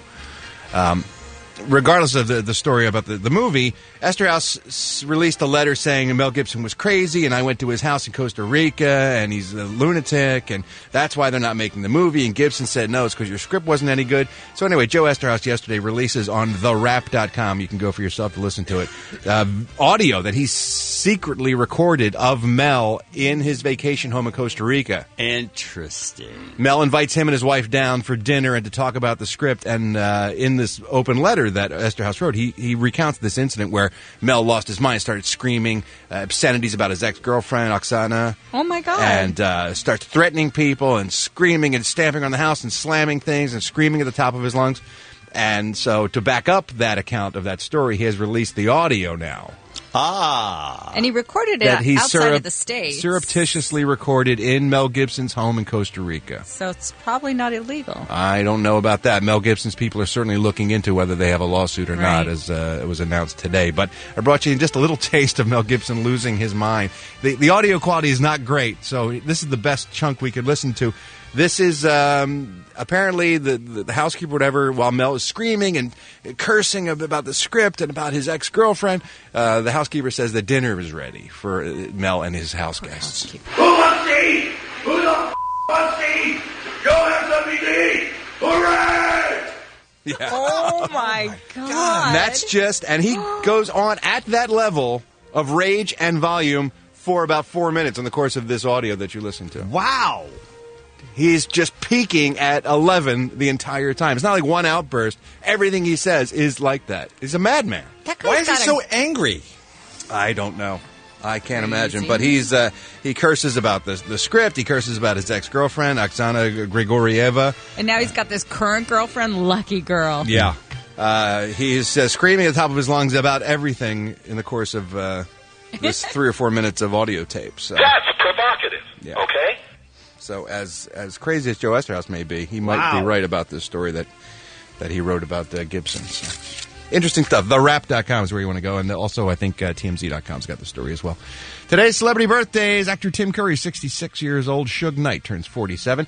Ashley Judd celebrates her 44th birthday. Don't call her Puffy, by the way. She doesn't like that at all. She gets She only goes by Diddy. She gets a chapped ass about that. Jesse James is 43. James Franco is 34. She only goes by Diddy. Yeah, I heard See, because he used to go by Puffy also. You don't get it. Oh, I get it. Oh, sadly, I get it. James Franco's 34. Kate Hudson's 33. Hayden Christensen, the actor who played Darth Vader the early years, is 31. Maria Sharapova celebrates her 25th birthday. I'm Ralph Garman. I walk the show business. Yes, we have your tickets for Coachella at 9 o'clock this morning here on the Kevin and Bean Show. Sold out passes for Friday, Saturday, and Sunday, and access to the K-Rock Coachella House. By the way, they had almost 85,000 people at Coachella this past weekend, Kevin. An all-time record. Insane, right? And it's going to be the same this weekend. And it's going to be the same this weekend. Only it's supposed to be way hotter this weekend. Oh, good. Yeah. That's right. That's going to make a difference. Dress accordingly. I am very excited about our next guest. We're going to get to Mr. Bruce Smith from the Los Angeles Mensa here in a moment. And the reason Mensa came up, look, I know what you're thinking. Kevin and Bean, why are you guys talking about Mensa? I've heard your show. Well, every once in a while, I'd like to highlight my personal life. Nope. That's not what's going on here. What happened is we were doing a story about this young girl in, when I say young, I mean she's like 4, and she's in England, and she has just been admitted to the Mensa chapter there. She has an IQ, they say, of 159. Now, I don't know how you can measure the IQ of a kid that's small because they, haven't been to school yet. I don't even know how the testing works. But they say she's just below Albert Einstein and Stephen Hawking, and she's already in Mensa. The pressure. And I guess they measure potential. That must be all they can do, is that this person has the kind of brain that could do great things. I don't know. So I was curious because I don't know anything about the Mensa. I'm certainly not smart enough to be in it, but I thought, let's find out more about this organization, what it is they do, and how popular they are, and how prevalent they are, and how many people are in it, and good stuff like that. And Bruce Smith joins us from the Los Angeles Mensa. How are you, Mr. Smith? Thanks for coming on. Very good, thank you. Do a lot of people have a misconception about what Mensa members are all about? I'm not sure, probably. Because when we were talking about this off the air yesterday, Kevin, you were saying you thought the Mensa people would probably be pretty boring, right? Like they wouldn't be, for instance, they wouldn't be the type of people who would listen to and enjoy a show like ours, you were saying, right? Well, yeah. I wouldn't think there's a lot of Mensa members that are wasting their time with our little pee-pee and poo-poo jokes. and what I said, Bruce, and this is one of the reasons why I wanted to have you on, is I think you're going to find people of all different kinds of personalities. You're going to find goofballs. You're going to find people who, do nothing with their lives, as well as find the people who are the overachievers that we may be expecting. Absolutely right. We're a social organization, a very diverse community, interests ranging from happy hours, gaming, outdoor events, or even political discussions. But would you say that your membership includes goofballs? Oh, yes. We're a cross-section of America in some ways.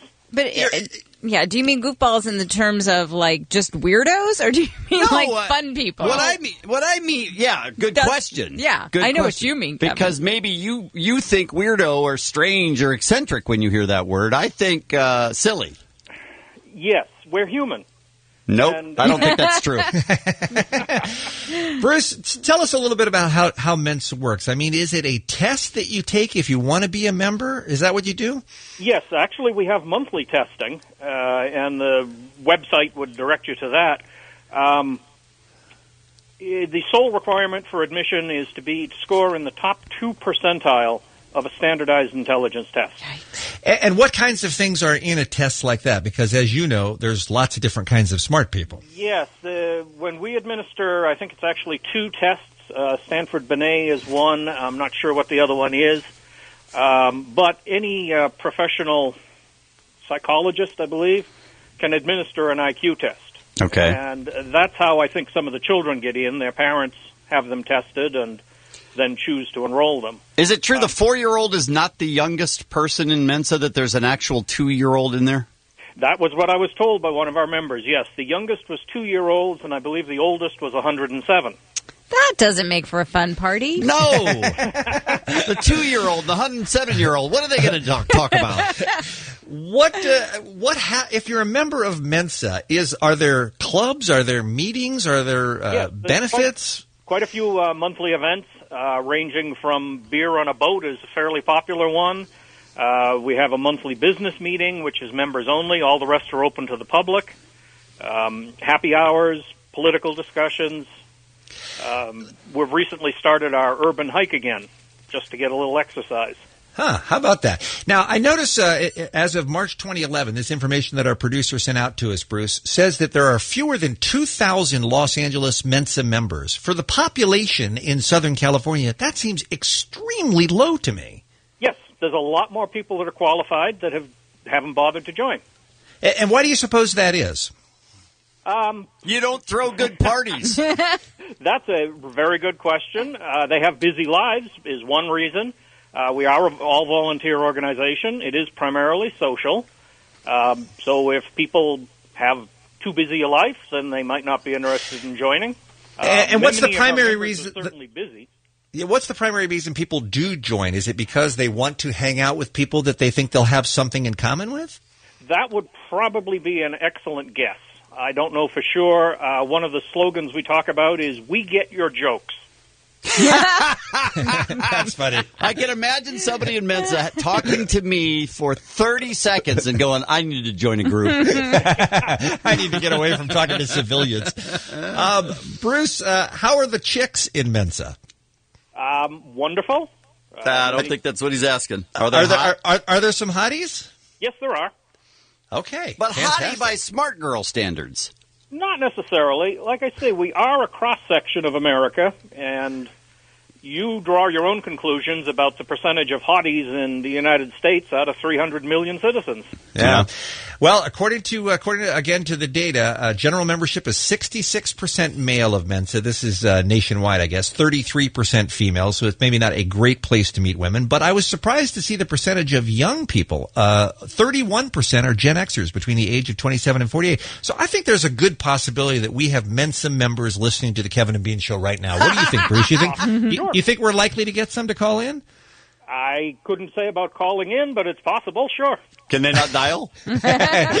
No, they're busy. Oh, they're busy. All right, so we're going to ask you to call if you are a Mensa member. We want to hear from you. And Kevin doesn't think we're going to get anybody, but I'm convinced that we've got at least a couple of people this smart in this organization who are listening to us right now. We want to find out what your lives are like. 1-800-520-1067 is the number. And Bruce, what's the website if people want to get more information about the Los Angeles Mensa? Oh, shoot. I have it. I had it right here in front of me. Oh, not so smart, are you, Bruce? It looks like Kevin's smarter than you are now, huh? I have the paperwork. The big thing is there's a big difference between intelligence and wisdom. www.glam.us.mensa.org. Well, it would be smarter to get an easy domain name, I'll tell you that. All right, Bruce Smith, thank you so much for coming on the Kevin and Bean Show today. We enjoyed talking to you. You're very welcome. Thank you. Right now, though, we're talking to Kevin and Bean listeners who are also Mensa members. Kevin, you did not think we'd necessarily have anybody call in when we asked for this, right? I think people are calling. I doubt they're in Mensa. So, let's meet a couple of them real fast. We'll start with Chad. Chad is on line 3, and he joins us here on the Kevin and Bean Show. We just had Bruce Smith on, who's the representative for the Los Angeles Mensa Membership Society. And I don't know anything about it, but let's find out what these people are like. Hi, Chad. Welcome to the show, man. Hello, Chad. Yes. Here we go again. Chad, are you there? Hello? There you go. Fantastic. All right. Chad, how long have you been in Mensa, man? Let's see, 20 years? 20 years? When did you join? Well, I joined when I was like about 10 years old. Me too. Why are you in Mensa? What's the benefit for you for being in this organization? Nothing really. I don't go to any meetings. I don't go to any meetups. I did a couple when I was maybe 10 or 11. My dad took me, and I was 10 or 11, so it wasn't that much fun for So what are you going to do? Yeah. Right, exactly. So do you stay a member just because it's something that's a conversation starter? You're able, you maybe you meet a girl, you think it might impress her if you're a Mensa member, or what? Yeah, just so you can say you're in Mensa. No, not really. Oh. No, it doesn't really impress anyone. Maybe at work, but no, not really out there on the dating scene. What's your IQ? Do you know, Chad? They had tested me at about 147. And how has that played out in your life? I not average, I guess. I'm nothing really that special. I manage housekeepers at a hospital. Huh. Interesting. So it hasn't been an extraordinary benefit to you to test so well. Not really. Or to be in Mensa, for that matter. No. All right. Thank you for the call. Okay. Brains didn't equal motivation in this case. Okay. All right. That's a good point. Brains don't equal motivation. Yeah, Thank you very much for the call. That's the case a lot. Let's try Fred. Fred is interesting. I think he's on line 2, and he joins us with his Mensa experience. Let's try to get this phone working. Fred, hi. Hello, Fred. Try again. Fred, hi. Oh, wait. Hey, yeah. There you are. Static for a second. Yeah, sorry about that. Sorry about that. Whatever you guys are doing second, do that first. Can't. Fred, tell me about being a Mensa, dude. I joined about 4 years ago, and I went to some of the Gen X drink nights. I swear to God, it was the biggest bunch of freaks and losers. It was basically That's what I thought! It's not like where you'd think it would be Ivy League graduates who are doctors and lawyers. It was all people who never accomplished anything with their lives, took the test to validate their own intelligence, and I thought it was like in a circus sideshow freak show. Really? So these people were accomplishing less than people that they would consider of normal intelligence? Yes. Yeah. What do you think what's going on there? Why is that? Why are they not reaching their potential if they're so smart? Well, smart is relative. I mean, I grew up around Ivy League graduates, and, just because you're smart doesn't mean that you have social skills or have charm or have grace. Bean. Yeah, exactly, like Bean. Yeah. Not a big fan of the group. Not a big fan of going to Mensa organization. At least people who are active in the group. There might be wonderful people who don't go, who are too cool to go, but and there were a lot of rabid George W. Bush supporters. Oh, no, that's interesting. Really? I wonder why that is. How would a Mensa member look at George W. Bush and go, "That's my guy"? I mean, really? That's what freaked me out. That's bizarre. Well, thank you very much for the call. We appreciate it, Fred. Lisa, you were saying the people you want to know are the people who are smart enough to be in Mensa, but don't bother with the organization because they've got other things going on, right? Because they've got real lives. Because I know that being super, super smart is just one of very many qualities you need to be successful in life. Let's take one more. Let's talk to Susanna. Let's find out from the female perspective. She is on line one. And I was saying earlier that I think our guest from Mensa, Bruce, I think he said the same thing, which is you're going to find all different kinds of people just because they're in Mensa. I mean, that's just one quality that unites them, but they could be wildly different in every other way.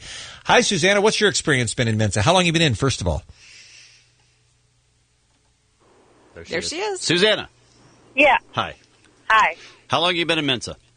3 years. 3 years. How come you joined? I joined to put it on my resume. Oh, that's interesting. Mensa member. Do you feel like that helped with any job interviews? I think what people normally do is they're reading through my resume while they're talking to me, and then they go, "Ooh, smart girl," and that's about it. I don't think that it necessarily gets me jobs, but it is sort of a conversation piece, I guess. Ooh, smart guy. That's something I've never heard. Not one time in my life. Do you happen to know what your IQ is, Susanna? I think it was 139. I took the test when I was about 8, I think. Okay. And does that help you day to day in your life, having an IQ that's so far above the normal of about 100? Well, sure, I guess. I mean, I think that if you're intelligent, maybe you think quicker. Maybe. Yeah, it's just that I heard Fred. I think it's all relative, too. Why would you listen to our program? Ooh, good question, Kevin. I think maybe because I have older brothers and they're juvenile too, so. You're certainly having to go somewhere else for your intellectual stimulation, though, right? Well, I mean, I think you get lots of intellectual stimulation. Sometimes you just need humor, you know? All right. Okay, all right. We're gonna leave it there. We're just gonna accept that we can't be all things to all people. We're not taking care of the smart part. But thanks a lot for listening, and thanks for calling, Susan. 106.7 KROQ is KROQ. This is the Kevin and Bean Show, the home for Mensa members. Apparently so. 739. We scour the internet all day long, all week long, all month long, so that you don't have to. And then we put it all together in one tidy little package that we call the Kevin and Bean Internet Roundup. Click that mouse and open your browser. Pull up your shirt and drop them trousers. We've got sites that need your viewing. Live so hard that you'll start spewing. Kevin and Bean's Internet Roundup. Go to kevinandbean.com or KROQ.com and you can see all of these videos. The first one is the Tupac hologram. I'm sure you've seen that from Coachella, only they changed the audio a bit. Man, I find myself always on Instagram. I'm Tupac, and Hunger Games is #1 at the box office this weekend. Hunger Games is #1. And he does nothing but make sure that you know that this is 2012. Yep. He only talks about things from the last 2 weeks. It's very well done. And by the way, speaking of the Coachella thing, speaking of the hologram from Tupac, that wasn't pre-existing footage. I read a very in-depth interview with the people who made that. They created that. That wasn't... What do you mean it wasn't pre-existing? Concert footage. Yes, they created that in a lab. Really? Tupac. Yes. Isn't that insane? Well, I was really surprised by that because I'll tell you why. They did, and not to get off on a tangent, but they did California Love just before the Tupac thing. Right. And he sings the second verse of that. Yes. So as soon as they started California Love, I was like, this is it. This is when they're going to do the hologram. And they didn't do it then. And apparently they could have if they wanted to, because they could make him say or do anything they wanted. Is that how they made him say, "What's up, Coachella"? Because he died before the Coachella Festival began. Still have no idea who did that voice, but man, it matched, and it sounded exactly like him. Yeah, they must have hired someone. I think so. All right, the next video that we have, Kevin and Bean's Internet Roundup, Lana Del Rey. It's the video. It's her. She's hot. They've replaced her voice, though, with a duck.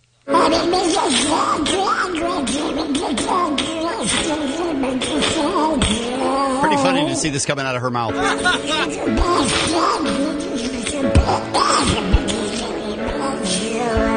Lana Del Duck. Lana Del Duck. Kevin and Bean Internet Roundup. Here is straight ace honor student Blonde. This is a girl who's telling us how to solve the problem of it being too hot.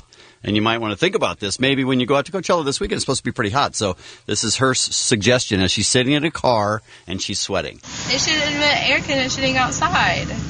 Like have big air conditioners sitting on the highway and stuff. And just blow it on people.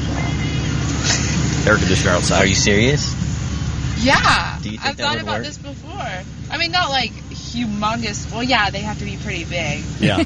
I'm think thinking it's this a great- as I'm going. I think it's a great global warming is a problem. If you just put giant air conditioners at every